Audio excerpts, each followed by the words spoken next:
past T-Griff. Oh, Macho's out the race! Through the final corner, Macho out of the race. Will come to the scene of the accident very soon as Jan Tripkov comes through the final corner. He's got caught on the outside curb and he's bended into the wall on the left-hand side. So Macho out of the race. NSX points absolutely gone out the window. They're only going to get an 18th position. They're only going to be classified, I think, down in that. Izzat leads the way. Jan Tripkov in second. Griff there in third. And Izzat now has been handed this race on an absolute plate. I think he's very, very relieved that it's not happened to him because it can happen to anybody. So I wonder how old the tyres that Macho was actually on. He was on 7-lap-old hards. Maybe they were just too cold still for him. I don't know, but yeah, really sad. There is a bump coming out the final corner, which I've noticed certainly in commentary around here. There's a bump on the outside, basically where the curb is. And that is why I think he spun the car. He's got over-rotated too much on the curb on the outside, spun the car around. There are so many bumps around this track, you won't believe it. It does look very uneven through the banking, but there are bumps at this track where it just causes the car to be unsettled. Macho, sadly, though, out of the race. Energetics has left the session as well. Hopefully that doesn't cause any glitches in terms of the stream. Dylan, though, now on the back of Griff, interestingly. This is now a battle. What was going to be P3, now it's a battle for P2 as Griff scratches the back of Jan Tripkov potentially in toward the right-hander of turn number 13. Closing in, doesn't want to try and risk it down the inside line. Jan Tripkov takes the middle of the road. He's still there in second. And actually, Griff gets completely outdone there by Dylan. And actually, I think Griff, I'm not sure if he's disconnecting or something, certainly got ghosted inside. And Dylan, all of a sudden, he's into P3. Again, one of the most ridiculous moves and overtakes I think I've ever seen. Yeah, there's been some brave moves, I think, today, which is great to see. Some of them worked very well and some of them has not. But, yeah, fair play to the AlphaTauri driver of NLR Dylan, another team that's done quite well as well. So, has Griff left the session? He was ghosted for a minute there as Dylan got past the ghosted Griff and now Griff's not a ghost anymore. There looks like there's a bit of desync going on. In fact, I think there is desync going on here in the lobby. Yeah. Now that the lobby host has left, Energetics has now left. Somebody's obviously taken control of the server, if you like, and obviously taken control of the lobby. And now Jan Tripkov on our end certainly is now P3. And it certainly looks like he's going in ghost mode or AI at this stage. Yeah, Dylan it now, looks like it, yeah. Dylan now in second is just a human compared to Jan Tripkov and Griff, who are AI cars. And if these guys get robbed, honestly, because of a desyncing lobby host, then it just comes to show that crossplay, I think, is a little bit worse. It's not ready. Yeah. It's definitely not ready.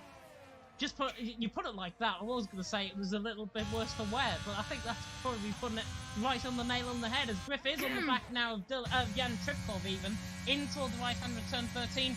But look, they've lost 1.2, 1.3 seconds to the back of Dylan. They're not close enough for the EOS, and they look like they're being taken control of AI at this stage. Yodi, by the way, in the chat, that's Macho there in the chat saying he got stuck on the curb, he bottomed out and got centered into the wall. So exactly what I mentioned, that outside curb, bottoming out on that outside curb.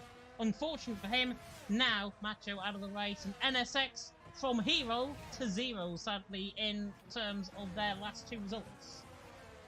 Yeah, because obviously they did well in Miami and they're doing rubbish here.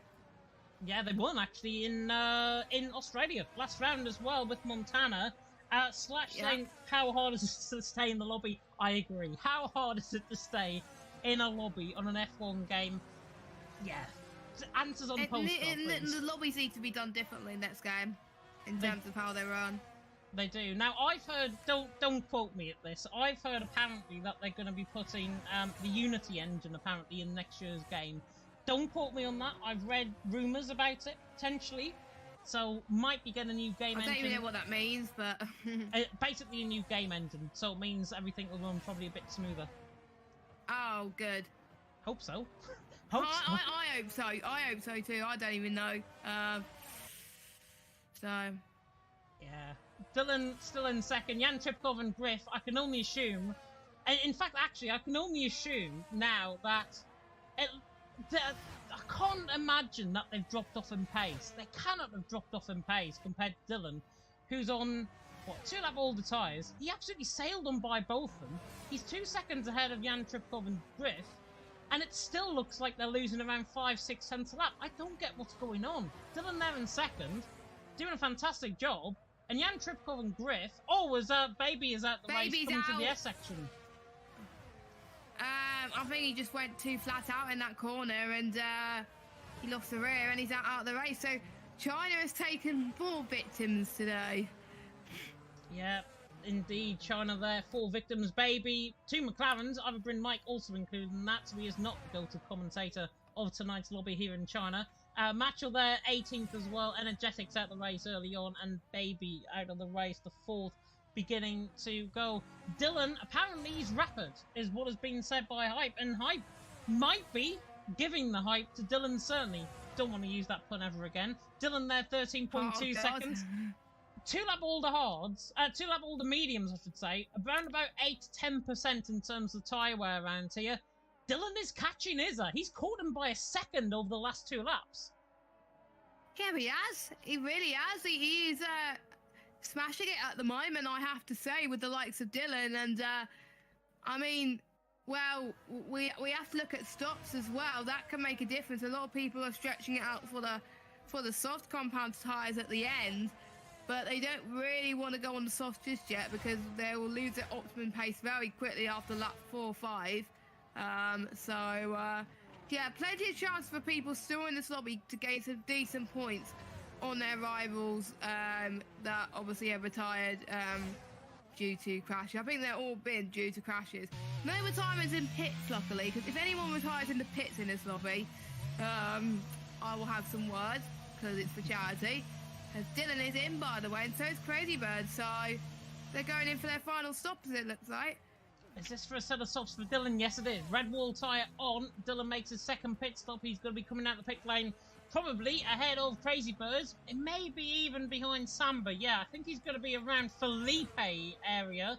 There is Felipe coming out the pit lane. Sorry, there is. Oh, is that Dylan joins on the path of Felipe in towards turn 1? It's so difficult to try and even get an overtake to them. Felipe. It has to be.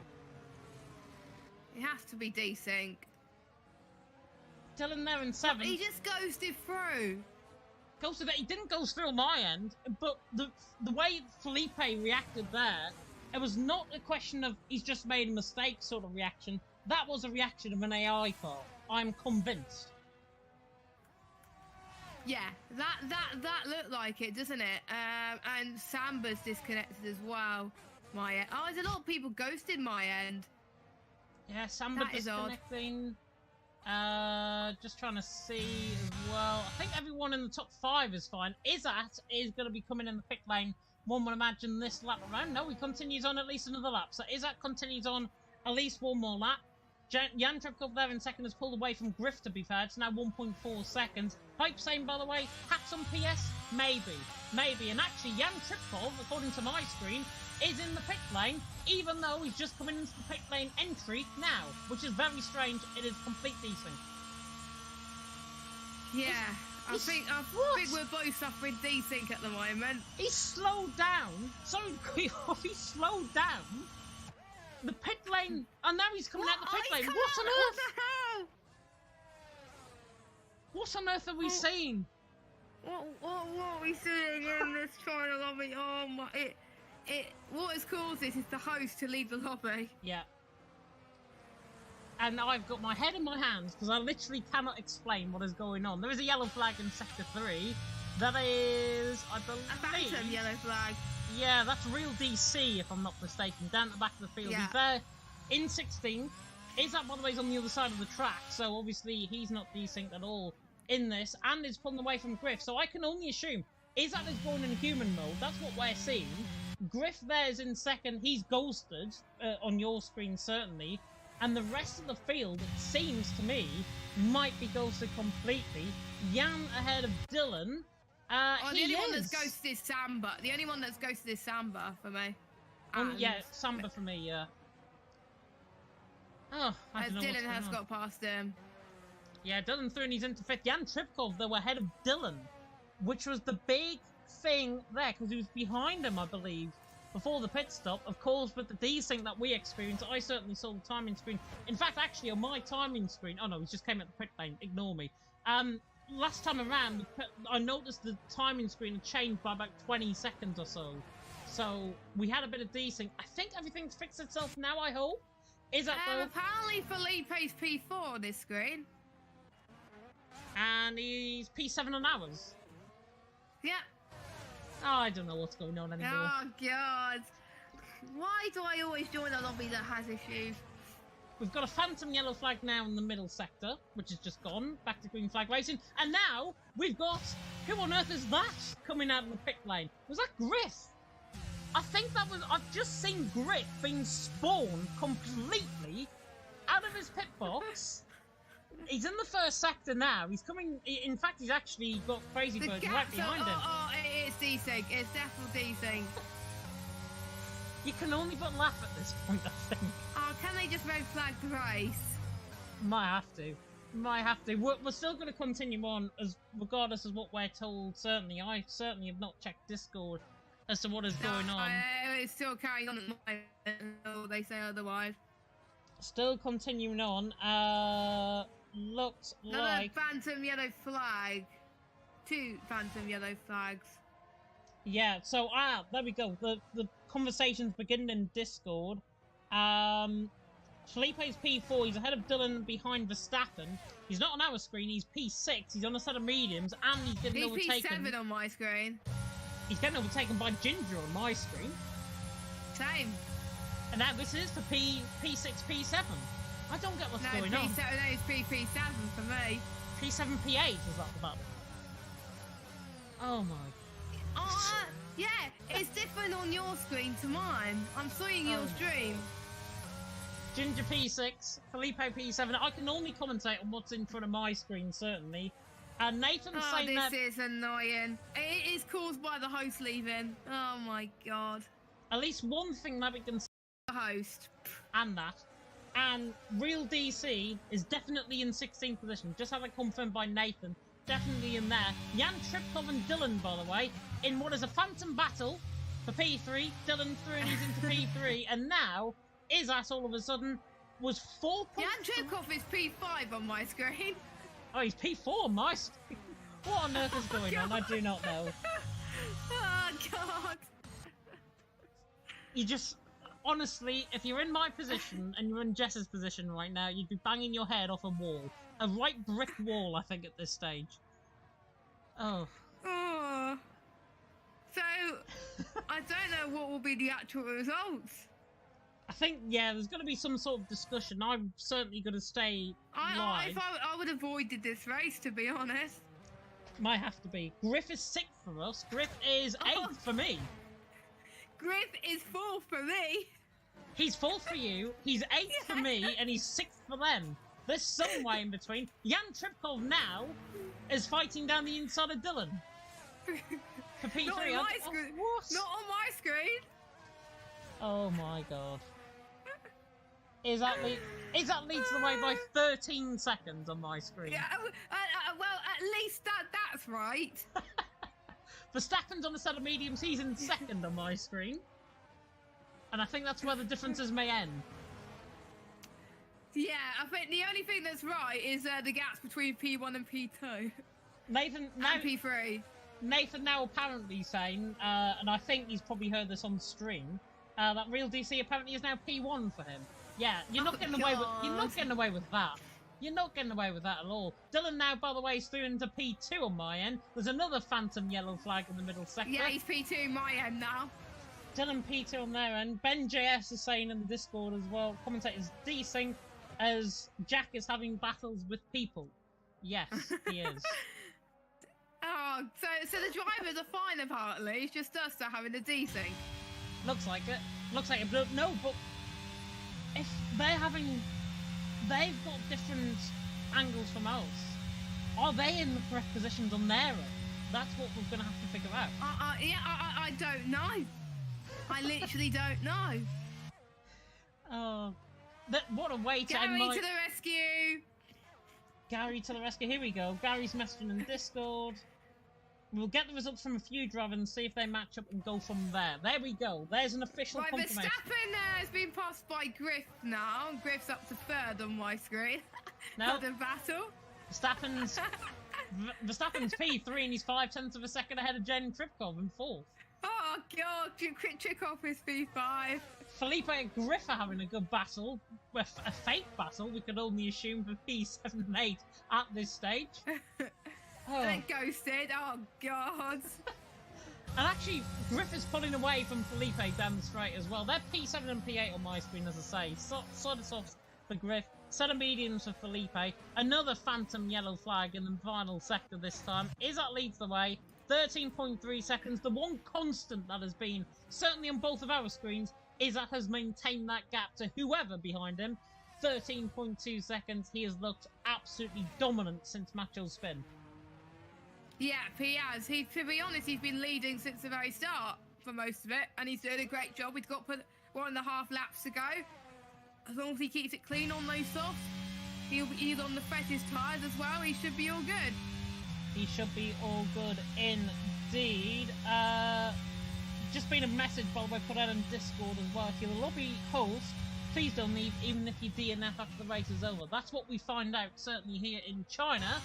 But we are, thankfully, for many of us, going on to the final lap of the race very soon indeed. Izzat leads the way, Dylan in second. Here comes Jan Tripkov's AI on the back of Verstappen's AI for a battle for P3 down the straight. It's like commentating on a 5-lap race around here. Jan Tripkov around the outside. Does get the job done, and he's into P3 on Verstappen. That's on my end, anyways. He's just running on his own, my end. That brick wall, I don't have my camera on my PSGL. That wall on the right-hand side of me is going to get punched, I think, after this race. I wish I can, but I'm commentating next race. You are indeed. Good luck, is what I will say, probably. Thanks. Izzat leads the way, though. 13.3 seconds. He's been the constant as to everyone, I think, in this lobby. He has done an absolutely sensational job. Obviously, I'm not under the impression that this race is going to be taken. I'm sure you're not, Jess, as well. I think the results are probably going to be scrapped. There is a spinner, however, and that, I think, is Real DC who has spun. Yeah, that is Real DC, yeah. We've told something at least. Real DC has spun. Yay! He's in P15 and Matt is suddenly in 16th, which I don't get. But anyways. Yeah, the gaps are the same for me as well. But Izzat has got a few more corners to go, and he would win it for his team. Definitely so, yeah. Izzat has just absolutely dominated this race. As I say, if Macho was still in this race, I think there would have been a really good fight, certainly towards the end of the race. The race certainly taken some sting out of it, certainly, by the desync, by everything that's been going on in this race. But Izzat now proudly has crossed the line. He's through the final corner on my end. Now across the line to take the win in China. Complete desync. Verstappen there in the end is in second. He's coming towards the penultimate corner. He's coming into the final corner now for me. Verstappen in the end is crossing the line now in second. He's around the final corner. What is going on? Finishes in second. Jan Tripkov's already came across the line to finish in third. Griff round the final corners finishing in fourth. Dylan in the end is fifth. Felipe is in sixth. Ginger is in seventh. Samba eighth. Samba's in... hold on. Wait. 1, 2, 3, 4, 5, 6... So Ginger 7th, Samba 8th, did you say? Yep. Crazy Birds 9th, Z3 10th, yeah? Yeah, I think we're seeing the correct result now. I think we're seeing the correct result, yeah. TL44 12th, Miami 11th. Yep. Will 13th, Cortez 14th, Will DC 15th, Matt 16th. Right. We've got the right results. We've got the right results, at least. Even though we have been commentating on a fake race for the last half an hour or so, we have eventually got the correct result. Cortez, by the way, to the line to finish in 14th, and Matt's AI is down there in 16th. I think he disconnected from the session. Well, we have to find out from the drivers as well, because we're just comparing it from a commentator's standpoint. We need to find out from the drivers if it's exactly the same. Yeah, Matt's now to the line, finishes then P16, and now we've got results are correct. I've just been told by Nolan that results are correct. Results are correct. So Matt's 15th, Real DC 16th? Yes. And because we've got a glitch in the lobby, Matt apparently is still going out on track. Oh, God. Oh, no, we're good. We're good, there we go. Finally. Finally, Nathan's saying as well, yeah, that's the correct result. It's the same result that's on Verstappen's POV, so we can trust Verstappen, certainly. Jan Tripkov apparently gets drive of the day of all the Driving Game fans. I don't know who to give that drive of the day to. Probably the only one man that was constant in that race, and that was the race winner in Izza, who, on our end, was the same. 13 seconds in the end winning, and Izza certainly deserves drive of the day, awarded by the in-game fans. Probably, certainly, not awarded by Codemasters, at least, given that complete and utter fallacy, is what I'm going to say.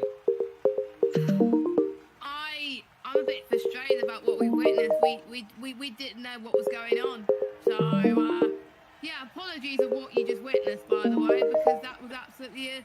we couldn't see anything. We saw fake battles all the time, but there we go. I swear to God it doesn't happen in the next race, because otherwise that would be an absolute nightmare.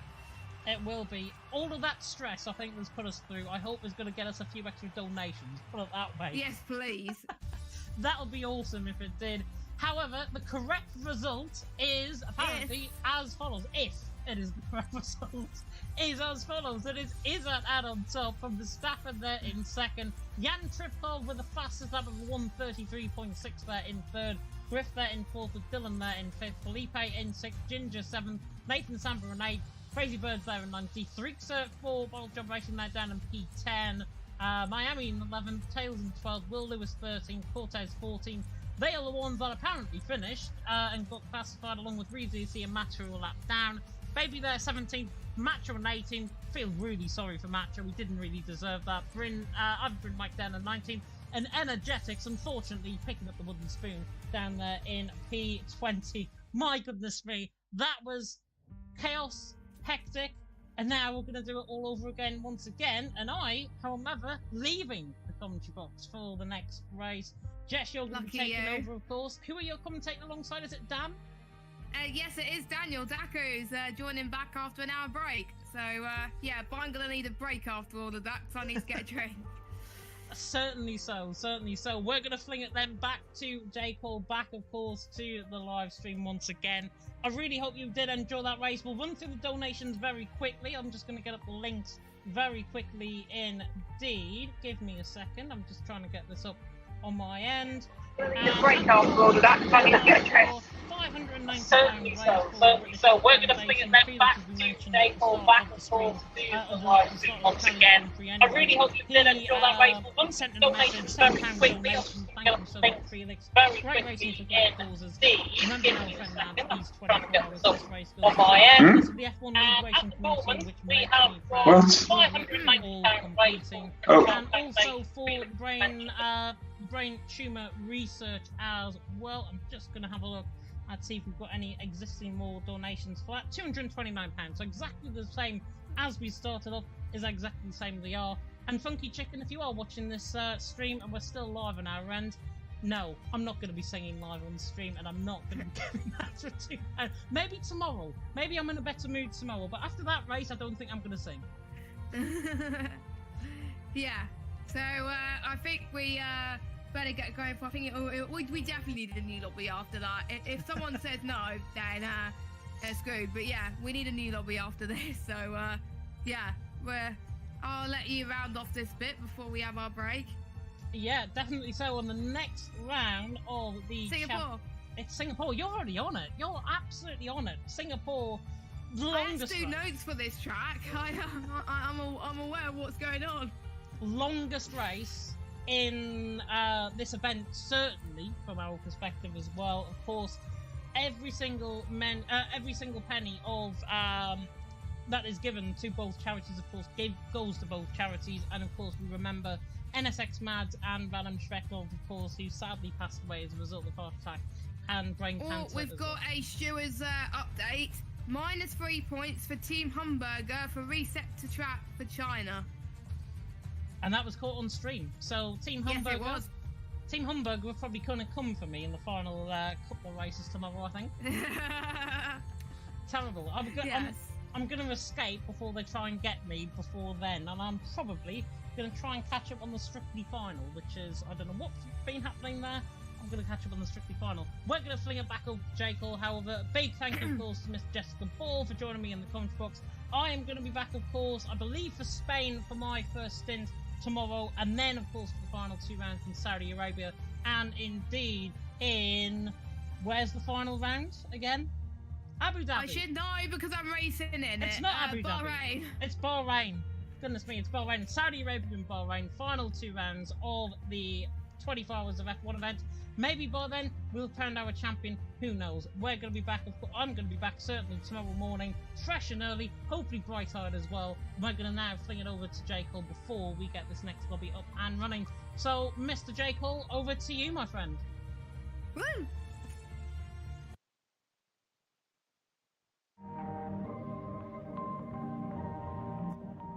Perfect.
Right then, we are live here for Singapore.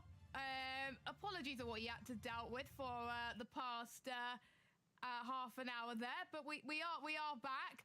I'm certainly back anyway. Hopefully Singapore is a lot better than China, please. Otherwise I'm going to have my head in the wall. But joining me in the commentary box for this hour and for the next couple of hours at least, I believe, is we got Dan back again. Daka, how you doing? I'm doing very well, Jess, and yeah, I watched that China race with my head in my hands.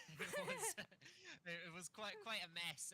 Thankfully, the results actually were correct in the end on your end, so Yeah. the confusion somewhat alleviated, but it was still certainly a little bit scrappy. Hopefully, this one runs smooth. We are here at Singapore, probably one of the most technically demanding tracks that these guys are going to have to put up with tonight. So, with a full 50% race in front of us, let's get into it. Yeah, one of the longest races on the calendar in the 24 hours of F1. And unsurprisingly, a few people have chosen to have 3 seconds off in today's Singapore race. So we got Esports Wales who have chosen to do their 3 seconds off in this race, as well as IRT of, I think, Mixer in this lobby. And we got ERT, who's going to be starting last in Singapore. So those are your wild cards, I think, today. So we will get started and go on board with someone that the game choose to, or we'll go on something very, very close. We were meant to go on board with Connor, but let's go on board with Ryan, because you always seem to go on board with the Hasses. Anyway, first using the Formula 1 scene back in 2008, we had Sebastian Vettel, Lewis Hamilton won a few times, obviously Max Verstappen as well. The safety cars made at least one appearance in every Singapore Grand Prix held today as he heads towards, turn number 5 now as he heads through this back straight here, this DRS straight as well. He'll help if I get my telemetry right. There we go. As you head towards turn 7, plenty of overtaking opportunities going through turn 7 and Memorial Corner, heading towards past Stamford, and then heading towards Padang of turn 9. You're going to be heading towards the old Singapore Sling coming up, which I absolutely like as well. And it's named after the city-state's favourite cocktail, believe it or not. Chacha could be very good around here as you head towards turn number 12. A lot of people can invalidate by crashing into a wall through here. Very blind apex if you go through turn 13 at least, heading towards Connaught as well as you go through another long straight as well. It's very enjoying in real life. They lose so much, they have a lot of sweat they tend to gain through here as well, but in real life I can't bear imagine what the drivers will be thinking, obviously. Quite a few invalidations already. Obviously we had one from AJ who got disqualified. Connor's invalidated his run. We got a battle for the front between Smokey and Izzo at the moment. Obviously, Izzo won the last race in China. We got Ryan coming towards the final corner for QRT, turns 22 and 23. And it is a 137.5 for him. But pole was a 136.018 from VSR Smokey. Good lap from him. Izzo not that far behind. We could see a nice battle between the two of them.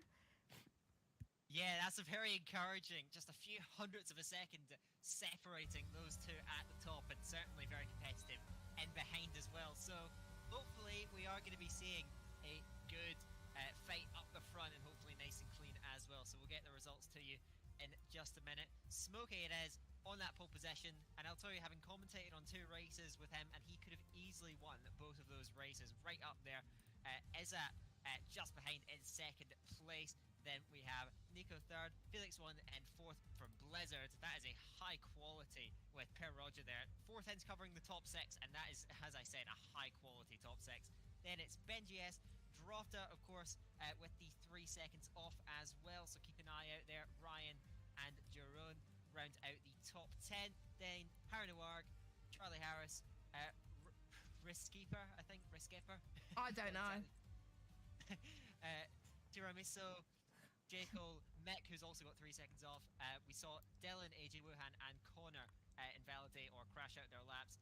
AJ by 24, starting from the back for Team ERT. That is your grid for Singapore, a race usually devoid of overtaking, but we'll see how things unfold as we load in. We're going to get this one started.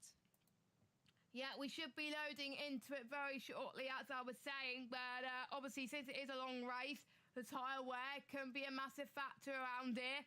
The softs don't last at all, so if I were you, do not use the softs too much. Save it for either the beginning or the end of the race. Usually I say save it for the beginning just to get it out of the way pretty much, but the mediums and the hards will be used more often, of course, than not.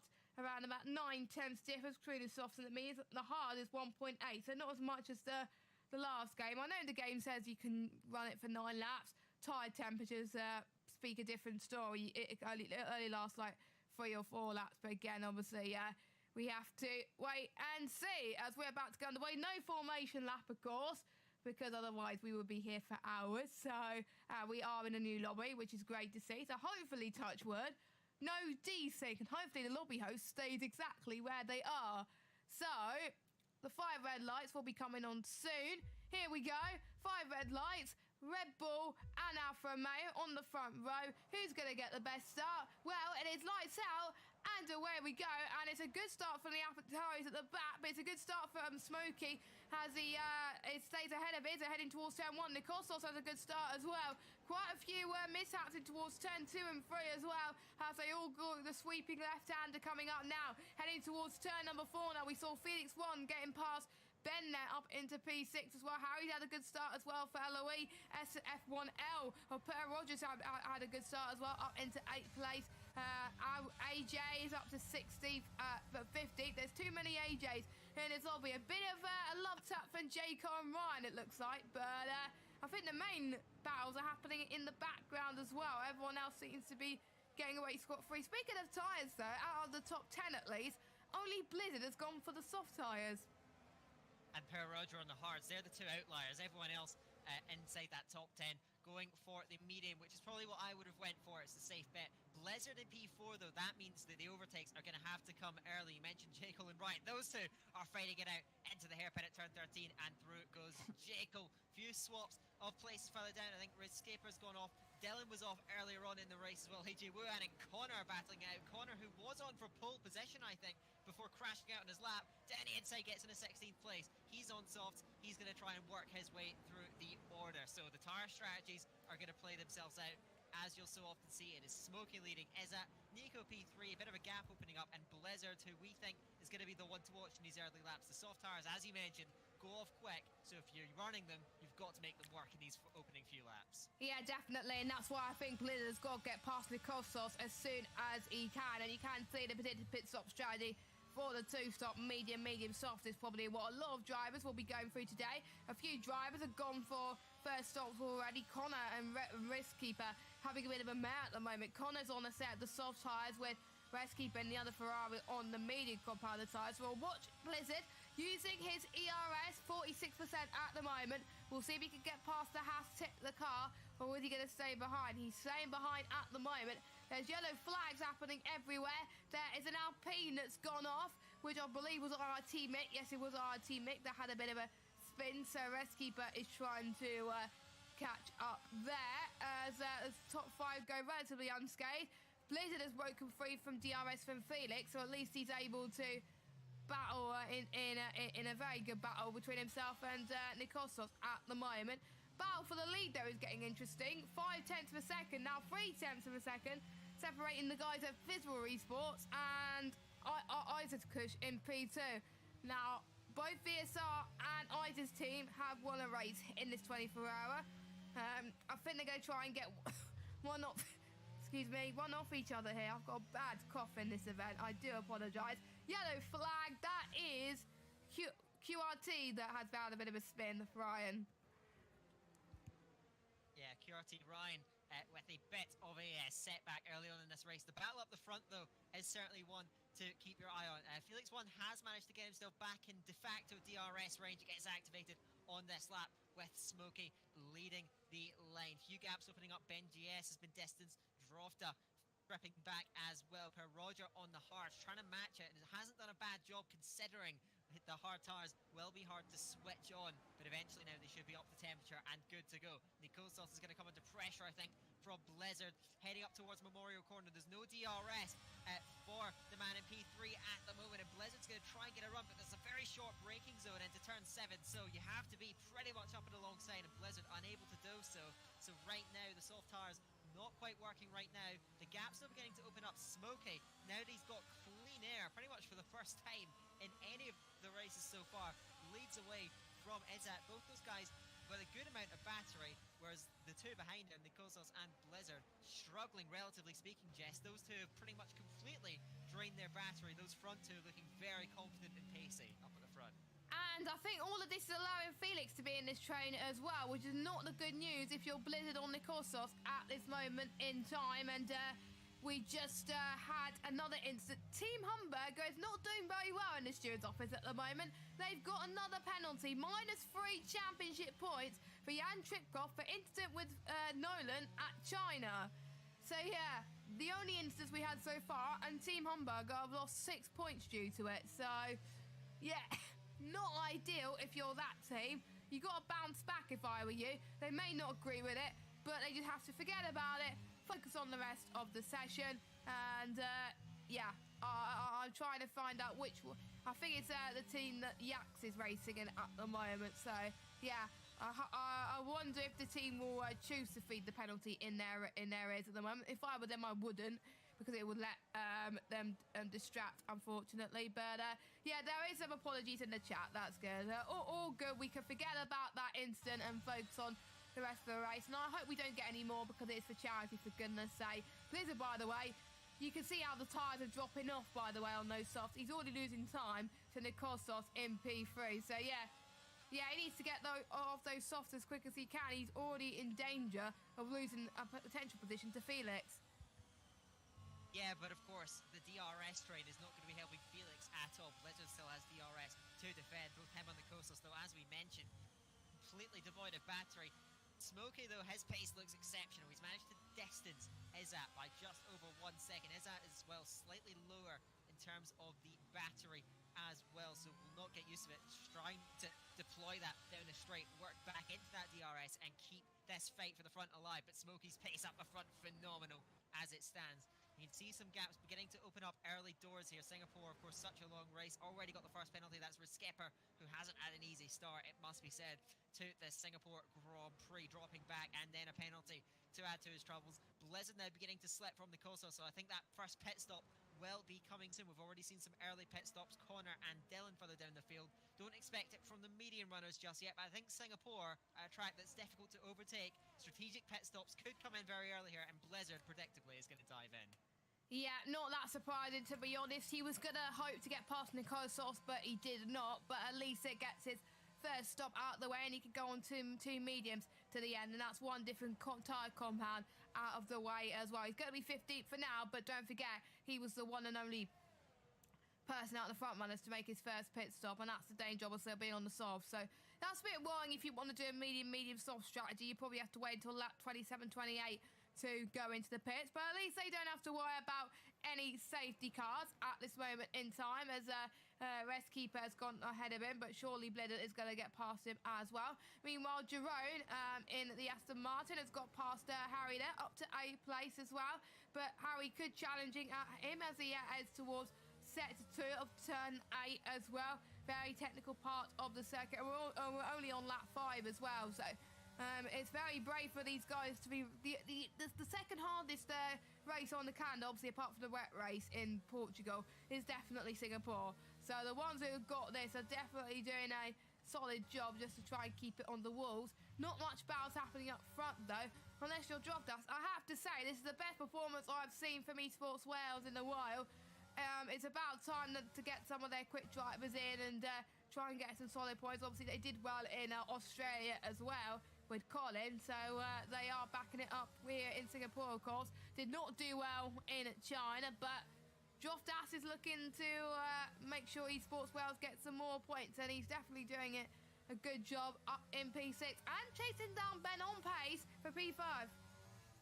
Yeah, those two running in tandem at the moment there. P5, P6 on the track at the moment as they cross the line to start lap 6. Everything's starting to spread out further up the line. We've got J. Cole up behind Harry Noirg. That's going to be, I imagine, a pass down the straight. Harry Noirg has burned through the ERS, looks to have burned through the tyres as well, and it's an easy move for J. Cole down in turn 1. So that is, in the end, I believe that team dropping back through the order. J. Cole moving up, though, for Team 4S and up into 9th on the track. We've got a spinner further down the road. I think that is our Team Mech, who's gone off heading out of turn 1, and yeah, it has been, to be completely honest, a very mixed event so far for international racing team that Mick represents. On those softs as well, that early stint has not worked out at all. So a few mishaps already further down the field. A big train then in that midfield as AJ Wuhan has gone past Charlie Harris in the background there. So as things are very bunched up, even at a track where it's difficult to overtake, these drivers just looking for any which way to catch each other out. At a track like Singapore, you need to potentially to overtake, do something unexpected that the driver in front isn't going to see coming. That's how you can progress here. Yeah, and especially with the top half of the field and the standings being so close, if you have a bad race, then that's it. It may cost you for the rest of this one, and it may be hard for you to bounce back and take the championship in this 24 hours. So, and with Umberger losing potentially 6 points, it's going to be the likes of QVR and VSR. They could catch up. SF1L as well. Obviously, Team NXX didn't have a good race in China, so it's their chance to bounce back at the moment, but they're not doing that as well at the moment down in P19. So it's just all so close, but at least I think pretty much all of the teams in this top 10 have at least made at least one mistake. So yeah, plenty of chances for people lower down to potentially gain some good points as well. Maybe CSL potentially as well, as Charlie Harris almost got past Wuhan as well, up to 13th place, as Connor has got past Mick. As unsurprisingly, Mick has come in out of those soft tyres onto a set of mediums, and I believe that is his first stop. Yeah, it is his first stop out of the way. I'm quite surprised he was on those tyres for that long, to be honest, because that's probably why he had that spin. Charlie Harris is lining up. AJ Wuhan heading into turn at number 8, decides not to go for the move though. They're all stacking up behind Harry Noir here, who runs 10th, holding everyone back for the moment, and a bit of a train forming just outside of that top 10. Everyone eager to try and move their way up the line should the opportunity present itself. So early pit stops we've just seen, but 4, that's Blizzard, Connor, Dylan and Mick, who have all dived into the box early doors here at Singapore. But things fairly static at the moment, very difficult to find your way through, and these guys, I imagine, on the medium, which is probably the best race tyre overall, will be looking to, in general, be extending this stint potentially for a little bit longer. So they're potentially going to stay out. Maybe some drivers will pit early to try and gain some track position, but really everyone's going to be very misaligned. We've seen the soft runners come in already, but you could see the medium tyres being used for a little while longer. Yes, I've got the strategies here on my trusty Google. Not Google, but my spreadsheet that I made for this event. 17 laps the mediums can last for around this track. So they can go lap 17 if they want to, but they will have to pick quite a few more times. So they may want to do 2 medium stints and 1 soft stint, maybe 1 medium stint, 1 hard stint, 1 soft stint. Oh, it's someone's had a bit of an off. That is AJ down in 13th position, as we got the Red Bull of Charlie Harris has now gone past him at this moment in time. So what can AJ do then from ERT? Had a bit of a mixed bag, but there has been some races where they performed very well. 3 wide almost, heading towards turn 7 with the Alpine of Harry and CRL, AJ and Charlie Harris as well. That's quite a nice midfield, I have to say. And yeah, that can get quite spicy before the pit stops. They really got to come into some clear air, really. So some people may want to pit early to get some clear air before, obviously, some of the other guys go into the pits. But I feel sorry for CRL Wuhan at the moment, because he's stuck in that big sandwich. He's got a few cars in front of him, a few cars behind him. He doesn't know what to do, but he's going to be under pressure from Charlie now, heading towards the start of Sector 3. Nope, he is not. He's staying behind. But I'm looking at the battery usage at the moment. We've got the guy in 12th, he's got 25% left. Harry's got 8 to 10% left. Charlie Harris has got about 60. And AJ for ERT is only running 13%. So quite a mixed bag, but the driver in P13 has got the most and will probably gain from this. You would think so, and he has looked the most likely of making an overtake as well in this train, Charlie Harris, who I think could potentially have more pace than what this train is showing. AJ does dive apparently a terrible lap, I think, just generally so. That pit stop probably a way of just getting out of that rut. We'll see what the tyre strategy is going to be, because I think even with a 2-stop, looking after the tyres is going to be adamant, and he is actually going to go for the softs, which is interesting. We'll see how that's going to work out. Ryan is on and off, heading out of turn 3, and Blizzard will sail on by, heading out of turn 5. Oh my word, they nearly come together as Ryan tried to recover. Just about managing to avoid contact there, though. Blizzard does get through, trying to eat into that clean air that he has to use to the group in front. He's obviously trying to get an undercut on the net race leader. Still Smokey, who leads nearly 3 seconds clear of Izzat. The pace from Smokey has been simply phenomenal and is just pulled clear of everyone else. Nikosos is also looking to try and get up towards Izzat, who seems to be struggling a bit more on the tyres after a great start to the race. So the gaps have opened up a little bit amongst those top 4, then a bit of a gap down to BenGS and Dropdash. Still run together. These two cannot be separated at the moment. They run a few seconds in front of Per Roger, the leading hard runner, who's being tracked by Giron. So that is how things seem to be able to stand near the front of the race. A few gaps opening up, still some battles going on, and right now, for the most part, the medium runners still deciding to extend this stint for as long as possible. I think they've got to, really, because then they can really push towards the end of the race on the last mediums that they have as well. Or maybe they want to do a small soft stint, maybe coming up next, and then just get their 2 stops done nice and early. I don't know. I'm not the best person in terms of strategy. Obviously, it's up to the drivers. And there's certain drivers who really need to gain from this, because there's some of their drivers did not do well in the last event.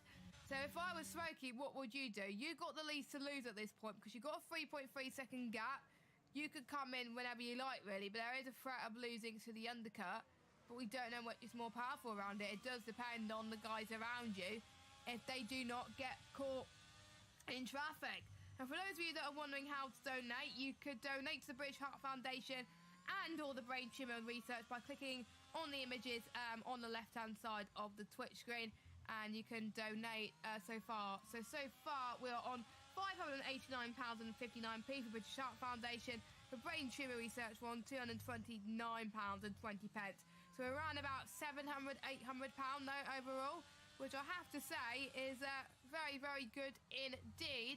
As we're heading towards lap 10 of 31. Well, lap 11 of 31 soon as well. Smokey still keeping his cool there up front. But I think the one that could get the move done soon is Dropdash from Esports Wales versus Ben, not from QVR, because QVR's team Mercedes. I'm trying to remember what team Ben is in. But there we go. It is confusing at times, because some people are not representing the esports team they're actually in. They're representing a different team. So, yeah, it's quite hard at times, but obviously we'll get through it. But, yeah, Dropdash looking good so far as well. But, yeah, we'll see the pit stops very soon. Yeah, esports teams can be quite deceptive. BenGS is racing with Team CSL, just to clarify then.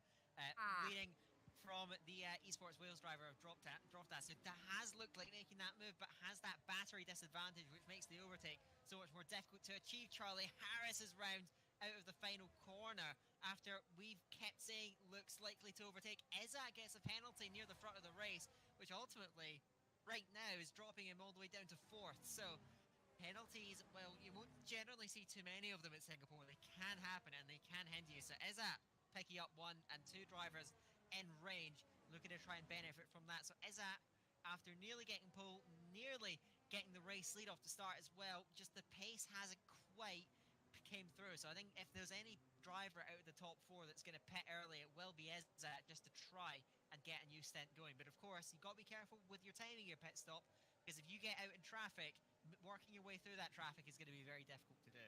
Yeah, I've noticed that when I did my race earlier, when I was stuck with a lot of traffic, I lost a lot of time through it. So it was better, I think, to get through clear air, in my opinion. If you are the likes of the ones who got that time penalty, done the yellow flag. Oh, that's Ryan.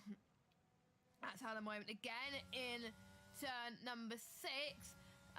So he's down in last place at the moment. He is the wooden spoon in this race.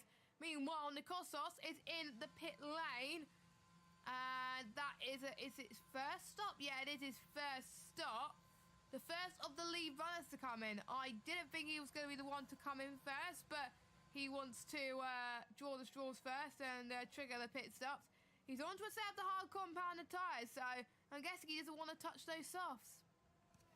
Not for the time being, at the very least, and trying to do a lengthy stint in the middle of this race. Clean air is it so important when you come out the pits. There will be a bit of clear, but not much. And look at where where Blizzard has come out. Remember, Blizzard pitted very early onto the mediums from the softs, has managed to get the jump on the Kossos, but is now stuck behind traffic. That's Harry Noir and AJ Wuhan up the road in front, and this is where things can get very interesting there. Blizzard getting held up. AJ Wuhan for the move on Harry Noir goes down the left-hand side towards Memorial Corner, and you can see Blizzard trying to line it up. Harry Noir trying to hold it around the outside, get an inside line and a turn 8, and they are level onto the brakes. Harry Noir gets back in front, and now here comes Blizzard to the outside at a turn 9. Can he sweep the long way round?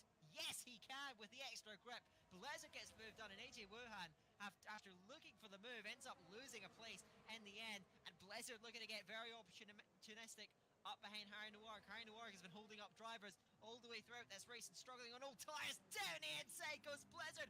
Tries to get it stopped and turned in. Better contact between them. Harry Noir bounces off the wall, and now they're side by side down the straight. Harry Noir gets a tuck out of AJ Wuhan with a huge lunge in a turn 14. Taps Blizzard. Blizzard almost goes around, and there's 3 cars with a blanket over them. Blizzard gets out in front. AJ Wuhan with an audacious lunge. Loses out to Harry Noir right outside, and they make contact as Harry Noir loses the back end. Now here comes the Kossos on the scene on those hards, that he's trying to get up to temperature. Absolute mayhem, and it's mayhem in the pit stops at the end of the lap as a whole host of drivers dive to the pit lane, 6 in all. But my oh my, Jess, what a battle out there on track. They're a bit bad-tempered, it must be said. Blizzard came through that, and AJ Wuhan and Harry Noir were in the wars all the way throughout that lap. Blizzard was losing quite a lot of time that he shouldn't have done, and you've already spoke about the fact that you have to come into clear air, otherwise you experience things like that. And he's already lost time to the likes of Smokey as well, so that's not ideal if you're Blizzard trying to battle for the win of this race. But yeah, because in that battle, no one else in that train pretty much has made their first stop yet, apart from Izza. And Izza is stuck in that train as well, and he was also battling for the lead of this race, so he's lost a chunk of time just by obviously pitting earlier than expected. So the undercut is more powerful around this track because you gain so much more time. But will Blizzard lose later on, obviously, when he comes, he does his next stop. Well, he could go on the mediums, he doesn't have to go on the hards. That's the beauty of him starting on those soft compounded tyres. And the Kossos on those hard tyres, it takes about 3 laps around this track to get to temperature. So he's not going to able to try and get in this fight yet, but he's just playing it a bit too aggressive sometimes as well. You just got to wait for your tyres to warm up, then go for the move, because otherwise more incidents can happen. Charlie Harris, by the way, picked himself a penalty. He's down in the P18 at the moment, as Roger has missed his braking point through start of Sector 3. He's down to P13. Jacob's flight on the back of this as well. Yeah, it is a pandemonium out there in Singapore at the moment. I think that Izzat must have been held up in the pits because he dropped behind Felix 1. They pitted on the same lap. Tiramisu comes into the pit lane. Nikosos being dropped, just doesn't quite have the raw pace on those hard tyres once the mediums are now up to temperature.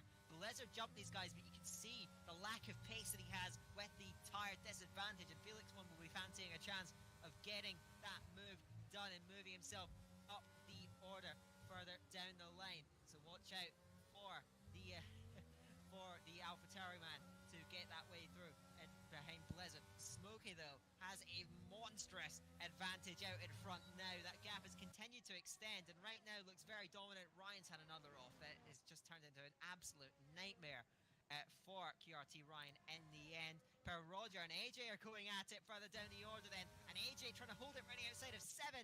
Per Roger running outside a bit, squeezed into the wall, and they come together. I think they might have got away without damage. J. Cole is now right on this as well. So a big scrap down there between those 3. Yeah, they did come together into the wall of turn 8, but I think they've just about managed to get away without damage, at least to my eyes at the very least. So they managed to get away with that one. AJ trying to hold on with the old softs. They'll be going off at this stage. Not knowing where to look right now, Jess. After a very calm opening to the race, the strategies have thrown everything up in the air here. Yeah, there's a lot that's going on. There's still stuff going on as well, as AJ almost getting past Per Roger there, as AJ's got to get past soon, because these sort of softs are starting to die. As Smokey set the fastest lap of this race, as Jerome has done his first pit stop. So Smokey now leads from Blizzard Don't forget, Isaac was in P2. He was jumped by both Blizzard and Felix. And Felix now going to chase down Blizzard for P2. Who would have expected this? At this moment in time, don't forget, all assists, by the way, are enabled, apart from obviously the braking assist and steering assist. So who would use those in a 24-hour race? As Felix, by the way, down the inside into turn 7. He's going to hold his line. Maybe he'll try and cut back on the outside. Felix does get past Blizzard. So I wonder if Blizzard's tyres are really starting to go quickly. And that is worrying if you're also on those medium tyres for that long and want to do a long stint later on. So Blizzard and Felix are definitely the benchmark at the moment. And we have another spin of that time. It's Charlie Harris that's had a bit of a moment. So that's Ryan. He's up a position. Yeah, but it is down there at the back of the field. Mistakes galore, it must be said then. Very difficult, of course, here at Singapore. I think Charlie Harris has gone around again. Now Blizzard is being lined up by Ezat, who tries to switch to the inside, finding any sort of space. They make contact in a turn 14. Blizzard out the way, just manages to keep it out the wall. Now Nikosos is going to slot through as well. Blizzard will not be happy with that. He tried to cover the inside. Ezat tried to force his way into that gap, and that's where the contact happened. I think there may well be a steward's inquiry regarding that one, but nevertheless, for the moment, Ezat gets through Nikosos, and then Blizzard out there on track. And I think Blizzard, Connor, who pitted extremely early, I think on the first couple of laps at the very least, still out there, and now he's going to dive in for what will be his second pit stop, which will surely be for the hards. Maybe we'll see the mediums, but that would be a bit of a stretch, it must be said, in terms of the tyre life. We will see how that's going to unfold. So Smokey leads, Felix won, Ezat, then Nikosos. Connor does come in. We'll see what the tyre choice is, as we're getting towards the second phase of pit stops for some drivers, but there is quite a bit of an offset. Connor is going to put on the mediums, and that's going to be quite an effort to get into the end of the race, but we will see. AJ has also come in, so that's 2 drivers now serving their second pit stop. Everyone will, of course, need to do one at some point to fill that pit stop quota, but at the moment it looks as though things are finally starting to settle down out there on track, with Smokey leading by some margin, but behind, the battles are far from over.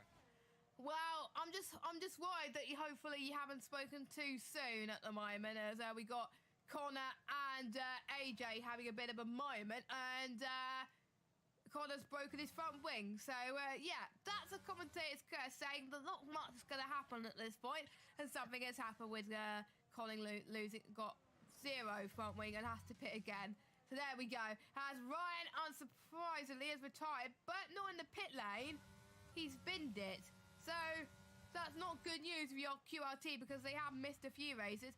Charlie Harris has gone for a little bit of a spin. I thought he was going to do a donut there, but obviously he did a donut. Wasn't going to do a donut, but he spun. More yellow flags happening at the moment. Luckily, no safety cars, of course, as Charlie Harris is definitely struggling. He's going to get a penalty, if not a warning, by looks of things, the way he's doing. But yeah, quite a lot has happened, I think, just by this lap alone, I think, with a few people making mistakes. But don't forget, a lot of these drivers, it's not been their first race, with some drivers having a team which has only a few drivers in. They have to do a lot more races than quite a lot of drivers that are. A lot of drivers have a lot of members. They can only race 2 races if they wanted to. There's quite a few drivers that are racing 4 or 5 races this event, so it must be tiring for them. But they got to get their head into gear, as Smokey has lapped Charlie Harris, I believe. Yes, he has. Still in P1. We got Jerome and Droftas on for a little bit of a scrap, as Jerome has passed Droftas up into P7.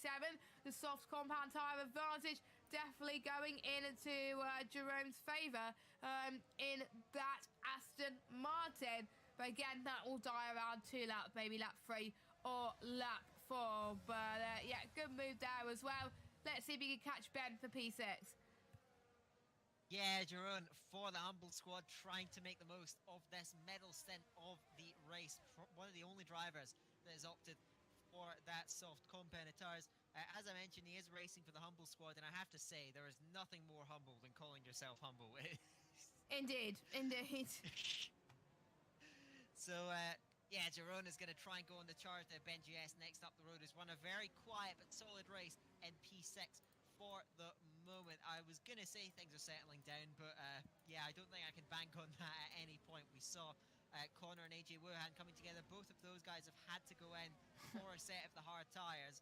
And Connor, for Connor, that is actually a third stop of the race. So that incident right after the second pit stop means that ultimately, well, what has been a nightmare day for him so far, that is going to mean he is forced to do one more stop than what the quota actually requires. So not optimal at all for NSX Connor. AJ Wuhan, that will be treated as his final pit stop. So there are now a handful of drivers that have served that stop. The highest up at the moment is AJ by 24. So we'll see where that is going to end up. Most of the guys, of course, further up the field, just one stop. So we'll see where everyone is going to go, when everyone is going to go in. I think the first driver to come in will probably be Blizzard, who has done a very long stint on those mediums. As I think I saw someone leave the session. I didn't see exactly who. That was Ryan Beast DNF, so it's all good. Okay. Yeah. So far, Touchwood, we had no one leave the session in this lobby. So that is good. That is good. So I think it just goes to show we need a PC host every time, because every time we do not have a PC host, that's when the lobby starts to go. So yeah.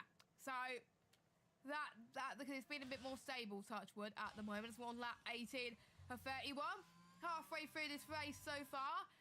And after Singapore, by the way, we have got, let me check, I believe it's Belgium up next. Yes, it is Belgium. Very exciting. Should be fun. That's when I'll probably go try and get some sleep, but probably won't, because I probably won't end up waking up in time for my stint tomorrow. As Blizzard, you did say he was going to come into the pits, but I didn't think it was going to be this soon. Well, in comes Blizzard NT driving in that Ferrari, so we'll see. He's going to put on another set of the mediums. That should do him to the end of the race. Girona's come in as well after a very short stint on the soft. So now we are seeing, really, amongst the contenders up at the front, the final pit stops now begin to take shape, and we will see where everyone will end up, and that's where they're going to start their fight towards the flag to see where the points are going to be awarded. There are no double points on offer at this race, it must be said, as Blizzard is going to come out right behind Harry Noirg, and Harry Noirg just emerges in front, so Blizzard will be a little bit annoyed at that one. We'll look to try and get through as quickly as possible. So Blizzard is going to go on the offensive here, you would think. Now in the DRS with the ERS as well. Big closing speed up towards Memorial Corner. It's going to go to the inside, and I don't think there's going to be much contest. Blizzard slots through on Harry Noirg through turn 7, takes P10 on the road, and now has a good bit of clean air up towards Tiramisu up in front, try and drive into. So Blizzard will go on the move. We'll see how the reactions are. I think the behind Nikossos, who runs 4th at the moment, is at P3. Felix 1 still holding down that P2, and Smokey way out in front in P1 at the moment. We'll see, of course, there could still be errors. Singapore is a track that punishes small mistakes, so that is certainly possible. At the moment, we don't see much reaction from anyone up at the front, so we'll just have to wait and see for most of the pit stops. As Droftas has gone round, heading out. I think that's out of turn 16, so recovers the car. Was sat right behind Benji S for the entire race. Recovers the car, but that's going to drop him all the way down. Behind at the moment, Tiramisu on penalties, but the 3 seconds actually cancels that out, so still running P8 net possession, but after a great run, yeah, that mistake. I said Singapore punishes small mistakes, and we've seen another example of that there. That is a shame. That is a shame as well, but still in P8, so still quite a bit to recover from this one as well. He's doing better than some other drivers as well, as Nikossos, I believe, is on his second and final stop. Yes, he is. So that is 2 stops for him. So basically the top 8, sorry, have not stopped. Neither has Harry in P11. Neither has Reskeeper in P14. Everyone else has done their 2 mandatory stops. So just in case those of you that are jeffing or engineering, those are your stops out of the way. As Jax trying to get past Droftas for P7. To be fair, that was almost contact, but Jas had to back off a little bit, because otherwise it would have been another instant for Droftas. And what could it be for Droftas if he didn't spin? And that allowed J. Cole to go up to 6th place, so ideal for him. Now coming through this blind apex coming up as well. Plenty of chances for people to score some decent points coming up as well. And obviously for some of these drivers, it's their first race in a 24-hour. And despite Droftas spending, still doing a decent job holding up to the back of Jack's Turismo, which I can't even say to save my life. So apologies if I get my names wrong, by the way. Ben's also had a good race up, by the way, for QRT, up to 4th place at the moment. So I'm sure the guys at QRT will be very happy about that, as Dylan gets past Reskeeper up to 14th. Surely he would gain advantage by doing his 2-stop already. Is anyone in the back going to go into the pits? We'll keep an eye on these guys. Harry isn't budging. What about Reskeeper? Well, he hasn't passed that yet, so we'll have to wait and see. But Smokey leads from 9.3 seconds over Felix. Izza in 3rd, Ben in 4th. Yeah, that's how things stand near the front at the moment. So we'll see how that is going to unfold inside the last 11 laps of the Grand Prix now, which at Singapore is still an awful long way. So we'll still have a while before we reach the checkered flag for the Downey order. Nicosos gets through on Tiramisu, gets that move done. And crucial now, after going in early, to get these overtakes, not to get held up by the traffic that he's encountering then at the beginning of this 3rd stint. So a lot of work to be done for Nicosos. Going to try and jump potentially up past Izzat. We'll see how that's going to unfold when the pit stops will eventually take shape. These guys, of course, may well be extending to go on softs at the end of the race because there's still some life left in those mediums that they're currently running at the moment. It looks like, for the most part, that seems to be the approach. We'll see if anyone's going to diverge from that. Looks like the top 3 out on track are still staying out. There is a bit of a gap back to BenGS, who, as you said, is running very nice, confidently, quietly in 4th place, being tracked by Per Roger.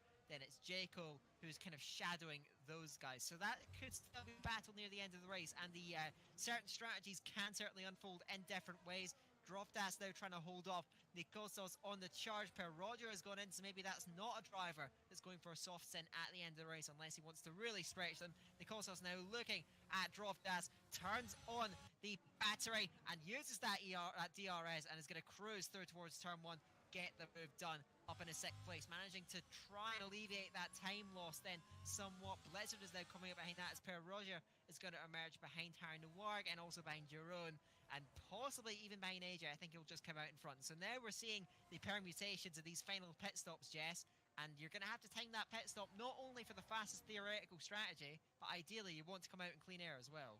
Yeah, because you don't want to be like Blizzard done on his 1st stint when he pitted. So yeah, you don't want to be doing that. But luckily Blizzard has got past Jax up to P8 at the moment, and now he's got Droftas to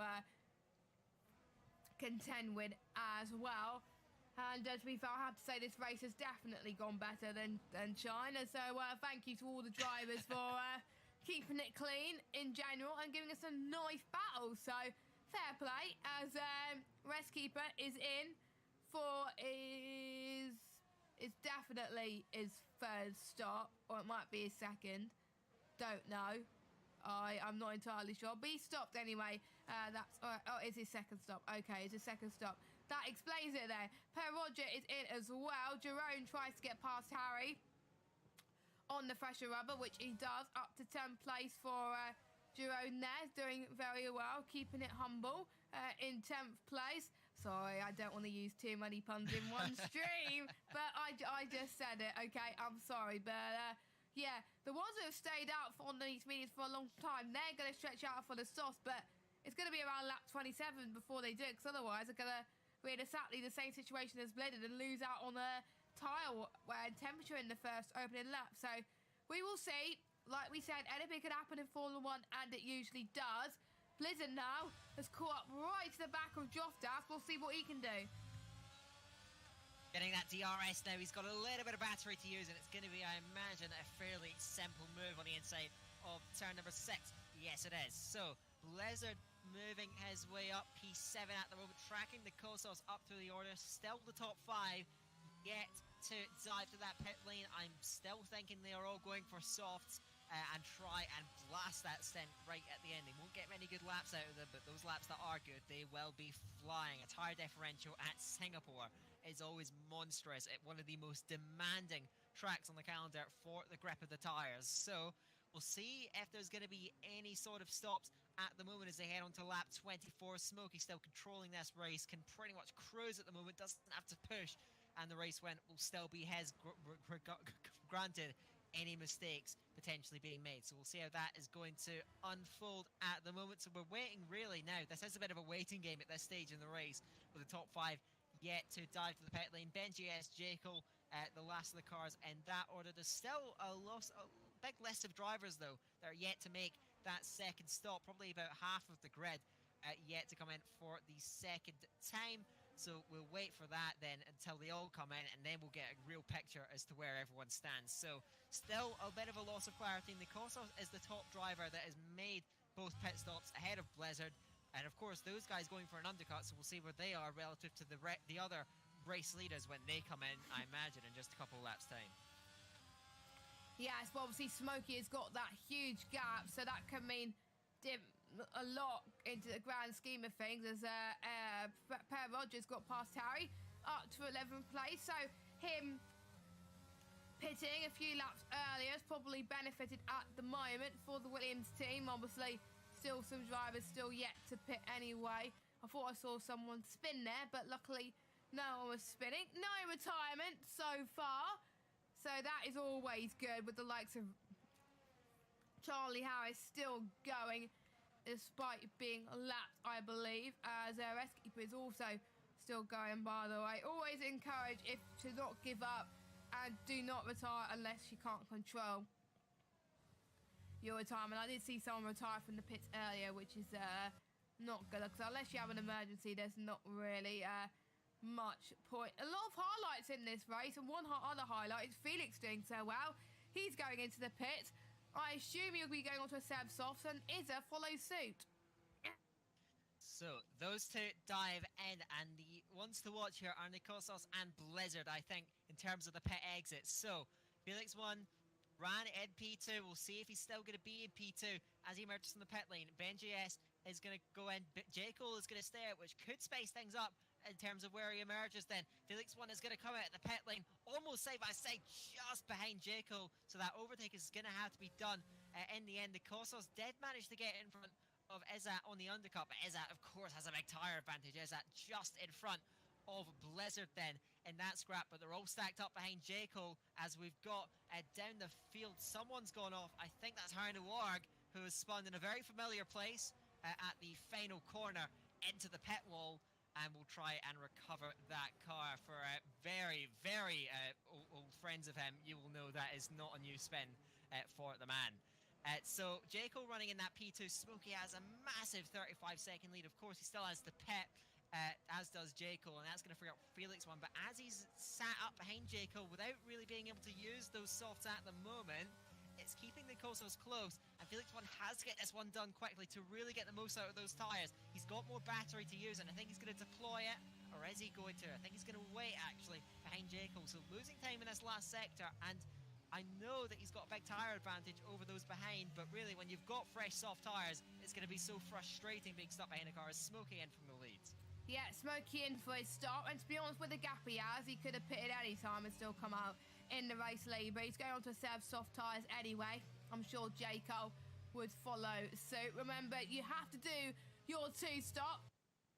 You will get a disqualification for your team and get no points. I'm sure J. Cole do not want to get disqualified, so he's in anyway. So that promotes Felix to P2, and he's probably glad that that's happened so far. So that just leaves Dylan, unless Dylan's already made his stop. No. Yes, Dylan has made his stop, and J. Cole and Turismo are the last ones to make their stops. So everyone has done their 2 stops. So is Harry as well, who's in 16th position. So, yeah, no disqualifications for this race. Yep, good to see everyone fulfilling those 2 stops then on strategy, or in Corner's case, 3 stops if you've had an incident just after coming out of the pits. So that was an unfortunate one, as now we're looking at Izzat with a lot of grip up behind the Kossos. Of course, does have a penalty, and so pulling a gap on the 3rd place man for Team Hamburger is going to be very, very crucial. So up behind right now, looking to try and force a move up towards turn 13. Maybe he's going to wait. You can see him using as much of that entry track as possible to get the exit, catapulting off with a hairpin, and I think he's going to fly past there. Maybe the Kossos can still contest this. Late on the brakes, on the inside, but ultimately the extra grip of the soft will prevail, and Nezat gets in a P3, now looking to extend that gap. Blizzard will try and put pressure on the Kossos from behind, so those two run 4th and 5th on the track. Izzat, of course, as I mentioned, will try and extend to a 3-second gap. Put those behind Charlie Harris is sort of in the way, a lap down. Is going to continue on, of course, ghosted. So hopefully that doesn't put off the others too much that are slotted in behind. Further back, Jerome has managed to get up to 6th with some good strategy work, I think, on the undercut. Gets in front of Per Roger.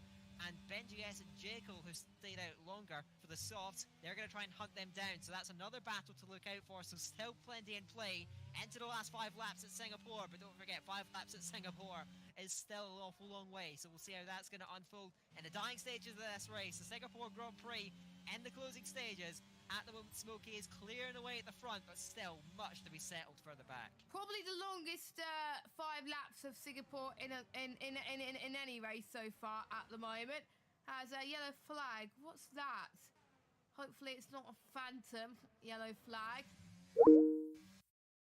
It's it may have been, because I did not see a yellow flag at all. So. Okay, so it was a phantom yellow flag for me. Lovely jubbly. Yeah, I shouldn't have said that way, but we will have to wait and see. And by the way, the ghosts are very distracting when I race, at least. So even if obviously ghosting's on, if you are lapped, try and move out of the way as quickly as you possibly can, because otherwise it distracts the ghosts, the ones that are trying to get past, to nowhere, and they lose so much time. So yeah, if you are lapped, please do so. That is my request on behalf of some drivers who get very annoyed if they're trying to lap a car that's obviously have slower pace in them at this moment in time. Lap 28 then, as Smokey comes across the line with Felix about to cross the line as well to start lap 28 as well. Right, I'll get position changes at the moment. AJ is gained the most, up 7, with Jacob up 6. So those two doing a decent job so far. Hopefully at the end of this race we will get an update of the standings, because it might have changed quite a bit since obviously we last spoke. And we obviously, with Team Hamburger's penalties, it could make all the difference. Visual Esports could be up there as well. NLR's doing very well in this event as well. It's great to see teams you don't usually expect to be at the front. As a yellow flag, that is... Oh, don't say it's AJ. Don't say it's AJ. No, it's not AJ. It was... It's Smokey. It's Smokey. Oh, Smokey's lost it. We actually get a battle for the lead. Does Smokey? I'm not sure if it was just a spin. Looks like he's managed to get away without damage, but the tires are cooked. So all of a sudden, late drama. I said Smokey just had to cruise in without a mistake. Well, there's the mistake, and now Felix one is right in behind. So, and there's pretty much no difference in battery between them. They're both down on battery. Smokey's going to have to get these tires back in an operating window, and all of a sudden, we've got a fight for the win, as you said. So here we go. Can Felix want to apply the pressure here? The gap down to 0.6 of a second. I think Smokey is still struggling for rear grip, and through this last sector, it's going to be punished. Maybe there's a bit of damage because he's understeering potentially all the way around here. There's no visible damage, but Felix one looks much more confident. Sat potentially underneath this rear wing. Is he going to get this done quickly? Smokey has almost no grip. Felix one trying to draw alongside. They're side by side down the straight, but Smokey has a significant edge in straight line speed. Felix one much later on the brakes. They make contact. Banging wheels. Through turn one.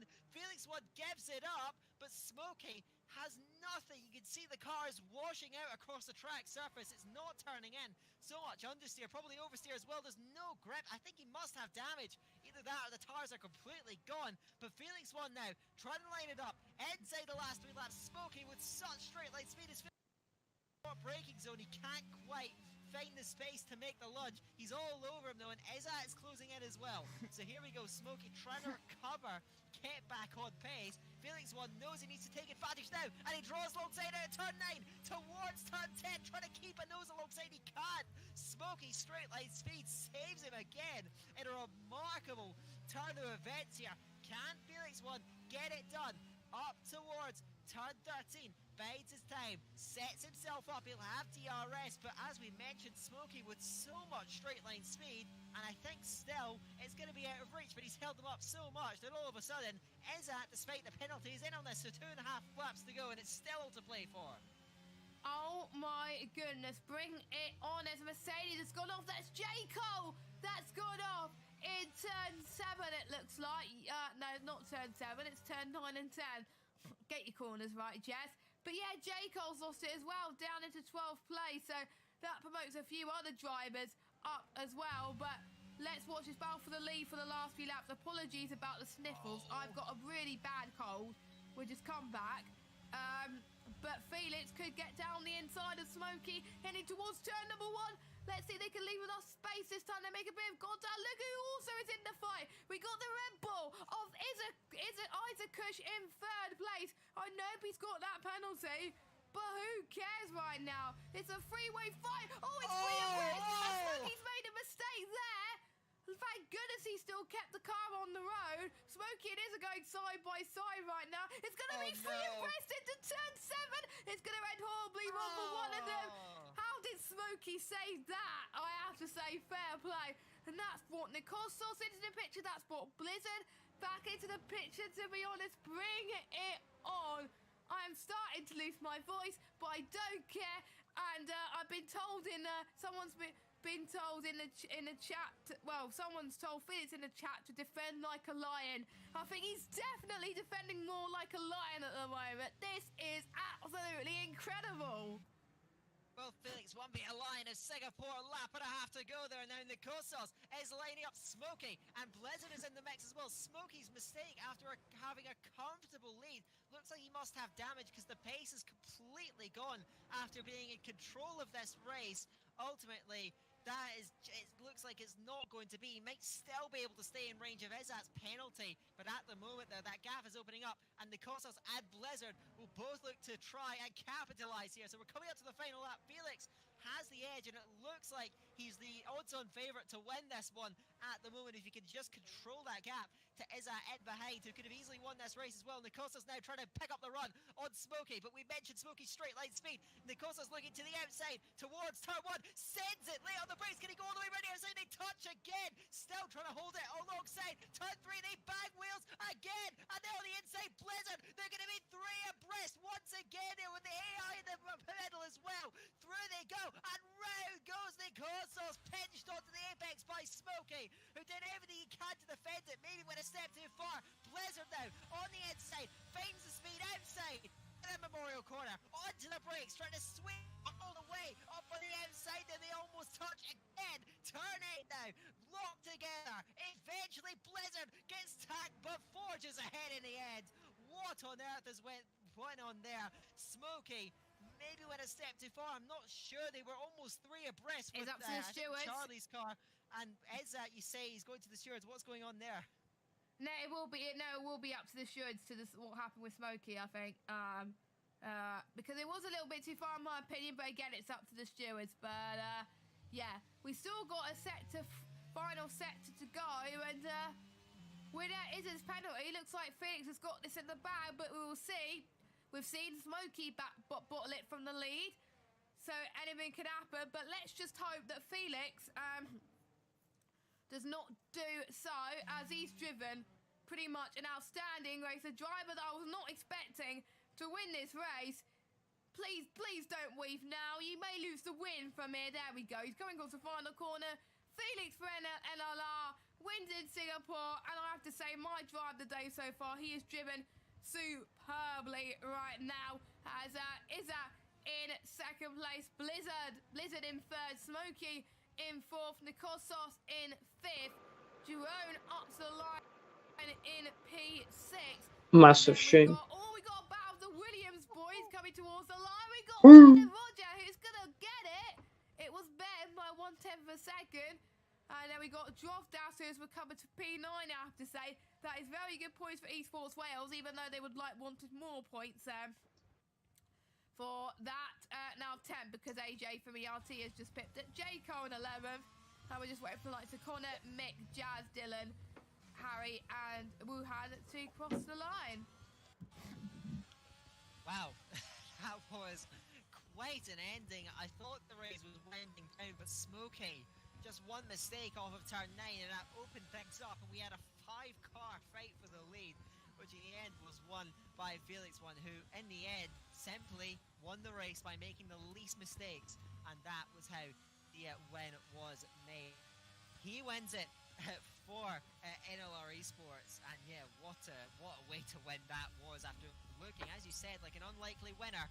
In the end, it shows that in Grand Prix racing you cannot count anything else, and we have we have another new race winner. Connor gets driver of the day. I'm not sure actually who I would award to driver of the day, because so much happened at the end of that race. But yeah, I said this with Australia, and I'll say this even more emphatically with Singapore. Singapore certainly delivered. It definitely did. And I have to say, Singapore always delivers in a 24-hour of F1, because every time I seem to commentate on Singapore, it's always a good one. So yeah, we should have Singapore every 24-hour of F1 stream, and if anyone tries to get rid of it, then screw you. I was going to say another word, but I'm not swearing on stream. So here we go then. There's your results on screen. So J. Cole could do a bit of a screenshot for us. Felix in first. We've got Izza, Blizzard, Smokey, Nicosos, Jerome, then Roger, AJ, Droftas, J. Cole, Connor, Mick, Turismo, I don't even know what, I can't pronounce it. Dylan, Wuhan, Harry in 17th, Reskeeper in 18th, Charlie Harris in 19th, and your only retirement, unfortunately, belongs to QRT Ryan, so QRT will not be scoring any points in this race. Any final thoughts before we go on for a little bit of a break? Well, I'm just going to say I'm exhausted, and I've still got another race to commentate on, so... Good luck. Yeah, exactly. Glad that one, though, from an organisational standpoint, actually went very smoothly, so Yes. good job to that, and hopefully that sets the tone for the rest of the event. I hope so. I think in the night time it'll probably be, a lot easier, but we'll have to wait and see. But yeah, I believe I'm just trying to see who's joining you next. Yeah, J. Cole is joining you next, and he's in the next 2 hours as well. So he's joining you for the next race at Belgium, and then he's being joined by Ivan and Mike for the Netherlands. So those are your next 2 races coming up. You won't see me in the commentary box until Abu Dhabi at 9:35 tomorrow morning, but we'll see how I am, because my voice will probably still be dead for me staying up a little bit. But yeah. But anyway, thank you guys so much for watching this part of the stream. Anyway, I'll leave you in the capable hands of J. Cole to take us on a little bit of a break whilst we get A, the commentator switch round, and B, the next lobby being set up, which hopefully it won't be very long, because Singapore didn't take us very long as well. So thanks for watching. We will see in a few moments for the Belgian Grand Prix with Daniel and J. Cole. We'll see you soon.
I have no idea which way this condition will go or what my future might hold in 10 years, in 15 years, and 20 years. And that is really scary. Hi, my name's Max. I have ARVC, which is a type of genetic cardiomyopathy. It essentially started with my dad passing away suddenly from a cardiac arrest when I was 13. We, as a family, weren't aware that he had a heart condition. My mum found out that it's a genetic condition. I went to go and visit Hugh at the John Radcliffe, who essentially explained to me that I had the condition, and I was with my mum. There's like the short-term realization that I'm not gonna be able to play sports or mountain bike, play hockey ever again. I just remember breaking down in the car park with my mum, who was also just completely shocked as well. As soon as I was diagnosed, I had an ICD implanted. So if my heart goes above 220 beats per minute, then it will shock me. It's around, I think it's 70 to 90 joules of energy shot through your chest, because it has to go through my rib cage as well, because it's not implanted into my heart. So that's like, feels like you've been hit by a truck. 15 or 20% of my brain power or consciousness is spent thinking about my condition and trying to manage it, which can feel quite draining. I mean, the British Heart Foundation are funding the research that's going into looking for this potential cure. So the fact that they care about the people who have this condition is very comforting.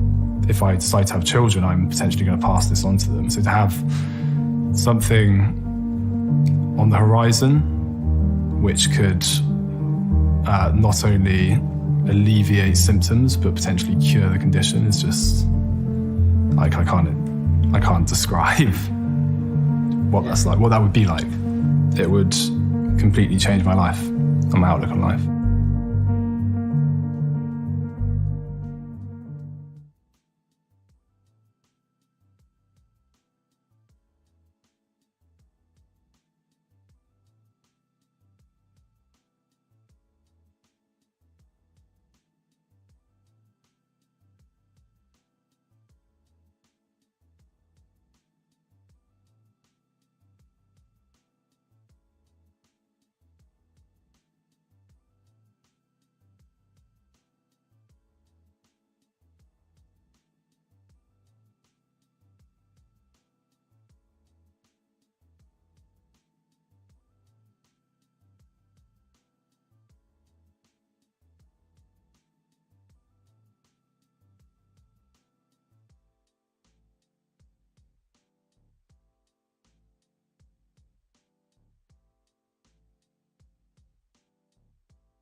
second. There we go. Right now we are back finally for race number 9 of the event, I believe, of 22. We're almost at the halfway point. I am back on the mic, spinning that shizzle. I am also back with Dan. I didn't know what to say then. Just leave me alone. To be fair, though, to be fair, though, what? sorry, I know exactly what you was doing. I know exactly what you was doing. Well, we're here at Spa. this is so scuffed. Yeah, we're here at Spa race 9, as you said. Yeah, we're just gonna kick off one-shot qualifying as always, 50% race, and we'll just see how things are going to unfold. Things have taken shape quite nicely. Bit of organisational issues getting this set up, but now we're good to go, ready to get things started here at Spa. Yeah, we certainly are. So let's have a look and see how this is going to go down. For lobby number, or race number 9, the only team that have a 3-second reduction is the Team Hamburger, and Relentless have to start from the back. So I'd be expecting Rocco to be turning around at any second now, and it's popping up on the top of the screen saying that he has been disqualified from the session.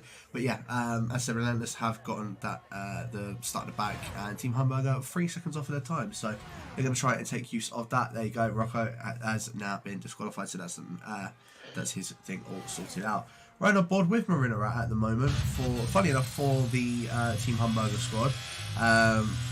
Just see how they're going to do, because I think Hamburger are pretty comfortable in the lead out of all of the standings so far. Just seeing how the rest of this is still going to go.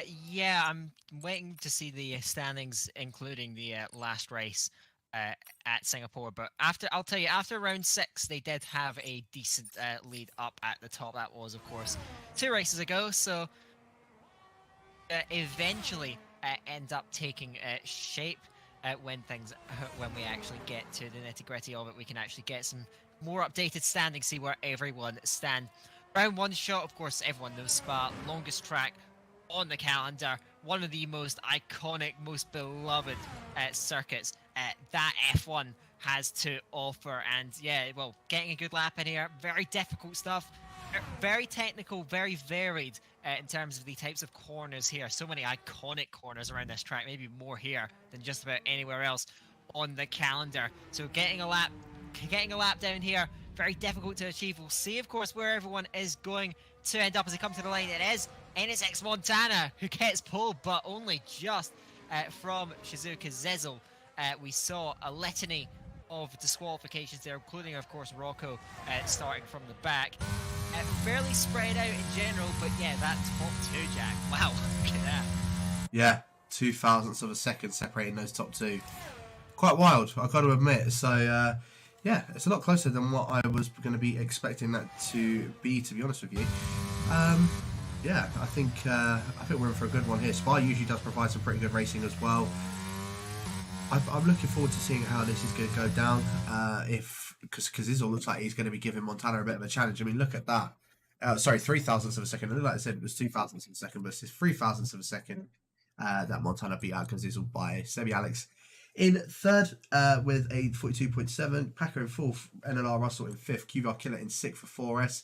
Probably our highest no, it's not our highest qualifying position. That was China. Harry B in 7th, Maledictus in 8th, Haynes or Hannes in 9th, T Griffin 10th, Real DC in 11th, Ivory Mike in 12th, Old School in 13th, and then our DNFers of AJDW. Rocco didn't obviously put a time because he started at the back. Marina Rat, Luke 05HD, Darius Smith, and Toxic Tomato. Any sort of prediction, Dan?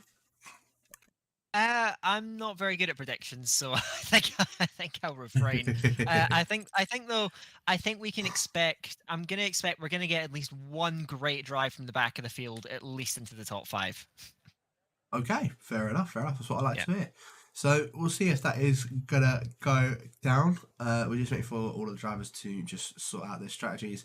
Of course, no formation lap, so we'll be just going straight into it for race number 9 of 22. Unfortunately, we couldn't get the VRSR driver of 2D in. I think he was the only one that was trying to sort of wait on for a couple of minutes, but we couldn't in the end. So, yeah, very unfortunate. And I don't know why it's still not allowing us to invite him, but yeah. yeah, I just don't know why it wasn't working. But we are just waiting, as I said, for everyone to get all of their stuff sorted out, and then we can get this race straight underway. Of course, Kazizel, Montana, both have looked very, very quick for each of their teams. Of course, Kazizel raced in Mexico, first race of the 24 hours of F1, and gave, I think it was, who was it that raced for? It was one of the Hamburger guys, I believe. Gave them a very good go, a very good run for their money as well. And unfortunately, we didn't manage to. Oh, no, sorry, it was Primoz. He was very close to Miklevicic and just gave him a good run for his money, but unfortunately couldn't work out. So to see if Kazizel was able to do it this time around. 5 red lights for race number 9. Lights are out and away. They go very, very quickly as well. Montana having a very nice start. Sebi Alex having an even better start as well already. Past Kazizel, but Kazizel trying to go back down the inside into turn number 1, and there is a lot of chaos going on, and oh my goodness, what has gone on at the back here? Well, I was more reacting to what's going on near the front then, because Kazizel and Sebi Alex came together, but yeah, I think Maledictus has been dropped off the back. A lot of gaps opening up there as they head down the Camel Straight. They're one of the iconic images of any Formula 1 season is Montana from Kazizel and Sebi Alex Keller. They all managed to slow into light as a big dive, but then inside of, oh my word, there's chaos down at Lake Com. Cars everywhere at the moment spearing. I'm not sure who set that off, but as I'm seeing more contact there between the Real DC and Rocco. Luco 5 trying to run around the outside. My oh my, what a chaotic start. Certainly packed with incident, and that's what you can get at Spa, because everything tends to bunch up into Lake Com. They managed to sort themselves out then as they head out of no name towards Pullman further down the field. I'm watching Toxic Tomato on the inside of the Real DC gets that move done in the end, and then Rocco trying to go all the way around the outside up towards Lefania, looks to be able to set up that move as well, gets through it in the Red Bull. So yeah, chaos galore there. Dara's also moving up from the back. Overtakes everywhere, incidents everywhere, we're rubbing throughout the field. Montana the only constant up in front, and well, everything looks to have settled down, but Jack, that was unorganised chaos all the way up and down the field. Yeah, it really was. I don't know what, I couldn't get on board with all of it. Dara's now trying to go down the inside, coming up towards Blanchimont on the on CRL Real DC, getting pushed out on track, and a little bit of contact between the pair of them, but DC manages to hold on up ahead of Dara. Dara though trying to go around the outside of the bus stop chicane for some bizarre reason, but yeah, not able to get that move done in the end for QRT. Yeah, no, that was a very, as you say, a very chaotic start. I think going into, I think towards the end of the Camel Straight, I think it looked as if it started off with the Mercedes and QE Alpaca. I could be wrong, but I did see that he was sort of squirming around all over the place towards the end of the Camel Straight. I don't know if it was going for a gap that wasn't there, or if it was the case that he was alongside and they just closed the door. I don't know. I genuinely, I couldn't properly see it, but yeah, it was very unfortunate that had occurred. Russell is into the pits for NLR, and there is just an old school just chilling at the exit of turn number 1. So yeah, very unfortunate for old school. I hope he's able to try and close that back up as much as possible. But unfortunately, Mark, because you said it to me in the chat earlier, you're absolutely in the mud. So I hope that you can try and make it back up a bit, but it does bring a little bit of a smile on my face, I can't lie. It must be said as well that Mark was, or old school was, in his favourite position, I think, in terms of racing, because I don't think things have went particularly well for him so far either. But that said, you did stink up the place in Canada regardless. Yes. Montana leads the way. I'm sorry, you're not letting that one down. It's never happening. Montana leads Kazizel, of course, managing to kind of emerge from the chaos as the clear leader, and well, Montana is in his favourite position in terms of racing, well out in front. Dara just slots past Real DC there further down the field, trying to recover, of course, through the field. In terms of the movers and shakers, well, Luke, we saw a great start. Toxic Tomato as well, up 9 places. Those guys have planted themselves into the midfield, and they are among the few soft starters, so you'd expect a good start, and they've delivered on that, managing to move their way up. And the softs, I don't believe they're too bad here, so maybe they can try and keep that pace, keep that momentum up through the field for a little while longer. DRS trains, of course, can form here. DRS zone down the Camel Straight, very powerful, and looks like it's behind Kazizel. Sebi Alex has worked hard to stay with it. Keller is trying to catch him off guard, though, using a bit of that battery to close up. Not able to quite get himself into contention. further down the order. Doesn't look like we're going to see any moves, as most of the field is still in a DRS room, but a few gaps have opened up. Haynes is certainly one of them in 7th place, 2 seconds up to Packer up in front. So if you're looking for a big split in the field, that's where it is. And certainly speaking, while Montana is way out in front, the top 6 in general threaten to move away from everyone else as it stands. Yeah, no, it certainly looks that way as well. So, yeah, Montana just... we've seen this time and time again from Montana. Any sort of race that you see. Is that the safety car? Oh no, that's happened. Here we go. I can't see his safety car, but I do know. Oh, there it is. I found it. I know this happened in the Canada race. A random safety car, a rogue safety car, just decided to wander its way out onto track and just stay there. Of course, no safety cars. Well, we would have thought there were going to be no safety cars during this event, but we're being proven very wrong here, as everyone. Now, I can say if it's the same issue as it was in Canada, and I think it is, the drivers are not able to see it, so they will just drive through the safety car and sort of glitch through it all the time, and it should be fine, as Rocco is our first real planned pit stop. He dives in. Yeah, so that's the second iteration of the Ghost safety car. Manages to find its way out on the track, and that will be pretty much a mascot of the rest of the race, because I don't imagine it's going to remove itself. So that safety car is just going to drive around and around, and the drivers will lap it eventually. That's essentially what we're going to see from now until the end of the race. Certainly will. Dara Smith going down the inside of Toxic Tomato just after Radion, and already before, just even on the camera straight, he's even pulling away from him. So nicely done from Dara, now up into 9th for QRT, and Toxic Tomato in 10th for Bottle Job Racing at the moment. Bottle Job Racing is having a pretty decent event as well, and as I say that, Toxic Tomato picks up a 3-second time penalty, so again, I do apologise, my friend. I think you'll be doing this quite a lot today. It won't surprise me if this also carries on until tomorrow, that I am just completely commentating cursing everybody here. And I've also just seen in the stream chat, you are correct in what you're saying, Anton. That is not a safety car, that is a danger car. That is it's definitely a danger car. I don't know how that's just roaming around, but it is. And like you say, the drivers can't see it because they all look like they just kind of just drove through it, so that's always good.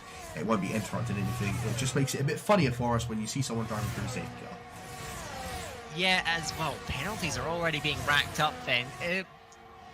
Spa not typically a track you'd expect to see penalties being given out, but I think the track limits at this track are very strict, even if you run just a little over. So you got to watch out for that, as that DRS train I mentioned between 2nd and 2nd. I'm watching Haynes. My word, he got out of shape on the entry and got tagged by Luke, who was heading through. Actually going to the pit lane was Luke. Toxic Tomatoes followed him in, but there's a bit of a coming together there on the track. So you just saw Haynes, I think he got out of shape on the brakes and it caught Luke out, and Luke just went into him and tapped him round. So very unfortunate situation arising out on track, and ultimately that is the outcome then. So already a race that's been packed full of incident and mistake already here at Spa, just 4 and a bit laps into it as it stands right now. So a few gaps have opened up. I mean, there's a massive gap from Packer to Dara. I think that's the result of quite a number of pit stops from the soft starters. Rocco was the first one into the pit, and he's just managed to get in front of Luke. Luke, of course, will try and fight back with DRS and a lot more battery, but Rocco is using that in defense as well. Luke trying to muster up closing speed, and he's got it now. Moving to the inside, heading into Lake Gom, and I think he's just going to get the upper hand, or is he? Rocco swinging around the outside, and they've come together. They touch, and round goes Luke. That's 2 incidents in just half a lap, and ultimately then, sometimes that can happen at Lake Gom. One car can very easily go around there. It's usually the car on the inside, and that's what's happened there. Luke tapping round Haynes and then getting spun in a collision with Rocco. So look, promising start to the race after a great opening lap, working his way through the field, but then those incidents after the pit stop really setting him back. Yeah, no, they certainly have. I've just watched Old School drive through the safety car for the first time, so that was quite an interesting one. AJDW having a bit of a spin through, I can't even remember what that chicane is called, but I have seen he has just gone for a little bit of a spin after Pooh on, so very unfortunate for the Equals driver. Hopefully he's able to try and recover that a little bit quicker as well. A little bit of battle going on here for P8. You've got the Real DC, QRT Marina Rat, and QR Maledictus diving it down the inside in towards the bus stop chicane. You have the outside for the exit of the bus stop, and I think I was about to say, I thought he was going to have that held, but he had a massive tank slapper. Hannah's now going down the inside in towards turn number 1. I don't think the Portuguese driver is going to be able to hold on to that one for much longer. Very unfortunate for Mala, because it looked like he was about to get the move done on Marina Rat, and then, well, that occurred, and unfortunately he's now dropped back down into P11. So yeah, very unfortunate for Mala, but that was a massive tank slapper he just had.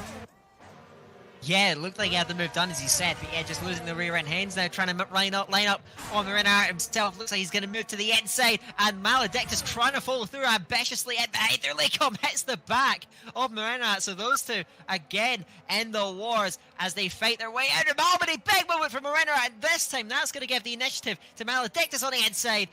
Into Ravage, gets the move done, or does he? The Haas tries to fight it back. They touch twice, and round goes Maledictus. I think he reset to track there as well. Marina has gone off as well, trying to save it, but flicking the car around. And those two, yeah, we saw them come together a little bit at the bus stop chicane, and yet again through Malmedy. And I think Marina he went for an ambitious switchback, but ultimately it just didn't come off. Yeah, it definitely didn't. I don't think he actually did go for or he did reset the track. From the looks of things, it looked like he managed to just get himself spun around and get going again. As you say, Marina Rat as well, just having his spin with Maledictus as well. And a little bit of a battle here brewing between Rocco and AJDW. Of course, AJ spinning on that last lap. Rocco starting from the back of the grid. I say that it was about P15, now down into P13. But he has made one of his first stops.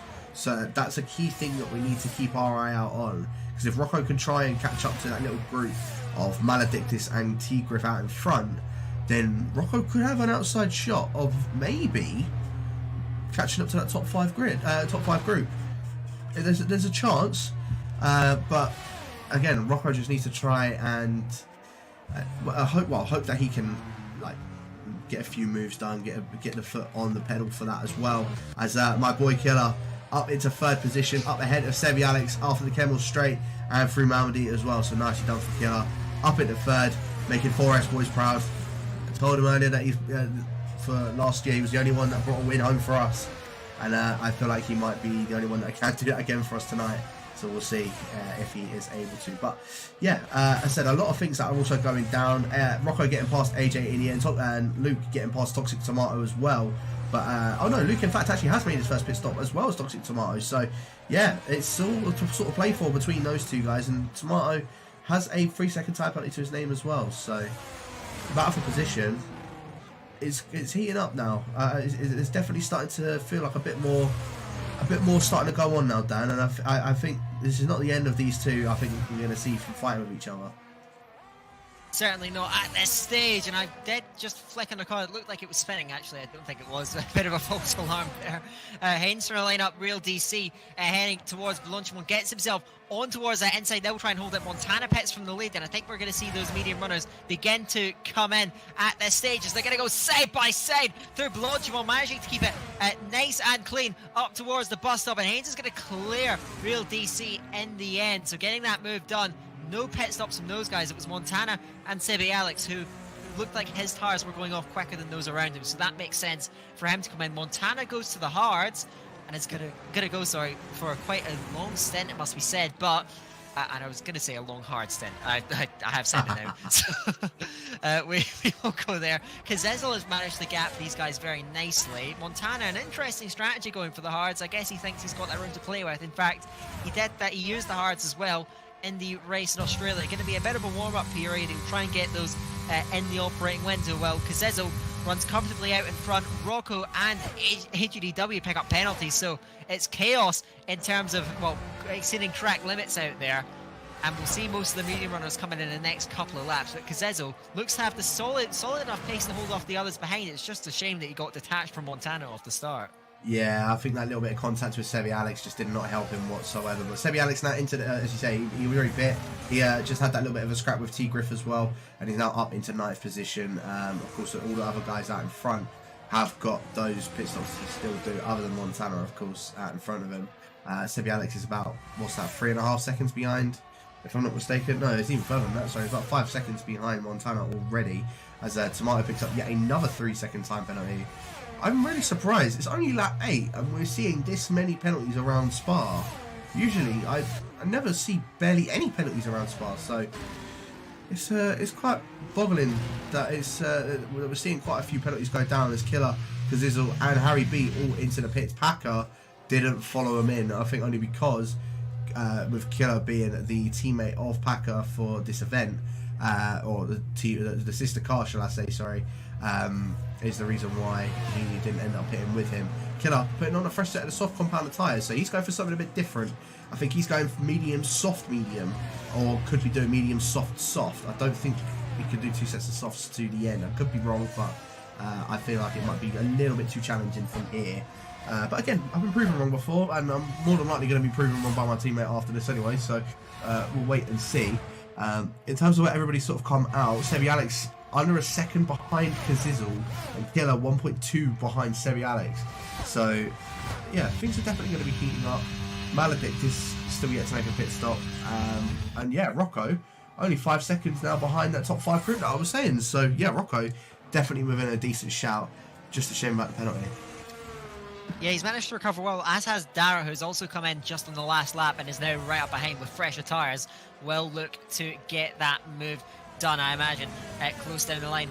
Harry B also right up there, just off the back of Keller. Will try and hang on, but you'd imagine Keller, he hasn't really made much of an impression off the start, but I think that's just getting the tyres up to temperature. Sebi Alex's undercut worked very well because he was behind Keller, some way behind Kazezo, but just that one lap, and look at that, he's right on the rear wing of the Aston Martin comfortably within DRS range. Packer out in front. You'd imagine the pit stop is going to come on this lap. Maledictus will also come in, and then that should, for the most part, that will be it for the first round of pit stops as we make the safety car again. So that's just he's our safety car is our mascot, as I said. Packer comes in. I think Maledictus will come in further down the field as well, so we should get a good idea of where everyone stands in terms of net position. It's Montana who will lead comfortably, Kazezo, then Sebi Alex. Sebi Alex with a lap older tires. He has been dropped once from Kazezo's DRS before, and Kazezo has the battery advantage, so I think that will be a tough situation for Sebi Alex if he can just hang on in there for this stint. Keller will try and apply the pressure. Harby trying to hang on then, as we've got yellows further down the field. I'm trying to find where that is. I think that's right at the back. That's Old School. Old School heading off out of Malmedy. He is, let's be honest, he is a little way behind the rest of the field as it stands right now, so not having the greatest of evenings at the moment. Packer's out the pits then, trying to warm up those tyres then up behind Harry B. So the order has been shaken up a bit, and Harry B and Packer, crucially, as Dara is going to move past Rocco easily down the Kemmel Straight. Harry B and Packer were detached from the train, so it's Kazezo, Seed and Keller that managed to distance themselves, and there's how strategy can break it up. Harry B and Packer, just the pit stop's not quite favouring them, and then they've got work to do. They've been detached from the group in front. Yeah, no, they certainly have. So I don't know how that's managed to happen, because Harry B was all over the back of Keller. I know Keller has gone on the set of the soft compounded tyre, but I wouldn't have thought that they were that much quicker, considering that Keller's literally only pit last lap. So, I mean, he's doing a very good job anyway, is Keller, and looking to potentially jump on the podium up ahead of Sebi Alex. So, yeah, I think Keller could be, he's in for a very good shout of a potential podium position for 4S, which would be huge for us, because I think we're behind on quite a few points at the moment. I'm just trying to have a look and see if there's anything else going on down the field. Luke Haynes and Russell all still relatively close to each other. Russell, I don't think has actually, no, he did make a pit stop on the first lap onto the set of the hard compounded tyres, so he's had a decent recovery, to be fair to him, because he was pretty much plumb last up until that point. I think must have been a little bit of a contact with him and Old School, or with him and a couple of other people. I don't quite know, because I saw Old School was relatively was going relatively sort of slow at the beginning of the first lap. But yeah, Russell's had a pretty decent recovery as well on these hard compounded tyre, and I'm assuming he probably got a set of the mediums for the end, or even maybe a set of the softs if you can drag them out. Right, another 5 or 6 more laps. then those softs will definitely be able to last. As Killer getting the move done on Sebi Alex down the Camel straight, and is now up into P3 and onto the podium for Forest. Go on, Oh no! Killer, just after getting the move done, Sebi Alex drops it out of Almody, recovers the car now. He just managed to get himself up onto the podium, and you were hyping that one up, but Killer drops it. He's now just in front of Rocco behind Dara, and well, that is the mother of all commentators' curses on your own teammate, Jack. Jake, I am so sorry. Oh my god, no. Oh, it is what it is. It is what it is. It's fine. We can still make up from it. It's not a problem at all. We're still in 7th, so that's the main thing.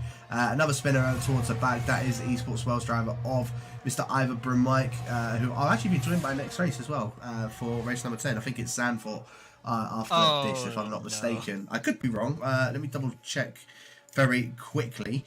Is it Zandvoort? It is Zandvoort after this. Okay, so yeah, we'll go from Belgium over to Zandvoort. It's going to be a bit of an interesting one, but yeah, I don't know. I think Mike back in the booth. Could probably be the first time I've heard him in the booth for quite some time, to be honest with you. Yeah, I'm still gutted about Killer. And he had another off heading for Stavelin as well, so he dropped even further down the field. The tyres are cooked, and now he's going to come in.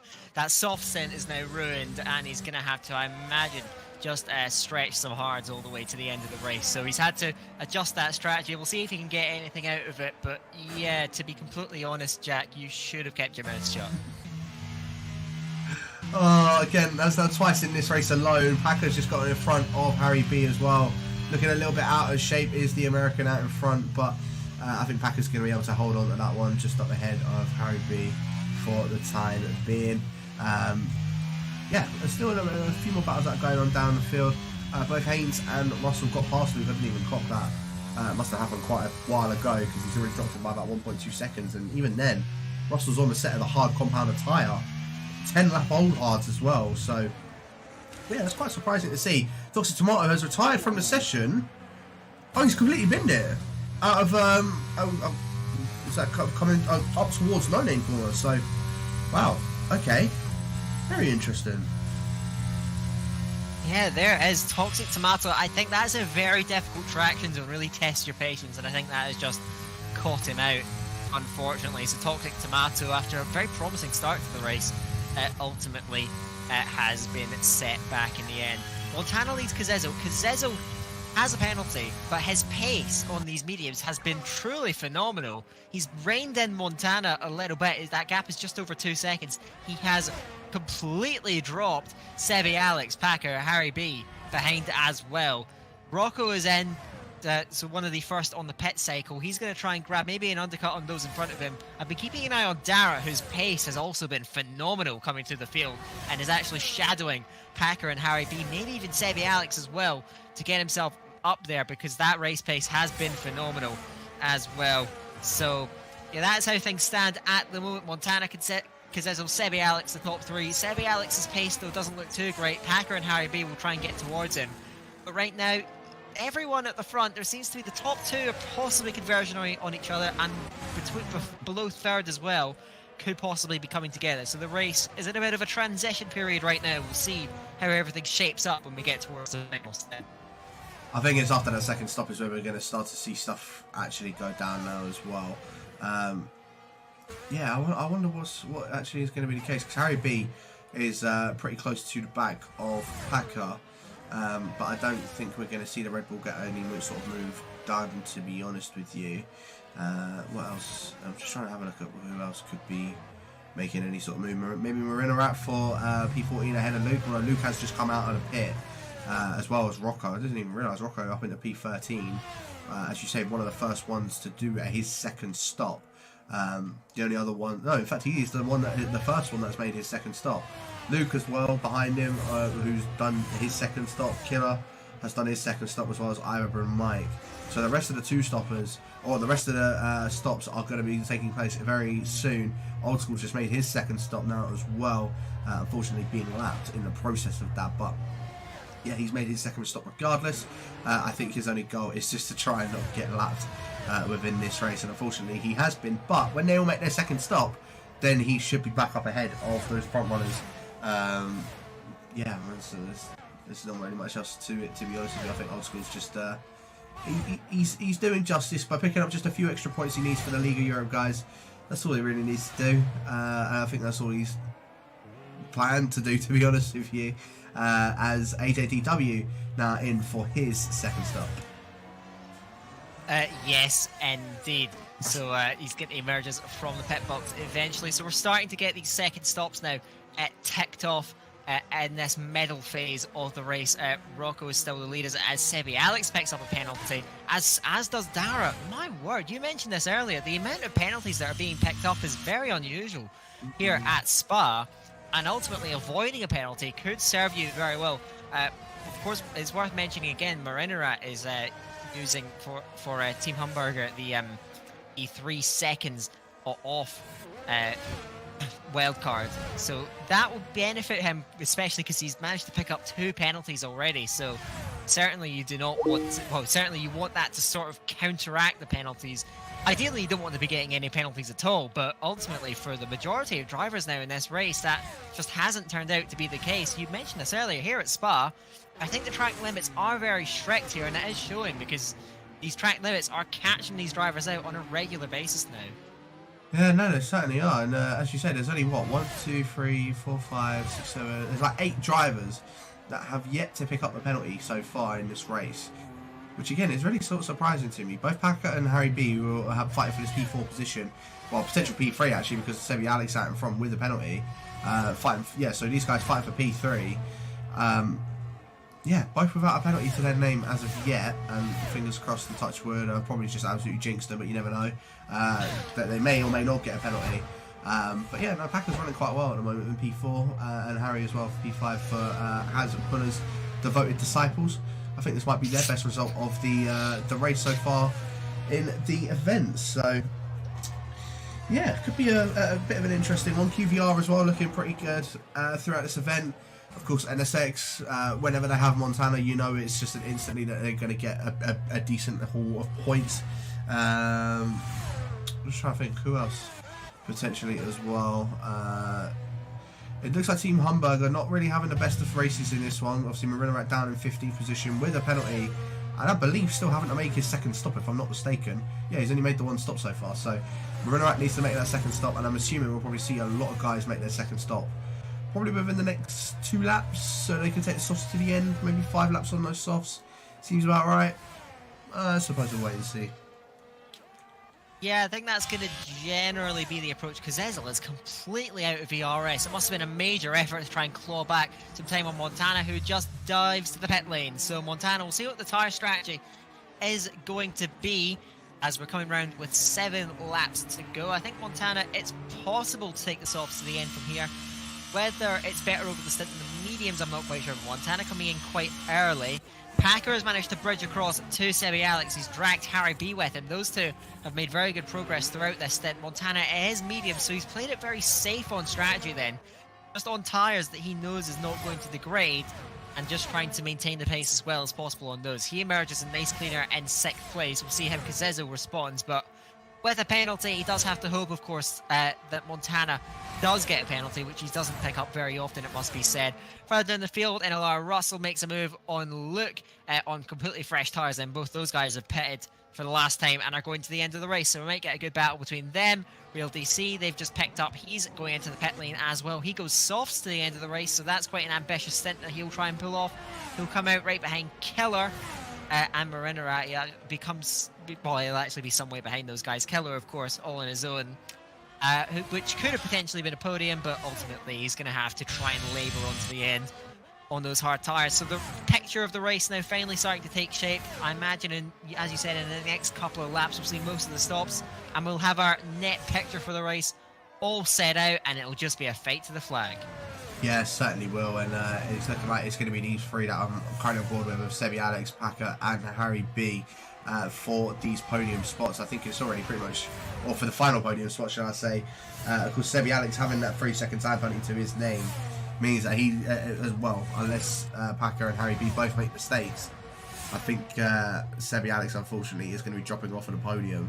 So it's up to Packer and Harry B to see who comes out on top between the pair of them. Sebi Alex coming into the pits, as well as Harry B and as well as Dara. I'm quite surprised Packer didn't follow Sebi Alex into the pits, to be honest with you. Try and go for the same strategy as him, but Packer must be quite comfortable on these tyres, so I suppose it's each of their own, as there is a spinner out of the final corner, and that is our resident old school over here, just out of the final corner, trying to unlap himself. I believe he has done, although I say that Montana has come out of the pits and is still a lap ahead of old school, so unfortunately for old school, I think he was hoping that he wouldn't get lapped, and on his first race for the League of Europe, second race in the League of Europe, he had been lapped, unfortunately. And that's Spa, which is probably the track that you'd least expect to be lapped at, so that should lend itself to how disastrous his race has been. 50 seconds behind Iverman Mike, who is also some way off the rest of the field. It is quite spread out, because I think for a lot of people it has been a very disastrous race, which could shake up the point standings. Of course, we haven't had an update for a little while, I don't think, so we'll hopefully get a good picture as to where things stand further down the line, as to where every team is, because you can imagine it can be fairly hard to keep track of. So hopefully eventually we should be able to see those standings soon. We're coming up now with just 5 laps to go, because Zezel has decided to extend this stint. I think the gap to Montana is going to be simply too much in the end, as who's off the road? Keller and Marinarat, who have gone off at the same point of the track, heading out of Lake Combs. So I don't know if there's been a coming together or if there's 2 separate spins, but certainly been a nightmare race for both of them. And I know that you won't be too happy to see that. You're going to have to pick up, or you're going to have to, I don't know if, are you racing again from now on in? You're going to try and pick up the slack? Yeah, I'm racing, where am I racing? I'm racing Britain at like 2 in the morning, I think, something like that. So, yeah, it's going to be a bit of a, it's going to be a bit of carnage. That, Britain and Hungary is when I'm racing, and then I'm not racing again until Jeddah for the second to last race of the evening. There we go. The evening of the event, sorry. You will try and make some sort of recovery. Packer, it must be said, has done a superb in-lap then on those old mediums to actually stay within DRS of Sebi. He's actually dropped Harry B, who I think got held up in the pits somewhat, because he's now got Dara behind him, who's joined this battle. Just a shame with the penalties, because we would have a very thrilling fight for the podium in order here, which Packer looks to be the favourite for, but he can't afford to get a penalty himself. Harry B will try and get himself into DRS range, which he has just about managed to do, so his Killer has retired. I think that's in the pit lane as well. Marinarat has just come in as well for what will actually be his second stop, so that's Killer out the race, unfortunately, with Toxic Tomato, who we saw crash out of Ravage earlier on in the Grand Prix. We're inside the last 5 laps, so closing stages here at Spa, because Zezel leading, yet to make the pit stop. When he does, you'd think the gap to Montana is going to be too much to chase down. Sebi Alex trying to hold to P3. Packer hasn't had a particularly great outlap, just trying to get the tyres into the operating window. Harry B will threaten, and I think as they manage to go back past the safety car one more time, it looks as though Harry B is going to try and pressure Packer. Of course, this is still a fight for net possession, and Sebi Alex will of course be hoping, is because Zezel comes in from the lead, he'll be hoping that these guys battle, because he can try and extend that gap and get that crucial 3 seconds that he needs. Yeah, he needs to try and hope that he can do that as well. I mean, he's done a good job of breaking away from Packer as well. I think Packer still was trying to warm up his tyres midway through in Sector 2, but yeah, he's 1.5 seconds behind Sebi Alex now, and he came out with 7 tenths behind him with DRS as well after Pouon. Sorry, not after Pouon, after Radion. So, yeah, Packer really is starting to struggle. Sebi Alex looking very quick, and I think Sebi Alex, there is a chance, if he does the same thing as what he did basically in the last lap, he could potentially get that 3-second gap out to the American of QVR Packers. So yeah, I don't know, it's definitely still something that's to it. It's definitely an interesting situation with obviously what's going on as well. So yeah, I don't know how it's gonna go down, to be honest with you. Well, Packer will now have those softs up to temperature for sure by now, so let's see if he can try and work his way back. I'm comparing Sebi Alex and Packer. Packer seems to be running much lower wings. He's much faster on the straight, but Sebi Alex in the high downforce stuff is able to make that back up. As Luke goes past Mala, who has a massive moment, in through Lecom. He is now just about managed to do his last stop. Everyone has now completed their 2 mandatory pit stops for the race. So we've got a mix of soft and medium runners to the flag. Montana's lead just under 5 seconds. Actually not as much as I thought it would be, because Ezo will try and chase him down, but with a penalty, you'd imagine Montana should be fairly comfortable here. Sebi Alex, though, despite the older tyres, he's doing a very good job at the moment of keeping Packer at arm's length. As we've had a spin, I think that is that may well be Old School once again, who has gone off. Now heading through Radion. Yeah, there's not really much to comment on Old School's race, but he is simply just slipped right down the order. Montana, Kazezo, Sebi Alex trying to hold that P3. Packer keeping it within arm's length. Of course, all Packer needs to do is stay within that 3 seconds, but Harry B is going to try and be the spanner in the works there. He's still looking for a podium. He is still threatening, and he's up behind Packer now. 7/10 is the gap, probably too much on this occasion. He's got low battery. He's going to need to work some magic to pull this one off. Yeah, no, he certainly will, and it could be a bit of a challenging task for Packer to try and keep Harry behind. Saying that though, his only saving grace really is that Harry's relatively low on ERS, but just look at how much more he's gaining in a straight line even without using that ERS to his advantage. Sebi Alex, another 3-second tyre penalty, so that's definitely him coming off of the podium now. Again, unless both Harry B and Packer spin, I think I think that Sebi Alex definitely off the podium, unfortunately, for the SF1L driver. But yeah, Packer and Harry are they're going to be the two that are going to be going at it for that final podium position, as Maledictus and Luke were both going at it as well, making their way down the Kemmel straight. And yeah, Mal now up into P10 for Olimpo, Luke down into P11 for CSL, as I've kind of just seen your comment in the stream chat to a certain Yo JD here, wanna go camping. He said, sorry JD, but I'm 19. Yeah. Less said about that, the better, I think. Fair enough. Yeah. Moving swiftly on. Montana leads because I'll tell you what, for a few circumstances, this could have been a really thrilling fight for the flag if Kazezo hadn't come together with Sebi off the start and didn't get that penalty. We've got a real battle between these two because I don't think there's been much to separate them on raw pace at all. Mike has been disconnected, I think, and I don't think there'll really be time to get him back in. Yeah, Kazezo could have been right there with Montana. Ultimately, though, it looks like Montana can control this one from the front. Sebi, of course, we've established he's probably not going to end up on that podium now, just the penalties, a couple too many.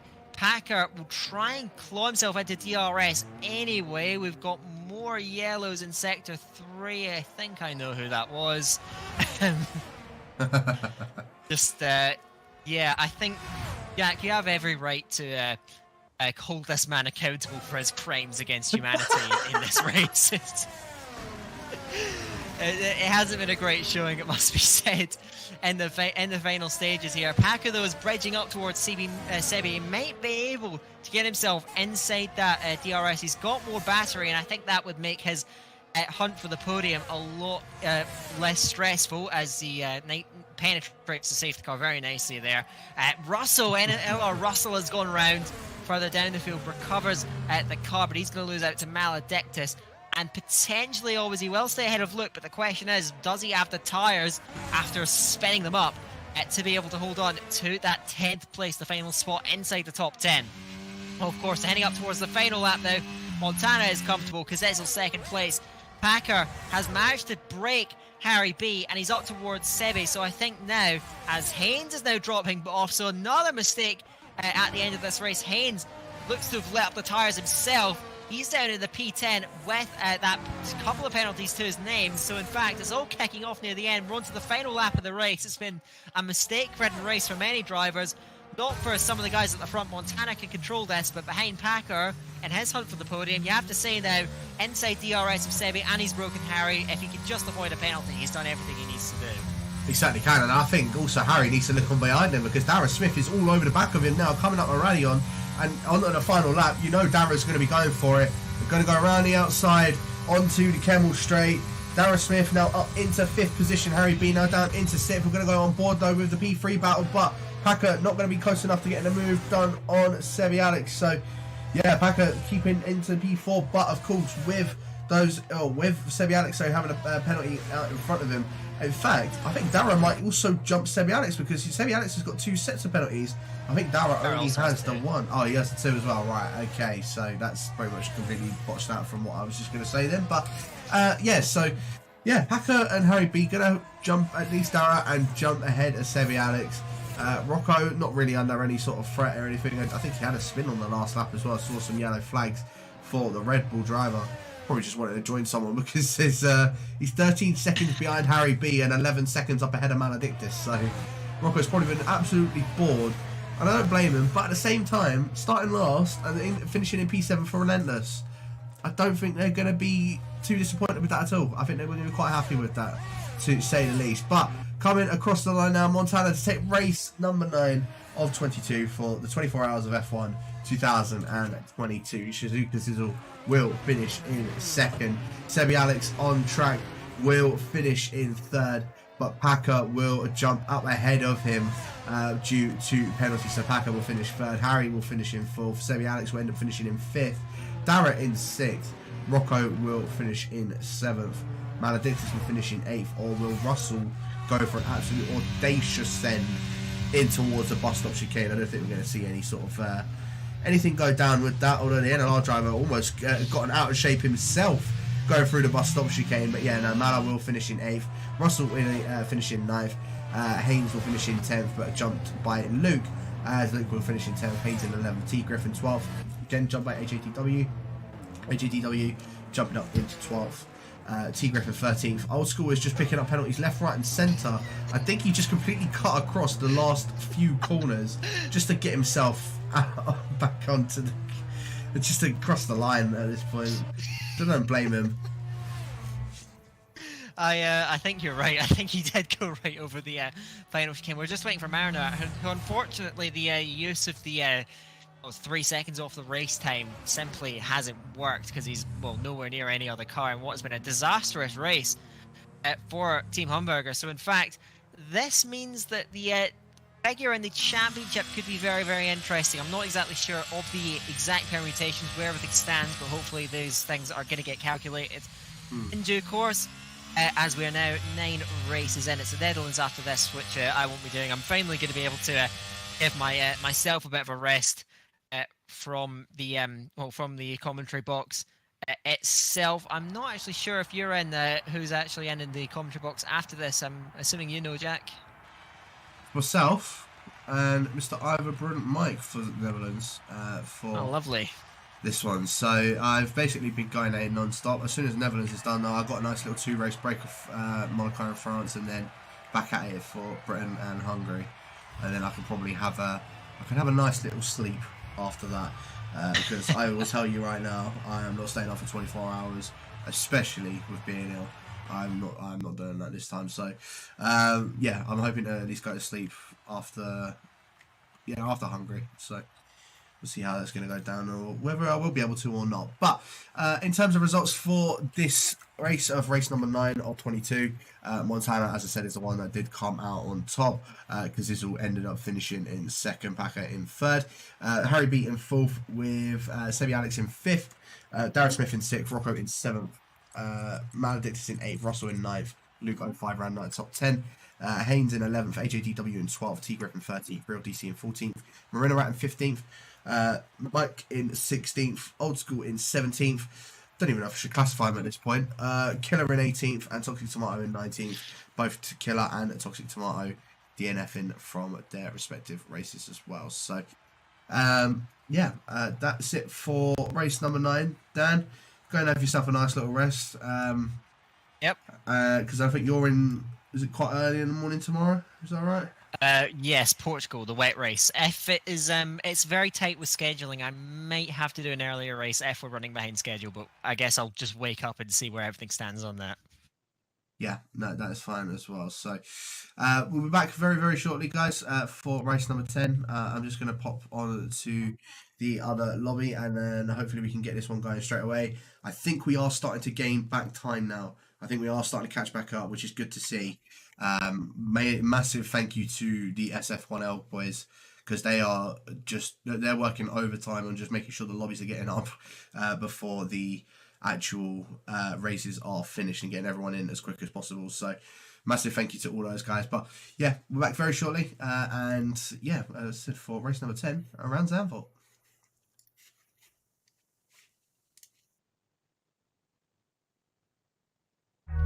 I have no idea which way this condition will go, or what my future might hold in 10 years, in 15 years, and 20 years. And that is really scary.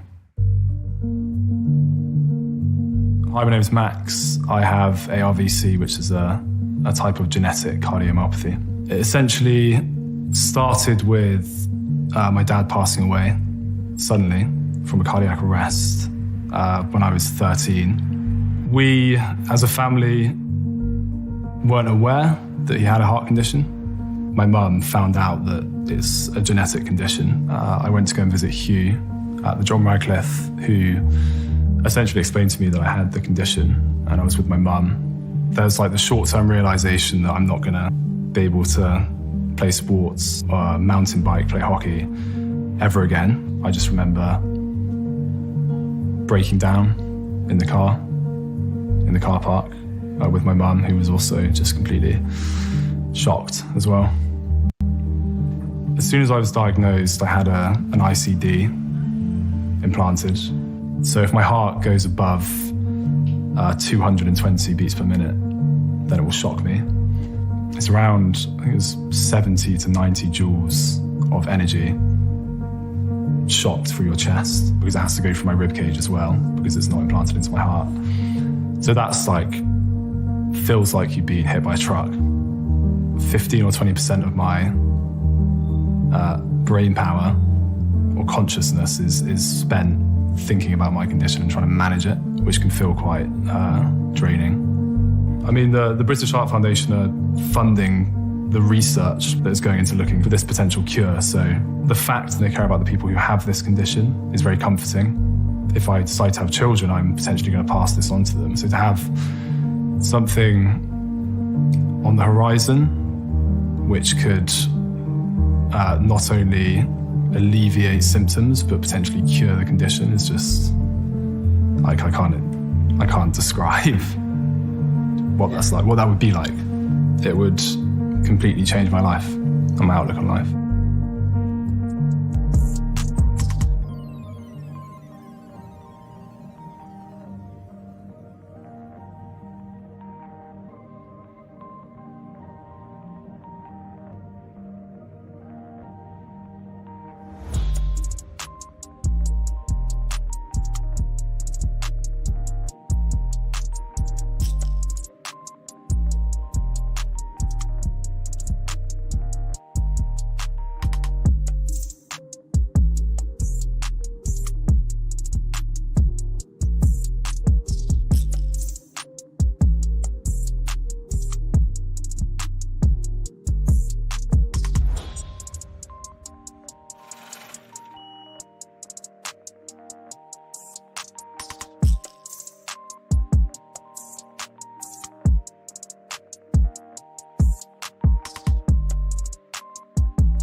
Race number 10 about to commence. I have dropped Dan and I have gotten a Welshman with me, Mr. Ivor Mike. How you doing this evening? I am doing fantastic. Looking forward to a very good race around Zandvoort. Hopefully, it all goes well. Can only hope. I think Zandvoort is. We're getting to more grueling stages of this event, I've got to admit. So I'm hoping we're going to have some pretty good action within this race. I suppose we'll wait and see. We're almost at the halfway point of the event as well. I said race number 10 of 22. So this could be a bit interesting, to say the least. Got 10 more seconds and we can start to get the one-shot qualifying underway. And let's just have a quick look at who is doing what for this one. So QVR going to be starting at the back, so Verstappen is going to be the one that turns around instantly. And there are one person using the 3 seconds reduction of Luco 5HD and IRT Sieb for International Racing Team using his double points for this race. So Sieb, I think, is one we'll need to keep our eye out for. If he's using his double points here, it's got to mean that he's pretty decent at this track, surely. So, I don't know. What do you reckon, Mike? Do you reckon you might see Sieb do something pretty decent? Do you reckon Luke could use that 3 seconds to good effect? Or do you think it's probably a complete waste using it around a track like this? I mean, tracks like this, it can go one or two ways. Obviously, the curve's very lethal around here. So, I mean, Sieb, if he's very confident around you, why not go for the double pointer? And obviously for Luke, likewise, if he's confident around you, why not go for the 3? Exactly. Why not? Why not indeed? Looking on the grid as well, it looks as if there's a little bit of a battle going on with Nico Sos, Will Lewis and FVR Jeroen. Also looking at it as well, Blizzard, Matthew Alder, down in P18. So he must have been validated on his lap time or must have had a spin somewhere as well. So I think we might see a little bit of a redemption arc coming from one of the biggest sort of F1 challengers to date, with a couple of other guys as well. But Blizzard, P18 is the best he's going to do. Harenwag down in 17th as well. But Henry R out of nowhere from ERT, it didn't even cross my mind of Henry R putting it on pole position for ERT. What a time that was from him. Absolutely fantastic final sector from Henry, and he puts it on pole, the best place to be. Exactly, and especially around a track like this. So Henry R going to be starting on pole position with Nico Sos in 2nd, Will Lewis in 3rd, Jeroen in 4th, Elliot Noren in 5th, Jeroen in 6th, Vaporizer in 7th, Teramiso in 8th, Ryan in 9th, It's Coolman in 10th, Sieb in 11th, Drofters in 12th, TR44S in 13th, Miami in 14th, Luke in 15th, Strauss in 16th, Harenwag in 17th, Blizzard in 18th, Nova in 19th. Both of the Ferraris look like they've had a spin at the exact same point, because they've only separated themselves by 0.3 of a second. And then QVR Verstappen starting at the very back of the grid. Probably the one time that he was hoping that a lot of people would invalidate on their lap times. Nobody did. And he is going to be starting plumb last at the back of the grid for his last to whatever race that he's going to be having for this evening. And in case you are new, for the 24 hours of F1, it's a mandatory 2-stop. Every single place you get points if you finish. And yeah, that's really all there is to be honest with you. No safety cars, no formation lap. We had a formation lap literally in the first race. Realised how much it benefited the host, and then said no to it ever since. So yeah, I said as soon as that countdown is done, 5 red lights will start to go out. But yeah, Henry R on pole. I don't think anybody. I wasn't expecting that. Could potentially take this all away, Mike. Yeah, very impressive lap time from Henry, and definitely one to keep our eyes on for potentially taking a race win. But see, there's a lot of quick drivers in here, so I wouldn't be surprised if we see a lot of battling. But also we're getting into that stage now where maybe a bit of fatigue is starting to settle in with a couple of the drivers. Yeah, no, certainly is. A lot of these drivers wouldn't be racing around this sort of time or even later on tonight as well. So let's have a look. We've got 5 red lights turn. The lights are out and away we go for race number 10 of 22. And Will Lewis, what a start that was from him, and same with Jeroen. They're free wide going down in towards turn number 1. Elliot and Nikos as well, and it looks as if Jeroen is the one that came out on top with that one. Henry R getting jumped by Will Lewis at the very start of the race, as well as Tiramisu and Vaporizer both side by side now coming through the banking section. That's Drofters that's gone round for esports well, so I know you're not going to be a very happy bunny with that one there, Mike. But yeah, other than that, right, all relatively clean throughout the entirety of the field. I just don't know what happened with Drofters. Yeah, I don't know what happened with Drofters either, to be fair, but yeah, as you said, all relatively clean up the top. As I'm looking at Is Coolman having a little look on Vaporizer in the middle sector as he's going to try and having it around the inside as Vaporizer's going to try and get a better exit on the outside, but unable to get the traction. Yeah, no, certainly isn't. Although saying that, it's Coolman trying to go for another move, coming through. I'll probably say this more of like the stadium section off the track, but yeah, coming through the final corners now, and of course the big old banking coming down this side here.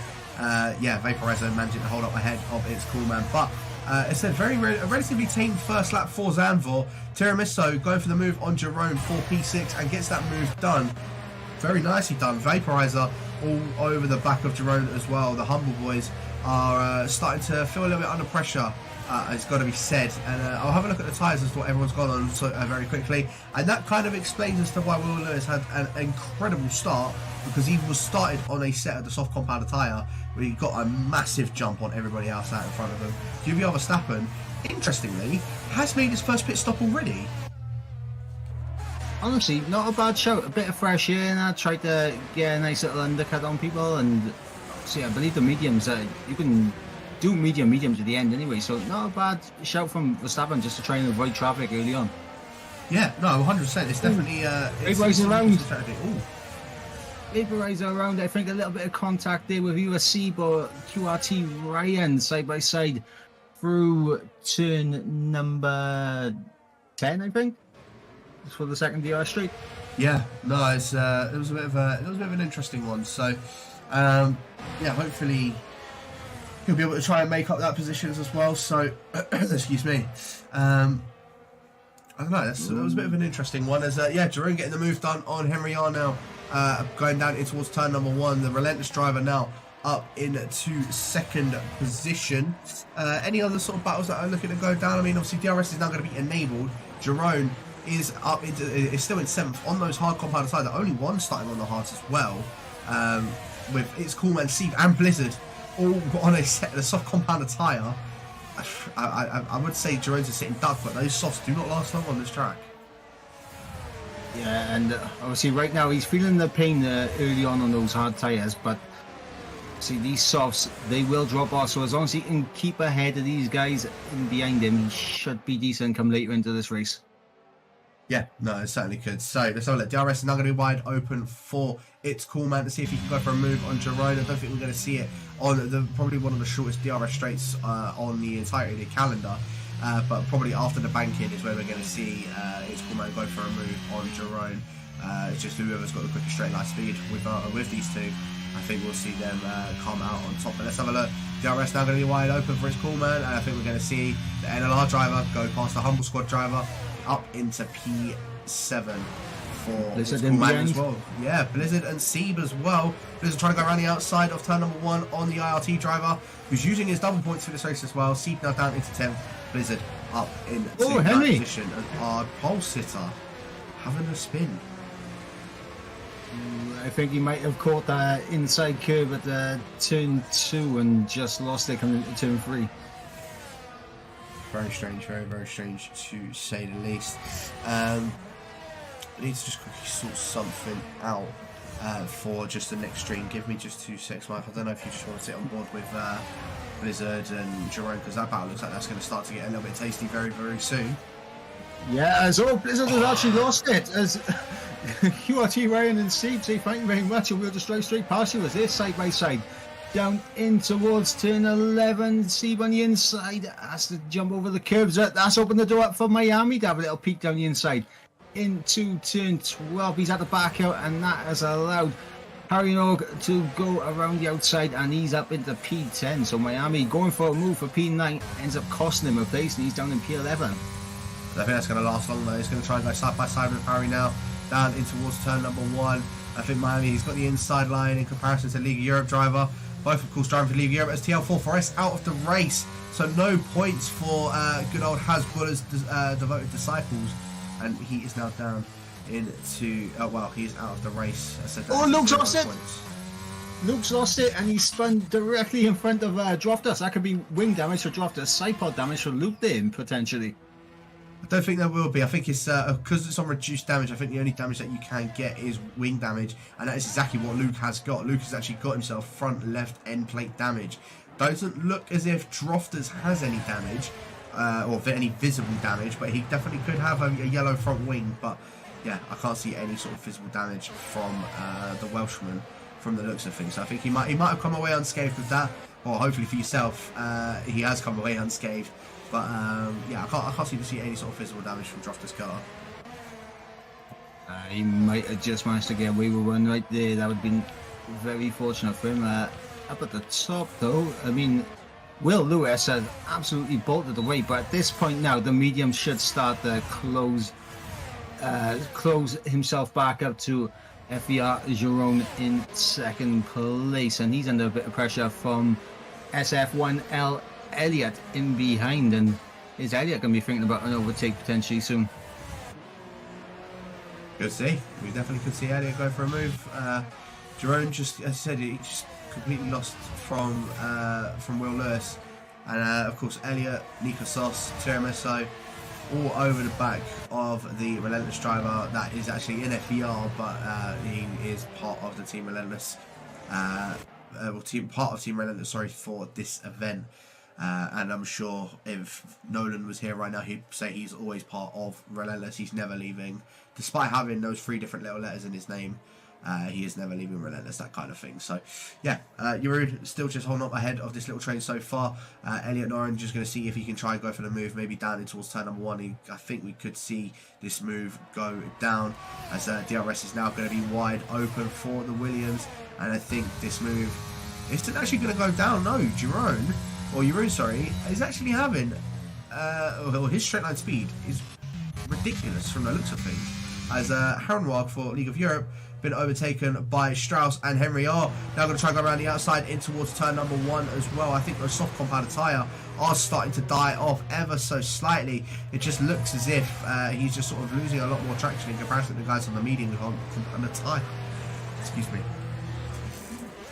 Looks like Harry now starting to struggle on those soft tyres. But an interesting thing that I noticed with Jean and Elliot. Elliot's not using his ERS. He's sat there on 75% compared to Jerome's 25 at the moment. Yeah, so Jerome definitely going to be put under quite a significant amount of pressure from Elliot. I don't know if it must have been Jerome was burning down on that straight if Elliot wasn't catching him, because I know Elliot wasn't really using any ERS for himself either. So yeah, I think we might see round 2 go down here now. We're on lap number 7 of 36 for race number 10. I said almost halfway through the event, and we are currently 10 hours into the races so far as well. After the 11th race is when we would technically be on the halfway of the event, as Elliot Noren tagging the back of Jeroen through turn number 1. Just caught a glimpse of that, Elliot. That could potentially be a steward support coming towards the end of this race. But yeah, Elliot now down into second, up into second now, and Jeroen now down into 5th position, fighting Jeroen. That's the only way I can sort of separate them, is by calling one Jeroen, one Jeroen. Otherwise, it's just going to be Jeroen versus Jeroen, and I just can't be arsed with it. So, yeah, Nico Sos all over the back of Elliot. The battle of the Jeroens, or Jeroen and Jeroen, that kind of thing. Sieb still holding it off in 8th position as well. Maui in 9th. So, yeah, looking a little bit interesting to say the least.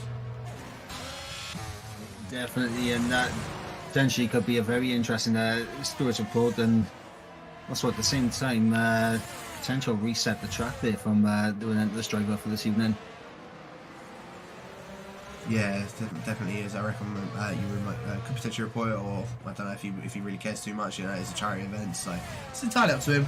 He is entitled to do so if he wanted to. But yeah, Nico Sos So just holding on quite nicely to the back of Elliott. Miami getting past Seeb. In fact, actually, Seeb, the first one. I was going to say, the first one to make actually a pit stop. 3 by 2 and 1 as Vaporizer down the inside of both Nova and Strauss there. A fantastic double overtake from the NSX driver. Oh, very nicely done from Vaporizer, and your man Drofters now involved within this battle here as well between Strauss and between Nova. As I think the soft tyres are definitely starting to die off, because as I said, Drofters now all over the back of them and is looking a lot quicker than those two guys out in front as well. And looking almost, he caught up to Vaporizer quite nicely as well. So yeah, Drofters, I think we could see, oh, as I say that, Vaporizer has lagged out of the session. Oh no, I got hit with this earlier. It's not a nice feeling when you get lagged out of the session. Yeah, hopefully he's able to get himself back in ASAP. I don't think I can get him back in sound button added, but yeah, Vaporizer, unfortunate for him out of the session at this moment. I would ask Elliott to invite him, but he seems a little bit preoccupied as there's a spinner going down, and that is Mr. Matthew Alder, and our race leader has sped into the pits. Now that has just changed the complexity of this battle for the win here. That 5 second could be crucial come the second round of pit stops. Certainly is. There's even more yellow flags going down, and that is it's Coolman. It's Coolman is now down into 16th position. What has gone on this lap? Everyone's just started dropping like flies. I'm not sure, and I think QRT Ryan went for a spin as well. So that's another one down the collection. What is going on? Why is everyone just sort of dropping? Okay, each their own, I suppose. Yeah, it's very sort of interesting. Oh, and as I say that, my guy as well, Miami, also having a spin going through there, and annoyingly, I forgot to turn my notifications off, so I've now got the entirety of the party bus messaging in there for LOE, and they're all coming up on the stream. So please don't say anything bad, because I forgot to turn the notifications off for the party bus. So as I said, they're all popping up in the top right. That's always fun. Yeah, Will Lewis, 5 second disadvantage now. I don't know if Elliott was within 5 seconds of him, but we could see Elliott potentially lose out. Sorry, we could see Elliott potentially take the lead of the race up ahead of Will Lewis, as Ryan also picks up a 5 second penalty for speeding in the pit lane. As Will Lewis on his, I say a bit of a recovery drive now. I mean, I know he's only got 5 seconds, but he really needs to open up the taps now in this middle stint to make up for it, and makes a quick work of my guy Drofters there and up into P6, and he needs to get going quick. He's got a lot of clean air in front of him though to push into. Yeah, no, he certainly does as well. So, I don't know, 8 seconds up the road for Jerome with Will Lewis. Will Lewis, I said of course he gets that 5 second penalty as well as Miami. And Vaporizer, in fact, Vaporizer's gone off. I wonder if he had the same thing as me, where he rejoined, but it didn't give him a countdown. It just sent him straight on. There is that is a very potential. That is a potential for sure. Yeah, I might have to quickly turn off my notifications just because of all of these that are coming through.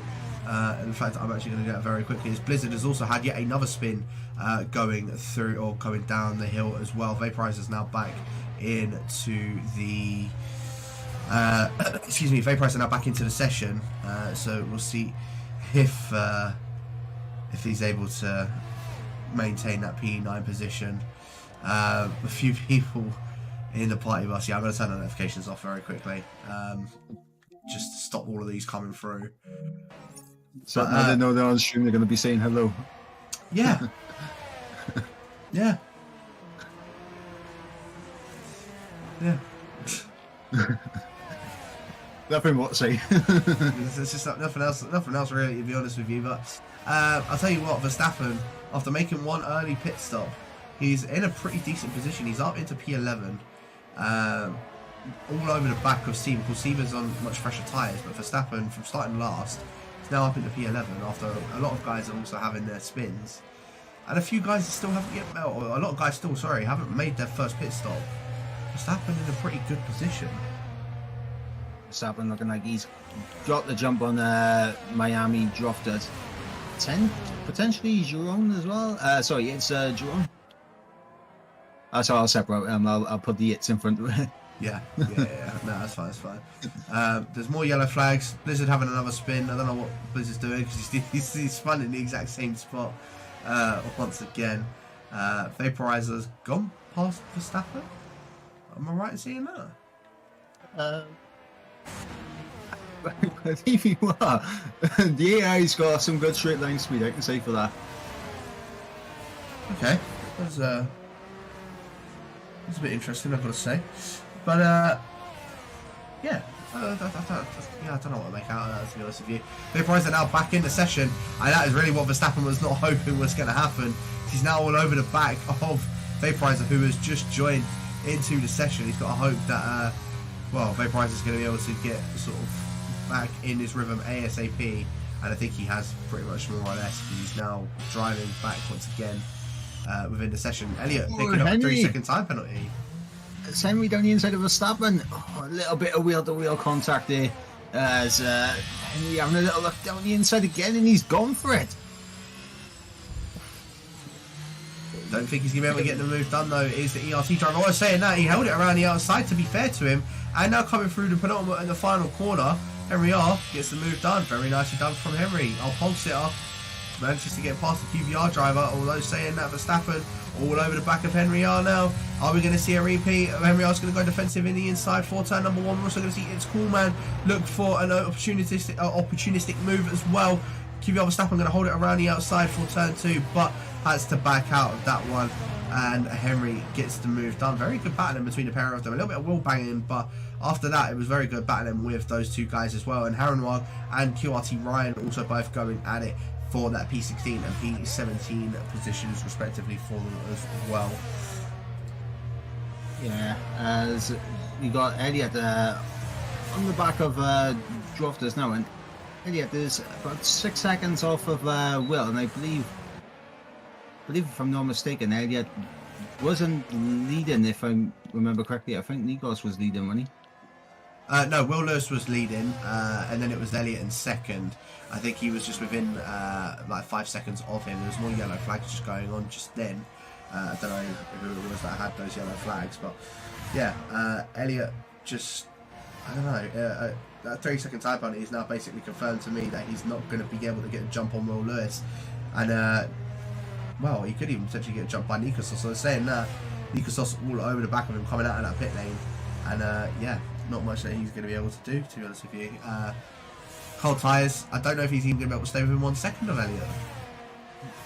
Yeah, not only that, I mean, Nikos also picked himself up a 5-second time penalty as well. I did clock that up in the top of the screen there. So Elliot right now on 3 seconds. Will Lewis and Nikos is the two guys he's trying to fight with, both having 5 seconds. But this is fantastic for Tiramisu.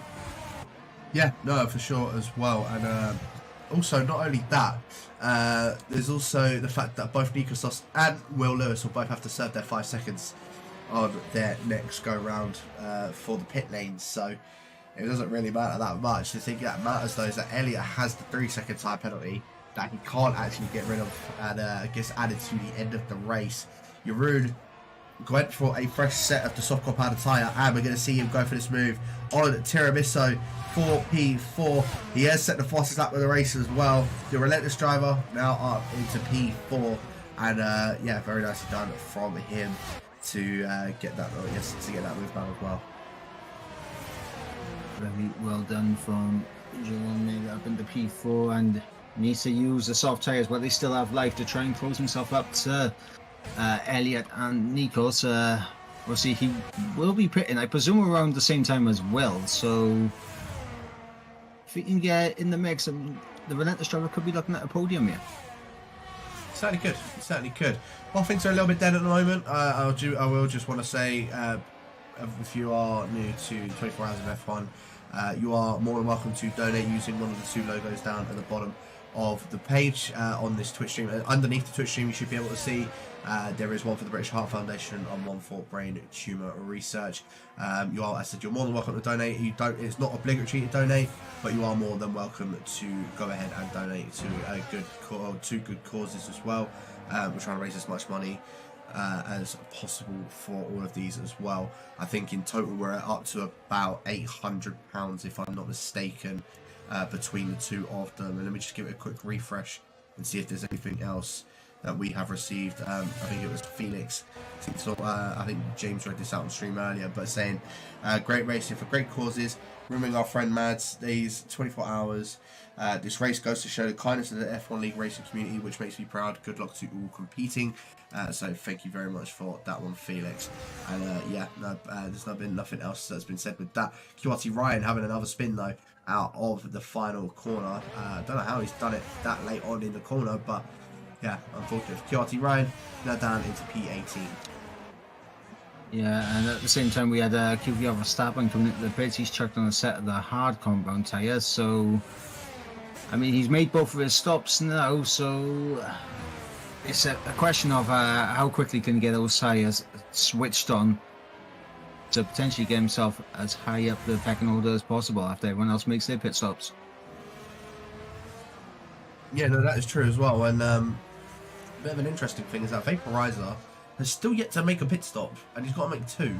So he's already on the back foot with everybody already making their first stops. He's, I understand he's lagged out a couple of times, and as I say that, he actually comes into the pits. So he's probably listening to the stream and listening to me say that about him. But yeah, he's yet to make a pit stop. He's now making his first pit stop of two, and probably going to chuck on 2 sets of softs maybe to go to the end of the race. I believe you can do 9 and 9 with the softs, so I'm assuming that's what we'll see. And in fact, he's gone hard. Why has he gone hard tyres? Is he unaware there's a 2-stop? The only thing I can think of, if he's doing that, then it's the only thing I can think of that he's unaware that it is a 2-stop strategy. And I think someone from NSX needs to tell him ASAP that it is a 2-stop strategy. Yeah. Anyone in NSX that's in the chat right now, make sure you let him know that it is a 2-stop strategy mandatory. He has to do it, right? He risks disqualification from this race. Yeah, no, exactly. So, I said it's relatively sort of died down at the moment. There's not too much that is going on. Zandvoort usually is that track where there isn't too much that can go on, to be honest with you. I mean, you got the likes of, there's still a couple of battles that are going on. Nico Sauce sort of clinging on to the back of Elliott. It's Cool Man and Strauss as well. They're sort of, they're the only ones that are really close as well. Henry R to the back of Seeb. Seeb is actually doing pretty decent for his double points race, so this is probably why he wanted to use it, because he's actually racing pretty well for IRT, and we might see IRT's best result of the event so far in race number 10 around Zandvoort, which is probably not the track I would have expected them to, but if they're using the double points, it's got to mean that they're good at this race at least. So yeah, Seeb doing a fantastic job at the moment, and unfortunately for Luke, and that's not gone his way down in P17. Obviously he's going to be having the 3 second added on, and it's not gone his way down in 70th at the moment, is it? yeah, no, exactly indeed, Mike. So yeah, I mean, as I said, it's a little bit of a lull period at the moment. Here we go. He goes as I say, Elliott, yeah, going down the inside in towards turn number 1. Elliott actually just sort of let that one go. Miami picking up a 3-second time penalty as well. Down in P11, battling is Coolman for that P12, P11, P12 position as well. And also battling, both of our boys going to be battling soon. 2.5 seconds he is behind Drofters. So we'll see if Miami's able to catch up to the back of Drofters very, very soon. But yeah, Elliott now down in the third. Nikosos into second position. And I wonder if we're going to see Nikosos try and start making a bit more inways of Will Lewis up in front, because Will Lewis is just cruising around at the front of the field at the moment. He's just having an absolute whale of a time up front at the moment, and obviously he's already built up that gap that he needed for the 5 second. and he's looking very comfortable right now. Like the only thing I think that could make it interesting is if he somehow does it again. If lightning strike twice. That is true. That is very, very true. Excuse me. Right. Okay. So I was just saying something. Oh yeah, that was what I was about to say. What have you made of the event so far? Obviously, I know the adventures of crossplay, as I think that is Kiwati Ryan once again at the back of the field having another spin. But other than the fact that crossplay has completely messed up the timings of this event so far, what have you made of it so far, Mike?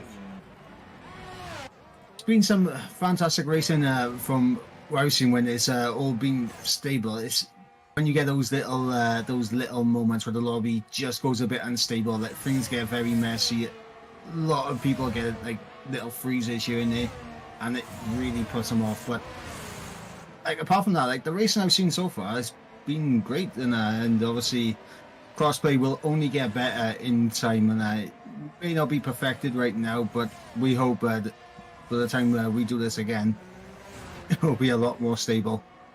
Yeah, no, exactly. So, let me just see if I can start getting the lobby set up for Monaco as well, because I know that's the next race. Because I want to make sure that we got everything all sorted out and set up. I'm ready to go as quick as possible, so we can try and keep on the schedule. Well, we have Henry now pretty close to the back of seat, potentially going to have a look at an overtake down in towards turn 1. He's on his ERS. He will have DRS as well, and this should be a relatively simple move for the ERT driver. As yep, down the inside of the seat, is he going to be able to hang it around the outside? No, he's not. That's done. Henry now up into P7, Steve now down into 8th. Unfortunate for the IRT driver, but very nicely done from the ERT driver. So yeah, Henry now up into 7th, Steve down at 8th. Nova just sort of having his own little race as well. 3.2 seconds in front is Steve, 2.7 behind is Drofters. So yeah, just not being able to sort of battle anyone. He's just sort of just driving around on his own. Same with Will Lewis, 7.6 seconds behind him is Nikosos. And Nikosos a little bit under pressure from Elliot in 3rd position as well. Jeroen also trying to just eye up anything that can go down. And yeah, I mean, there's not much else really sort of to it, to be honest with you. So I just clocked something, and I don't recall being the gap that big, but Vaporizer 5.8 seconds ahead of Verstappen in 14th and 15th. Oh. Yeah, you are right. I don't know if I wonder if Verstappen's made some sort of mistake, because Jeroen is now into the pits. But yeah, you are right. I wonder if Verstappen has made some sort of mistake. He has a massive twinge of oversteer though. So yeah, I think Verstappen is really struggling around in this track. Don't know what's going on with him, but yeah, he's definitely made 2 of his stops. Jeroen as well has just come in for his 2nd stop. Whereabouts is he at the moment as he's making his way out of the pit lane? He's in P9 and he's just come out ahead of Drofters. So yeah, he's come out significantly ahead of Verstappen. That's interesting. Yeah, I don't recall seeing Verstappen go for a spin or anything, but I mean, Verstappen, like, he definitely lost a huge amount of time. I mean, the only thing I could potentially think of, maybe he clipped his front wing on the pit exit or something.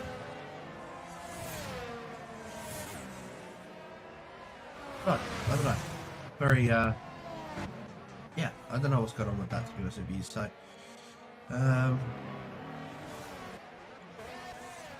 yeah, I don't know what else to say to that, to be honest with you.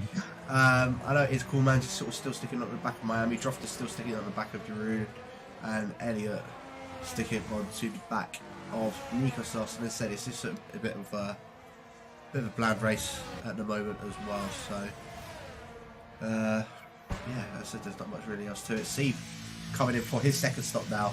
Where's he going to be out in relation to Verstappen? Because if I'm not mistaken, wasn't Verstappen pretty close to the back of Steve at one given point? So we could see Verstappen potentially still charge down Steve as I think it's Coolman sped into the pit lane.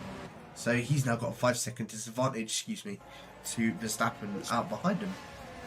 Racer around the outside and gets the job done on Steve on the pit exit there, but yeah, Verstappen getting the job done on this Coolman as well. So has 7.4 seconds between Seagull and Verstappen. So Verstappen's definitely made a few mistakes here.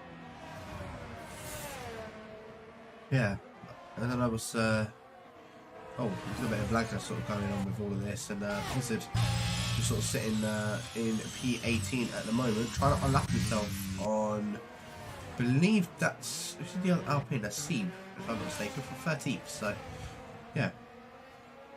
Something tells me that it's not Blizzard that's driving, because he's down in 18th, and I know Blizzard's usually a lot quicker than that. I don't know. Or we might be trying to race on pad. I have no idea, to be honest with you. But yeah, as I said, there's not really much else that's going on at the moment. Just waiting for everybody else to also make their second stops, so we can probably see where everybody is going to end up sort of filtering through. At the moment, though, Jeroen is all over the back of Ecos Nova for P7, and the relentless driver. In fact, trying to go around the outside. Coming down the hill, Nova gives up that one. Jeroen went for something a bit audacious and it worked out for him. Nova backed out of that. I was hoping to see a nice little scrap going down the hill with that.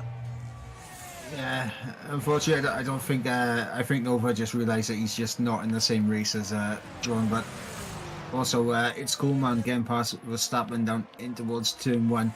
And again, we're kind of in this kind of dry period where we're just waiting for the final pit stops to see where the likes of Elliott will come out relative to Tiramisu, and also Jeroen, who's gone for the undercut.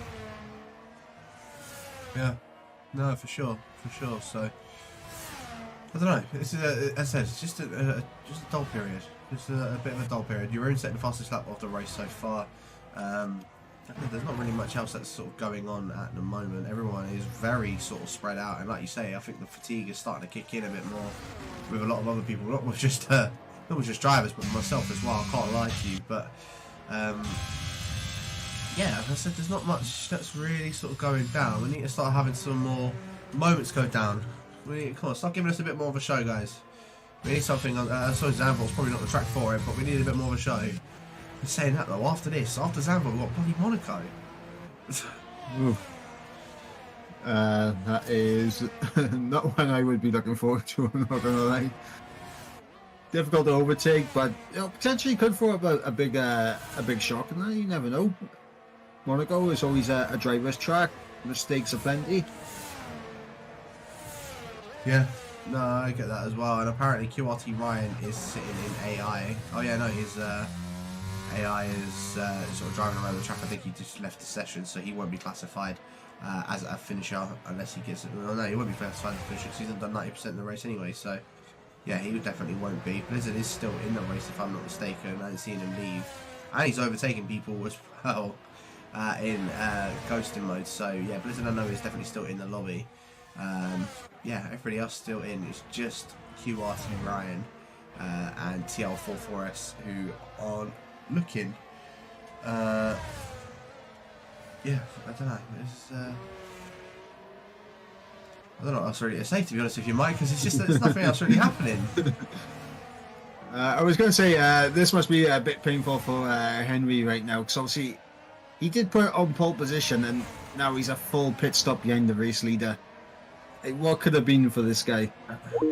Yeah, no, exactly, and it's definitely been a bit annoying for Henry, especially after having that spin, as you were saying early on. I think it was on like lap 3 or lap 4. It put him on the back foot. He's made a decent recovery though, to be fair to him, up into 5th position, and so yeah, I mean, a lot of these guys, not only just him, but a lot of these guys have just sort of been just sitting there, just driving around, just trying to, you know, get to the end of this, and then of course for Monaco in the next, I want to say, well, if we've got like 9 more laps to go, give it another 15 minutes, I reckon, and then Monaco we should be starting, so that would be about 25 past 12. How much further does that put us down in terms of when we were supposed to start Monaco? About 35 minutes. Okay. It's not been a bad recovery so far. I mean, I think at Brazil we was like an hour behind at one point, so slowly getting there. Yeah, we're slowly starting to build it back up, ever so slightly. I tell you what, now this is going to be interesting. Henry on those softs and it's Jerome on those mediums. Those softs should be quick enough for Henry to close up, so we could potentially have a battle soon. Yeah, no, we definitely could do. Henry hasn't got to make another stop at all, so it's just up to Jerome. So has Jerome got to make another stop as well? Let me just double check. So Will Lewis, Jerome, Jeroen haven't got to stop. Elliot and Nikos have just stopped, so they've done now their second stop. Drofters still has to make a second stop. Tiramisu has already made a second stop. Miami's just coming in to do his second stop now. Yeah, Jerome and Henry R haven't got to make a second stop, so it's up to Henry R really. They'll try and chase down the Humble Squad driver. Could he do it? 7 more laps left to go. We could see Henry try and close that gap up to Jerome. Whether it's going to play out or not, we will wait and see. And also a battle for 9th going on. So we've got Nova on those softs. He's close up to the back of Sieb now. So another tasty little scrap that could go on. Different tyre compound for the pair of them. And yeah, we'll see how they go. And then we'll see your guy, Miami, down in 12th on fresh sauce. Can he catch up to his cool man? There is that chance. Of course, it's cool man on a set of the medium compounded tyre. Everyone has now done 2 stops other than your man Drofters, who's probably going to come in at the end of this lap. For some reason, QRT Ryan's AI has made 9 stops, which is a bit interesting. But Optimal strategy. Optimal strategy right there from the AI.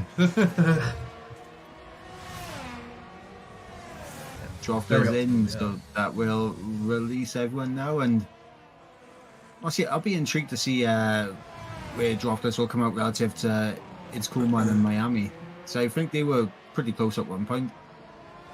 yeah, Miami's now just coming around the final 2 corners, or coming around the banking now. Drofters is just coming out of the pits, if I'm not mistaken. So I think he's still going to hold up ahead of him. It's Cool Man where he's going to come out in relation to where Drofters is. In fact, Drofters coming out about 1.5 seconds up ahead of It's Cool Man. But now this is a battle we're going to start to see. Elliot versus Jeroen for P2. Finally, we're going to have at least a bit of action on the track. Is Elliot going to try and go for it? Coming down towards the start of Sector 3. I don't think we're going to see the SF1L driver go for it. But maybe down in towards turn number 1, Jeroen could be a little bit of a sitting duck. Saying that though, Elliot has burned a lot of his ERS, because he was on about 70% when he was trying to battle with Jeroen at one point. And he's now down on pretty much the same amount of ERS as Jeroen. Both using now. Who's going to be able to get the position? DRS is wide open. ERS is now being used. Jeroen, with that straight line speed, is going to be able to hold on at the moment. And of course, they had a little bit of contact earlier on in the race. And Jeroen has managed to get an undercut done on Elliot, and is now going to hold on to this position so far. Despite Jeroen actually getting tapped and spun around by Elliot earlier on, he's doing very well for staying in second position.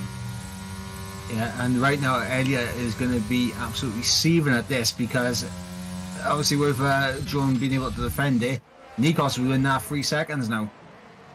Yeah, no, he certainly is, and he wasn't in it before. So yeah, Elliot could be now losing out to a podium position from Nikosos, which is interesting as all. There you go, Elliot trying to go down the inside, coming on towards the second DRS straight. And Jeroen is not going to have the DRS. Elliot will, but Jeroen will have the inside, but then we'll have the outside after for the chicane. Jeroen breaks it nice and late, makes sure that he is the one that is up ahead going into the corner, and maintains that position up ahead of Elliot. The only problem for Jeroen though is that Elliot is going to have another dose of DRS, and they're both using that ERS. They want to try and stay up ahead of each other. Who's going to be the one that comes out on top though? Jeroen trying to defend for his life. Elliot wants to try and go for any sort of move possible. He's trying to send it up the inside. I don't think he's going to be able to get any sort of move done. The SF1L driver has to stay behind Jeroen for now.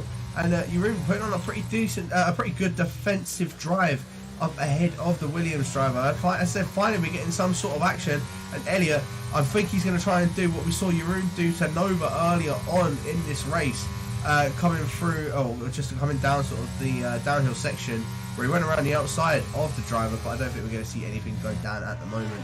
And it's now brought Nikosos. He's now 1.8 seconds. Oh, he's launched it again down the inside, Elliot, and that's a bit of a bump off, and I hope he does let John back through, and yes, he does. He certainly has, and that was a bit of a naughty move, so that's why he's letting back through. But yeah, Elliot now with that 3 seconds, he's now being attacked by Nikosos. Nikosos was 3 seconds behind him. He's now only 1 second behind him. So Jeroen has done very good defending. However, I think he might have, well, I said he's brought Nikosos back into it now. But again, it's in position. He's allowed to defend for as much as he wants. Can't really stop him from defending. Jeroen, he's defending very well, I've got to admit.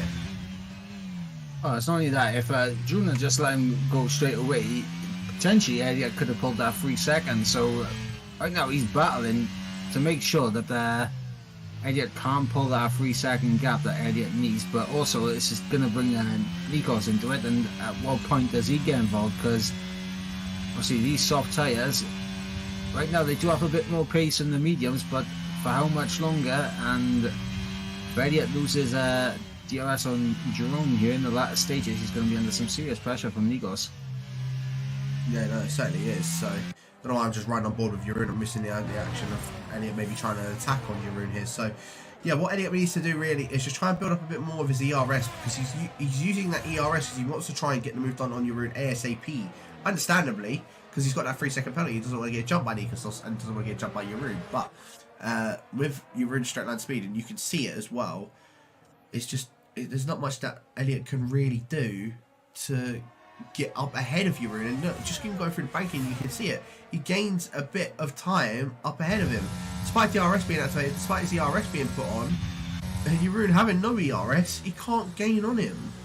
And it's just a repeated cycle. So Elliot needs to try and save a bit of ERS to get up ahead of Jeroen. And once he's done that, then he can try and push on and try and break that 3 second gap up ahead of Nikosos. You have a limited time to do it, but if Jeroen is holding up Elliot the way that he's doing, what he's doing at the moment, then I don't see why he wouldn't be doing the same with Nikosos, and he could be at that 3 second gap out. He's just got to try and play it smarter, but he's practically almost out of time for doing that. Yeah, and also we got a lovely little battle brewing for P8. Siva's just made the move back on Ecos Nova for P8, but Drofter's now on the back, and you got It's Cool Man just inside that 1 second window on Drofter. So we got a lovely little 4-way scrap starting to brew up for P8. It certainly is. It certainly is indeed. I did check, and everyone has made their second 2 stops, haven't they? They certainly have. Yes, everyone has made their 2 stops. Blizzard has made 1 extra stop. And QRT Ryan's AI has made 11 extra stops, so he's down up to 13 stops. Don't know why his AI keeps on pitting him, but he's done 20 laps on those medium tyres from pitting with that AI. Very interesting. This could be a potential overtake here as Nova has dropped outside DRS range on C, but that's going to put him under pressure now from Drofters, who opens DRS and cruises straight by it. It's Cool Man, just a bit too far back, but you can presume on the next lap he'll be able to go for it, because I think Nova's tyres are falling off the cliff now. Yeah, I mean, 9 laps on those softs, he's got to take him at least another 2 more as well, so yeah, Nova really is going to be starting to put under pressure from It's Cool Man. Those mediums are still going to be in a decent shape as well. They're not going to be, I think lap 15, lap 16 is when you want to be getting off of those medium compound tyre, but It's Cool Man's on 11 on medium, so he should still be okay. And I reckon, as you are right, Mike, I reckon we'll see a move go down on the next lap, as Nova's already lost 1 second out to Drofters, and he's looking to try and even go for an attack on Seed in this penultimate lap. But right on board now with Will Lewis to start our final lap. 8.5 seconds now up ahead of Jeroen. I think Will's just been completely bored out of his mind just for VSR, and I believe, correct me if I'm wrong, this might be VSR's second win of the event for today and for tonight as well. And apparently, oh, that's the reason why, is that Nova is fuel saving, according to XSXEX. Eventually, however, he is also on 10 lap old softs now, so I wouldn't be surprised if it's the tyres more than anything. But if he is fuel saving, he needs to hope that he has saved enough, otherwise he definitely could end up losing out a couple of positions here if he conks out at the wrong point of the track. Certainly could. This battle here for P2 really heated up. Jeroen versus Elliot. Elliot still with DRS and using ERS. Again, the same situation. Can't get past Run right on board though with Will Lewis as he's making his way around the banking now of the final corner. I got to admit, I feel like this has probably been the most boring race of the event so far. And we have got Monaco to come up next. But Will Lewis comes across the line to take the win for race number 10 of 22 for the 24 hours of F1 22. Jeroen will finish in second, Elliot will finish in third, which will be jumped by Nikos. So Nikos will end up finishing in third in the end, Elliot in fourth, Tiramisu in fifth, Jeroen will finish in sixth. Henry R, after a brilliant pole position that we didn't expect at all, ends up finishing in seventh. Sieb looks like he will finish in eighth. Drofter's so close to jumping up ahead of him, but unfortunately not able to do so for Esports Wales, so he finishes in ninth. Ecos Nova will finish in 10th in the end. It's Coolman finishes in P11. Miami will finish in 12th, but I think he'll get jumped by NSX Vaporizer with that 3-second time penalty. He does, so Miami now in 13th position, Strauss in 14th, and Verstappen started at the back, and unfortunately he tried something and I thought it was going to work. He must have made some sort of mistake because he ended up finishing only 5 positions up from where he'd started. Very unfortunate for Verstappen, but there's not much else he could have really done, to be honest with you. Yeah, obviously it's a big unknown question what happened to Verstappen during that race, because he was on course for a fantastic result, but something happened early on his hard stint.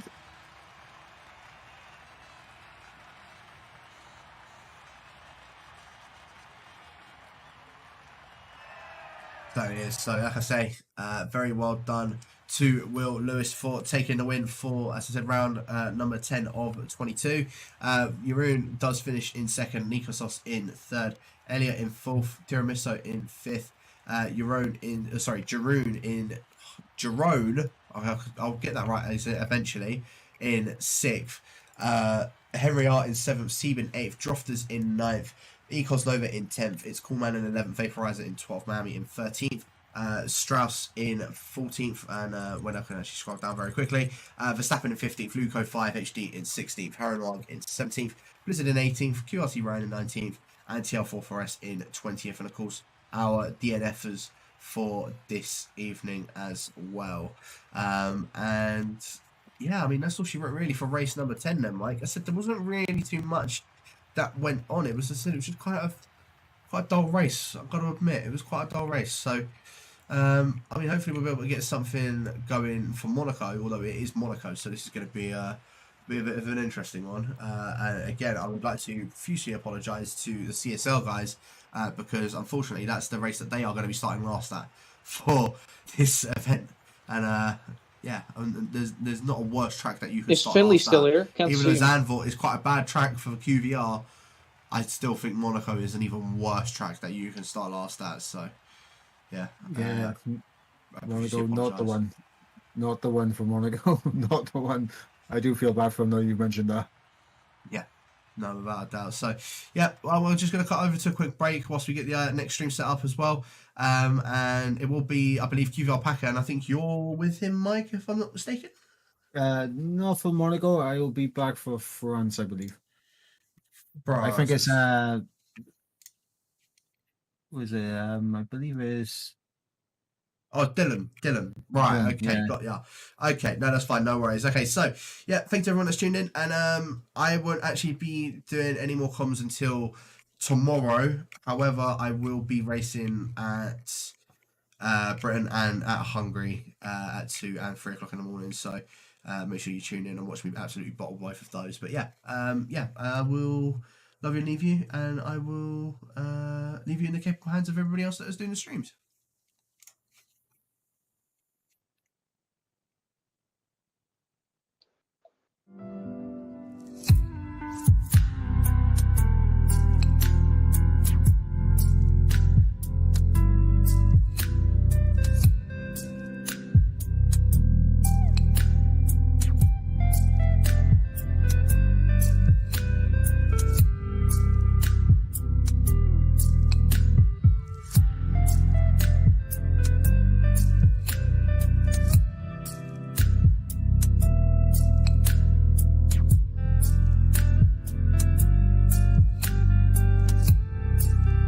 I think they've fallen asleep.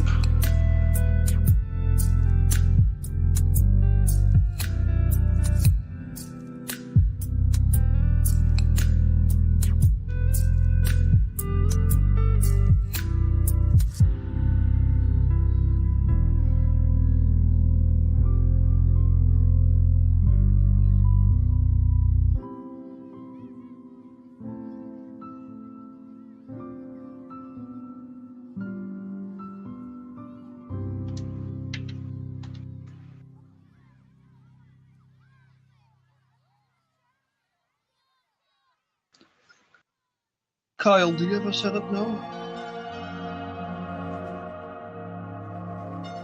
Good.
I see a trend here. I can't see the black people anymore.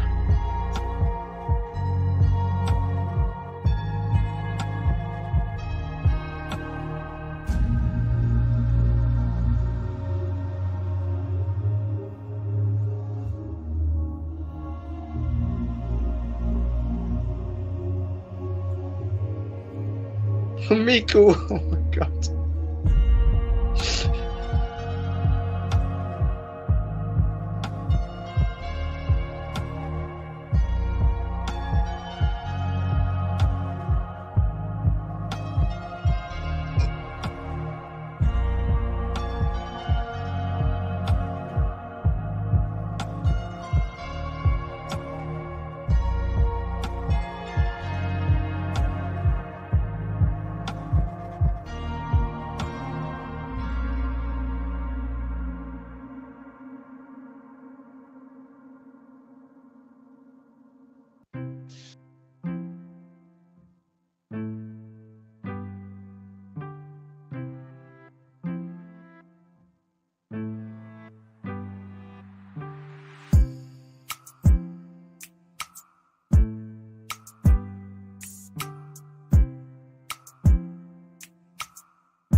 Carl, did you start shit?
a slight commentator change for the 11th round of the 24-hour event, and we're heading into the beautiful Monaco well, not under the lights this time, but we're going to be in the shining sun for the streets of Monte Carlo, and alongside me for what is going to be this fantastic Grand Prix is the great man, the man himself, almost said Exalto, QVR Dylan. How's it going, man?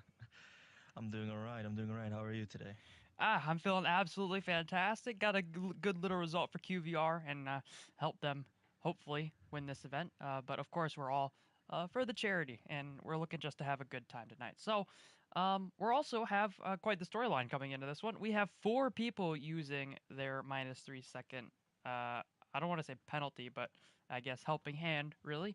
We have Bottle Job Racing with Blizzard, NLR Esports with Felix One, QRT with Bombastic, and ERT with Kieran. So we should be looking out for those 4 teams and see how they're doing as we get into one-shot qualifying. Yeah, and especially that token is a very handy and helping hand indeed, as it gets 3 seconds of your race time. And for a track like Monaco, where you can get stuck behind a car quite easily, it's a very useful token. So it's going to be interesting to see in the race. But first, we have one-shot quali. Yeah, and of course, Monaco being one of the shortest tracks on the calendar, if not the shortest in terms of actual distance, I believe. And eventually the shortest in terms of actual race distance as well. So 19 corners on the track here tonight, and the circuit length only being 3.3 kilometers. So it's pretty small, as is that already trying to expose me, but my notifications, of course, are not on because I am very professional. But yeah, we'll be heading into one shot here shortly, and we'll see who's going to be taking pole position. And personally, I'm looking out for a QVR Campbell. He usually performs quite well here. No bias, of course.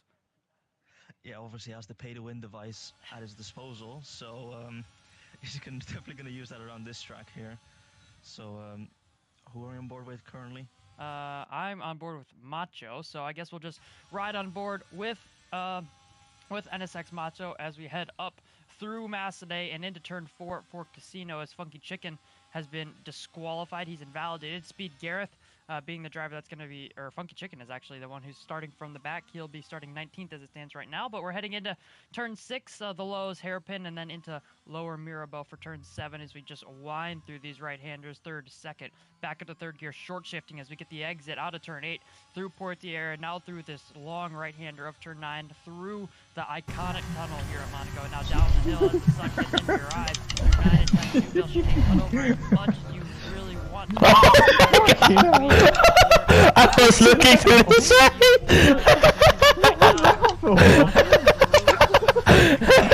15-16, a little tap of the wall as we head into Rascas, turn 17. We're going to flick it to the right, get on the power, smooth a little bit of a slide from the rear end. Not too much grip out there, it seems, for the boys. And through 18 and 19 of Anthony Nogues, and we're on to the start-finish line. It's going to be a 109.3 from Blizzard up at the top, and Kieran's going to be alongside him on the front row. And then you have Jane and Macho on the second row. The two Hasses doing quite well. And QVR Campbell there in 6th. So looks pretty decent, and I'm sure we'll have quite well, as much entertainment as we can in Monaco. Yeah, and those two cars, Ferrari cars. I was looking to the side. It's gonna be.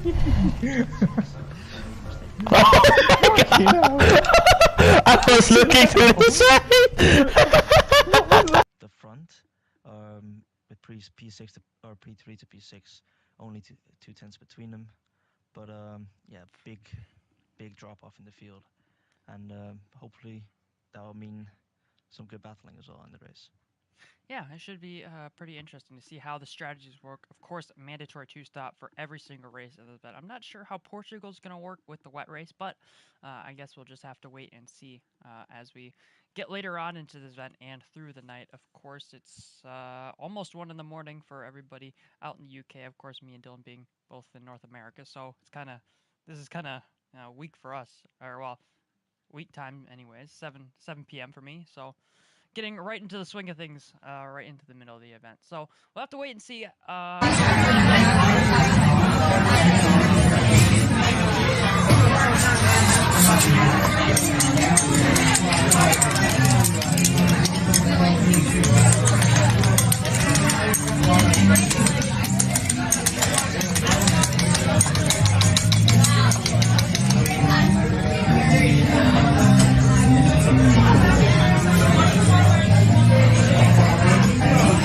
Track as and yeah, it's probably gonna be. I'm expecting a medium soft or a soft medium sort of strategy here. What are you thinking about the strategy?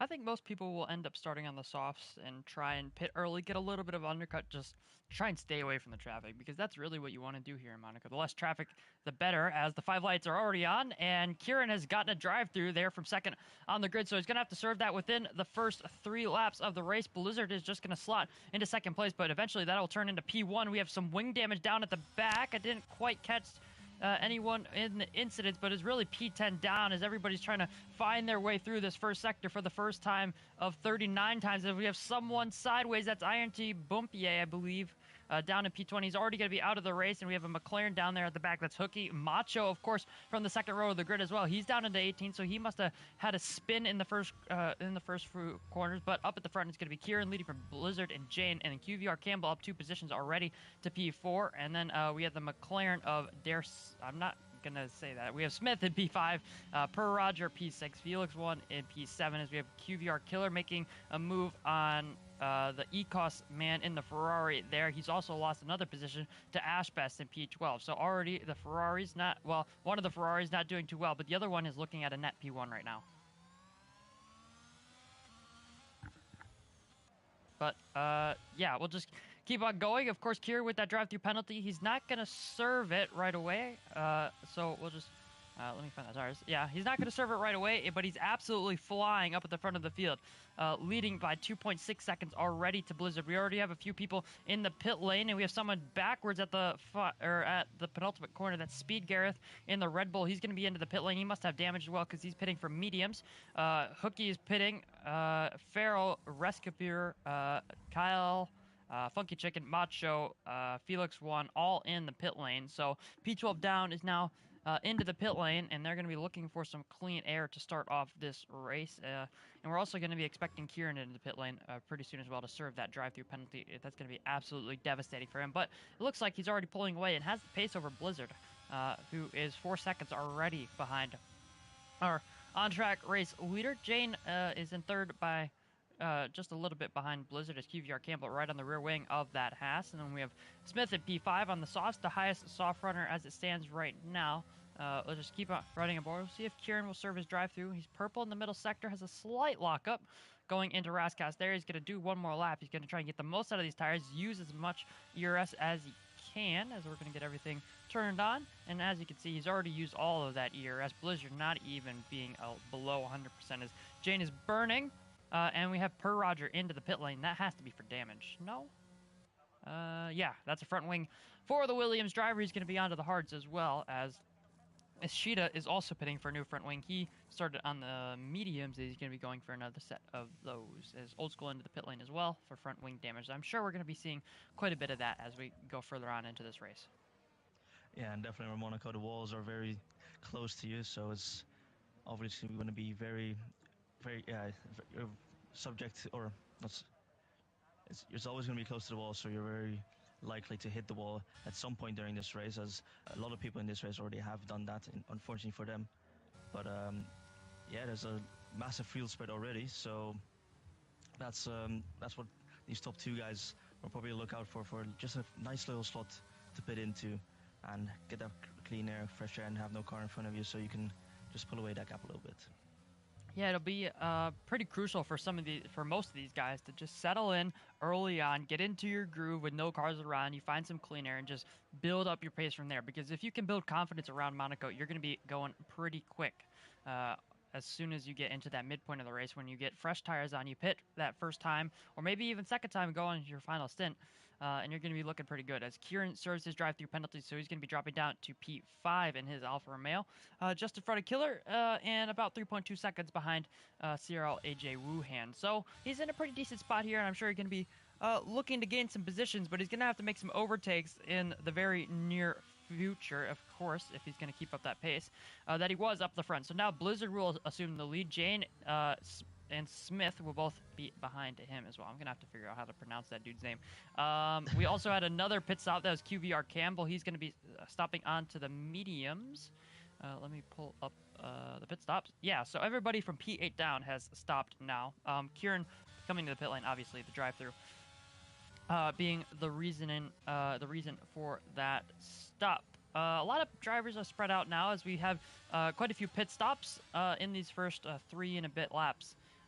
Some of them for damage, some of them just a scheduled pit stop. But I guess we'll have to see how the race pans out. As you can see on the track map, everybody kind of spread out. And then we have this little clump behind Farrell in P12.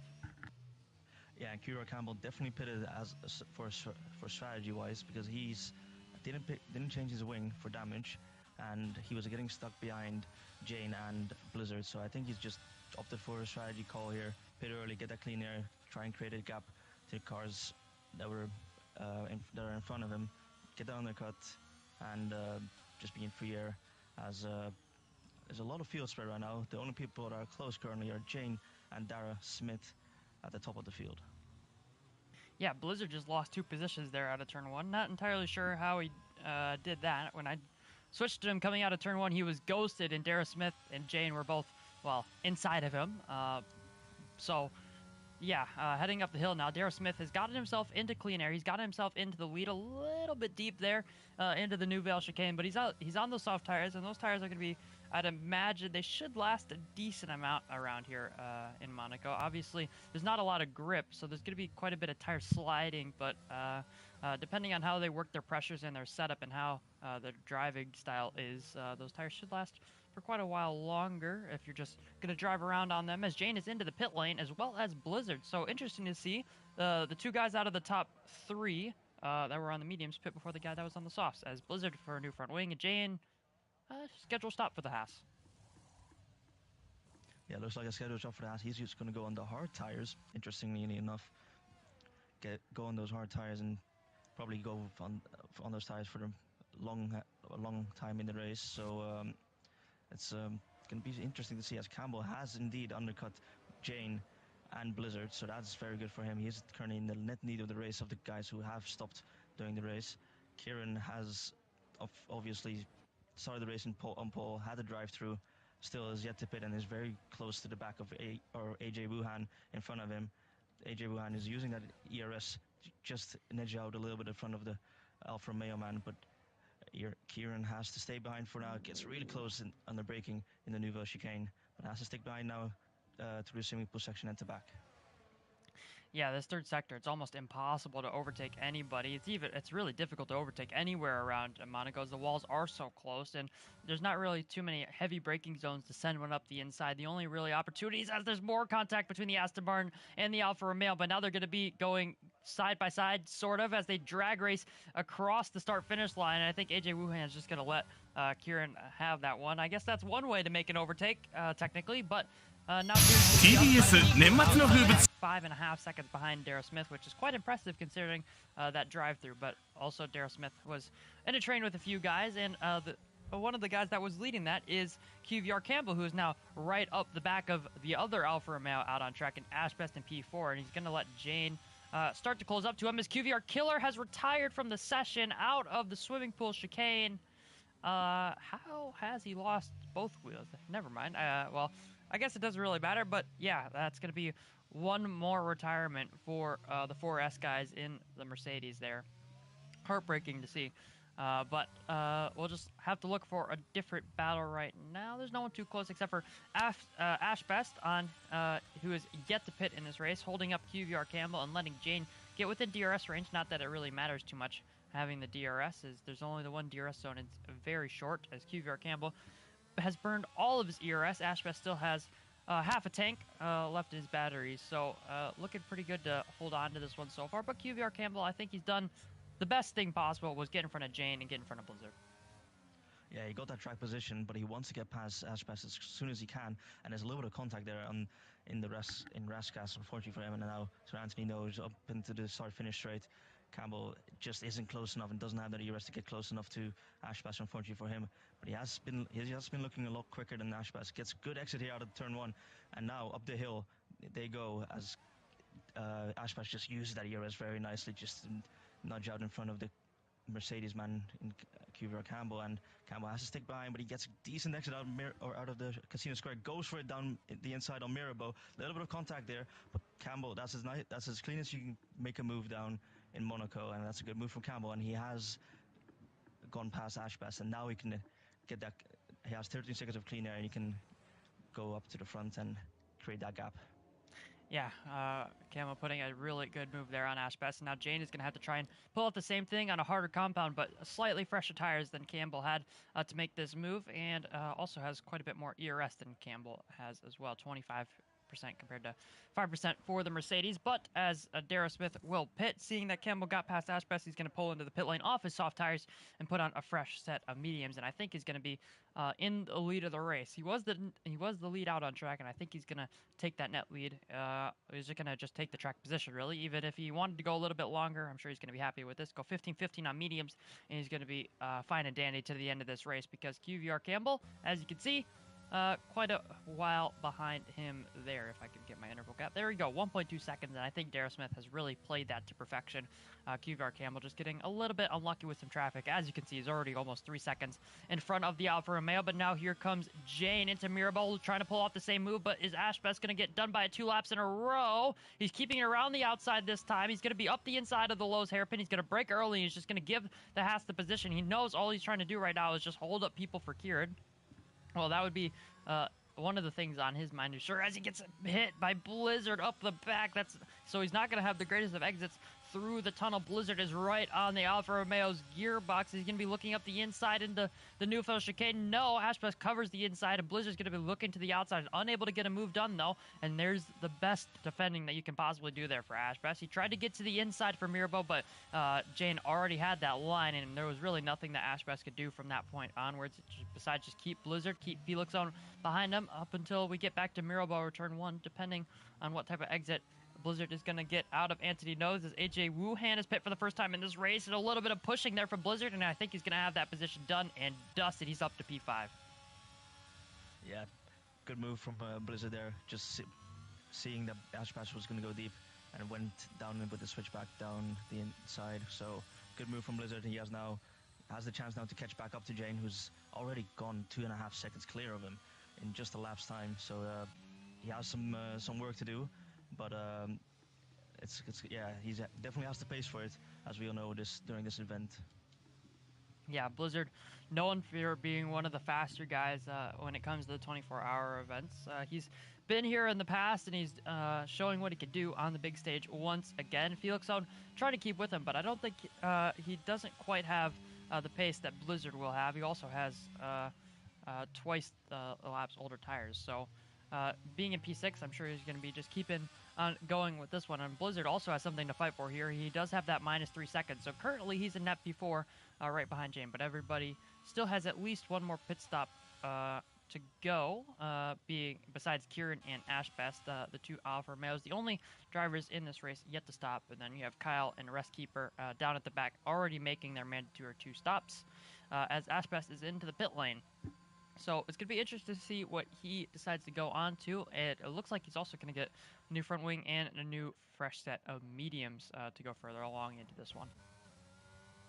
Yeah, and he decides to go for another set of medium tires to get to this race. Probably go to lap 20 roughly, and then maybe put on the soft tires. I've just seen Blizzard hit the inside wall at Mirabeau. He might have got a little bit of wing damage there. He just nudged the right wall at Mirabeau. I don't see any visible damage on his car. He's looking like his car's behaving as it should. So I think he got away with that one for now. But he's gaining to the back of Jane, already a second since the last lap. So he's definitely looking a lot quicker on those medium tires. Yeah, pitting on the same lap. Blizzard obviously taking that new front wing with him as well when he made his stop. So losing that time in the pit stop, and then also making an interesting move on Ashbash through Anthony Nose there. But yeah, Blizzard showing what he could do, and possibly maybe even picking up a little bit more front wing damage. But we'll have to see how he will combat that going longer into this race. Of course, only on to lap number 12 of 39 here tonight. Yeah, and the typical Monaco thing here is we haven't really had too many people holding major chunks of the field up. We had Ashbest, but people were managed to get around him. Maybe that front wing damage hindering him a little bit. But let's give you a little rundown of the order so far. I think Kieran definitely just cut the chicane there.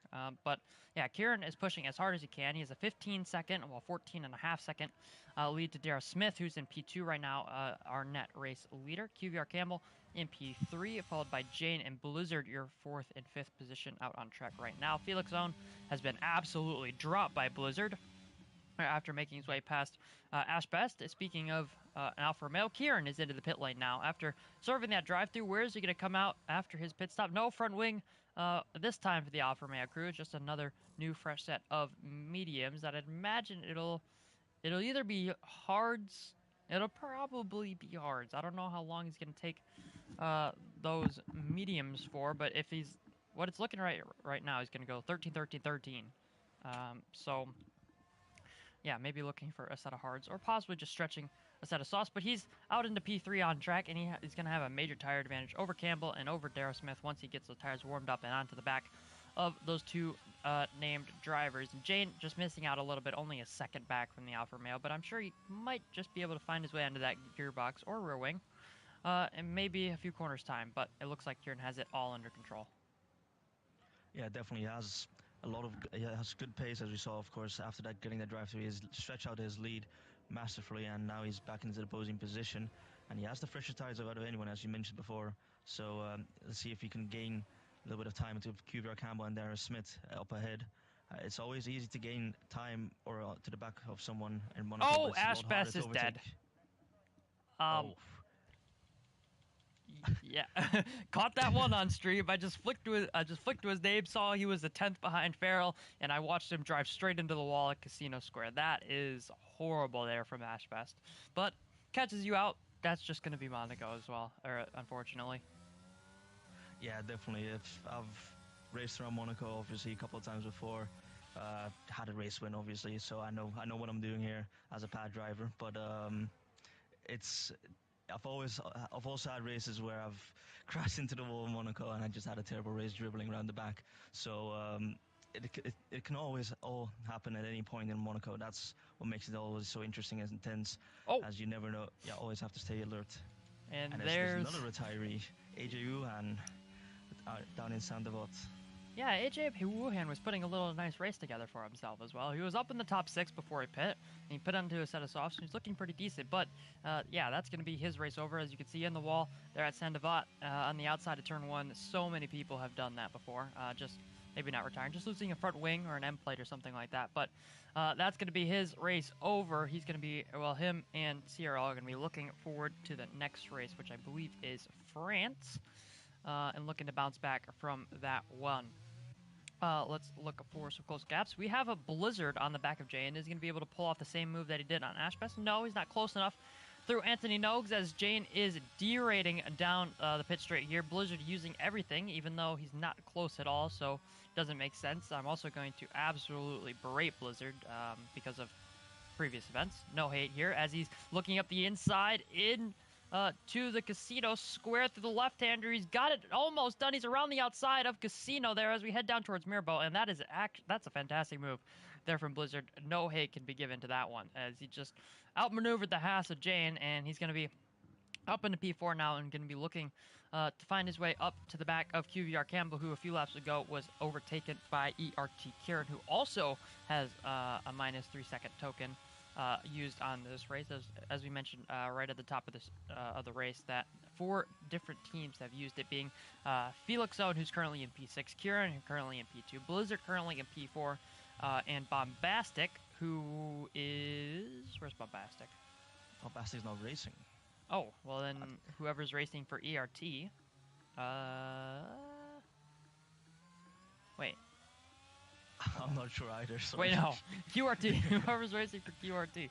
I'm not really sure who's racing for QRT. I'm gonna go check in the Discord. Yeah, I'm sure we'll figure it out. But I think Kieran just set the fastest lap of the race after overtaking Campbell. He's already pulled the gap by 2 seconds as drivers are starting to get traffic now. As we are getting to close to halfway through this race, lap 19. Halfway through lap 19, we'll be halfway through the race, so we're closing on it pretty quick as Kieran is using his fresher tires to advantage, and he's already pulled the gap to Dara Smith to 1.3 seconds. QVR Campbell 2.3 back, followed 2 seconds behind is Blizzard, and then Jane 1.9 on the hards. I'm sure Jane's going to be looking for a bounce back stint in a few laps time. Felix Zone currently P6, kind of having a mid-race, but I'm sure I'll be happy to take the points as Jade picks up a 3-second time penalty through the chicane there. That's not going to help his case at all. Per Roger P7, Ashita P8, Farrell, Speed Gareth, Funky Chicken, Hooky, Rest Keeper, Old School, Kyle, all kind of having races in the middle of nowhere, but we have a little bit of action as QVR Campbell's into the pit lane, making his second stop of this race already on lap 16? Yeah, end of lap 16. He's going to be going onto a set of hards, and I imagine that'd be to the end of the race for 23 laps, I want to say, if my math is correct. And Felix Zone is also into the pits, going to make that decision. I'm sure he's looking to come out just behind his teammate. And he's also taking a new front wing with him on his way out. So we'll have to see how these pit stops begin to play out. How is Blizzard going to do? Was that a Williams or an Alpine just on the wall? I have no idea. But Campbell and Felix Zone into the pit lane, and we'll have to see how those undercuts work for them. Yeah, definitely. And just to point out to you, QRT are using Dara Smith with their -3 seconds. So that's very interesting, as both Kieran and Darren Smith are at -3 seconds. Blizzard as well. Race, and they're all fighting for the podium positions and the race win at this moment in time. So that's obviously very interesting, as all the pay-to-win device users decide to use their token at Monaco, and Kieran has caught up a lot to the back of Dara during this stint and using those fresh tires extremely well. And he sees that Dara Smith is derating, and Kieran has a little bit of advantage in the ERS department, so he might have to use his little bit of extra pace and ERS to get past Dara if that's possible at all. Yeah, he's going to be looking to make a move. There are only a few places you can make that move, and we've seen that throughout this race so far as they go into the Lowe's hairpin. Kieran going to take a wider line, looking at get a switch back through Lower Mirabeau. Isn't going to be able to do too much with it, but as we head into Portier, Portier is really one of the most important corners on the circuit because you get this long run through the right-hander of turn 9, which being the tunnel, and downhill towards the Nouvelle chicane. Unable to do anything with his run there was Kieran, but Dara Smith having a little bit of a mistake, sliding over the curb and throwing him a little bit wide as Dara Smith getting very close to the wall there on the exit of Tabac as we head through the swimming pool chicane and swimming pool 2. Kieran looking at Rascas. Darryl Smith, he's almost slid one up the inside there, did Kieran, but was just cautious not to, because of course now, all of them having the 3-second token, as Darryl Smith just lets him go. Okay. That was weird. And Kieran thanks him. That's very interesting. I think he might have been feeling the pressure a little bit up behind and just wasn't driving the race he wanted to drive, as he was maybe scared of going into the wall, and just decided, you know what, if I'm just gonna let him go and just secure P2, I guess. I'm not quite sure myself as to why he would do that. If you just park the car in the middle of the track, most of the time Kieran can't get past. But yeah, Dara Smith with an interesting tactic, and interesting to see how that's gonna work out for his race, as maybe Blizzard now has an opportunity to go past him. Yeah, not really sure how that one helps his race at all, because you'd think if he wants as many points as possible to keep Kieran behind and then just wait for the pit stops. But okay. Well, Darryl Smith now into P2. Kieran pulling off a daring overtake on the pit straight into turn 1. He now leads this race as we're over halfway through officially through this Monaco Grand Prix. Blizzard still in P3, closing slowly but surely on Darryl Smith in front of him. His gap is now down to 3 seconds. QVR Campbell after warming up those hard tires, is closing on Jane in front of him. That gap is down to 12.3. Besides that, we all just have a bunch of drivers just kind of living in their own world. 5 people out, unfortunately, from Monaco, but I guess that's kind of just what you're going to see with Monaco, and the tight walls and all the competitive people in this one, just trying to make up as much positions and time as possible. As Per Roger is into the pit lane, and what is it going to be for him? It's going to be a new front wing and a set of medium tires. Is he going to be able to make those go to the end, or is he going... well, this is the second stop, I think. Yeah. I think he's definitely going to the end on these medium tires. I think that's the plan, at least, for Ishida, but...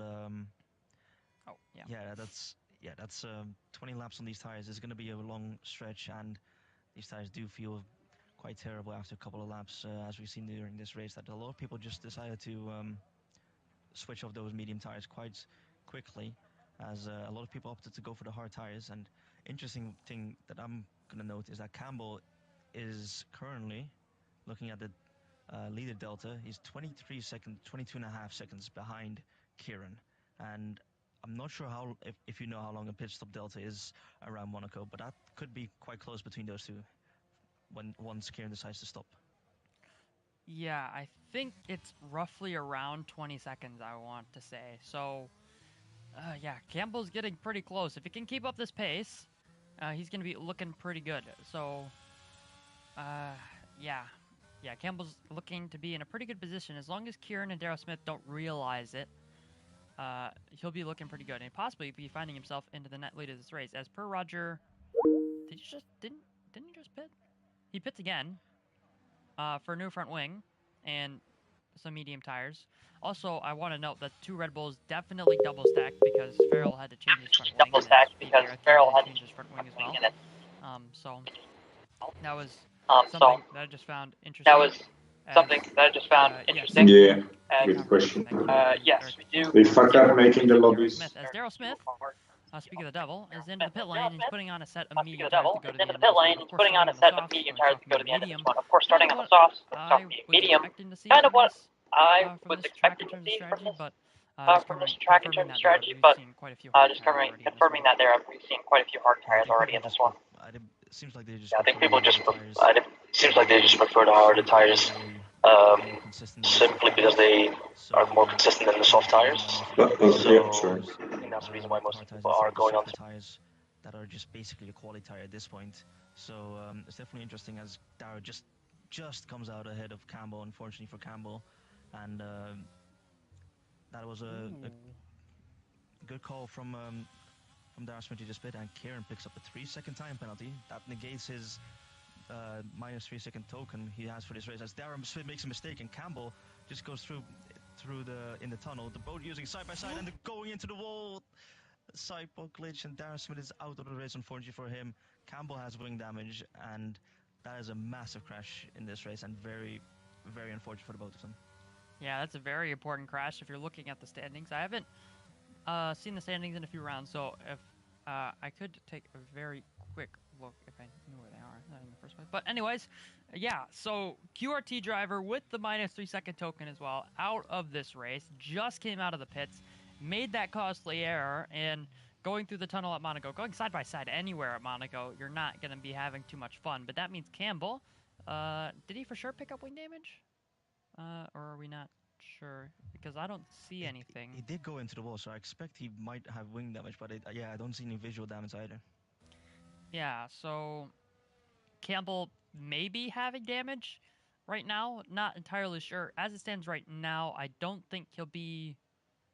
I think right now he'll be in front of Blizzard if Blizzard was to pit, and he'd be behind Kieran.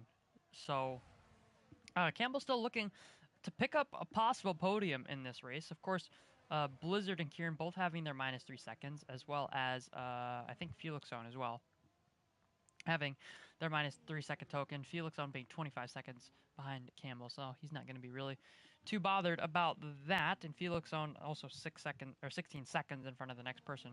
So I'm sure he's in a pretty happy spot in this race so far. But we have some drama here in Monaco, and that's something that normally doesn't happen too much.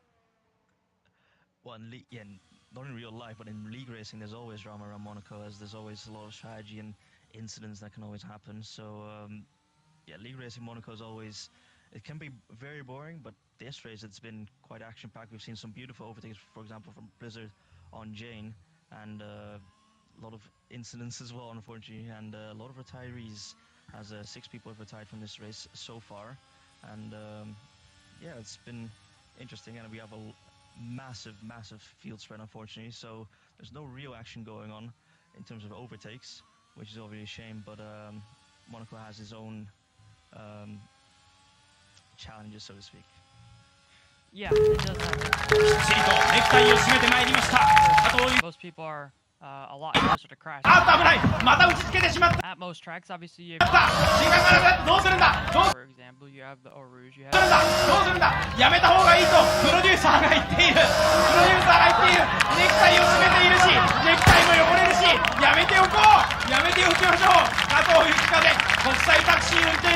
Campbell has been struggling a little bit because he's dropped off to Jane. He's dropped 2 seconds at least to the Haas driver, as Jane is also into the pit lane for a front wing change as well. So Campbell is going to be taking that position quite easily, and Blizzard is out of the pit lane and out through Sandoval for the 25th time. And yeah, could have seen that one coming with that incident that Campbell was involved in.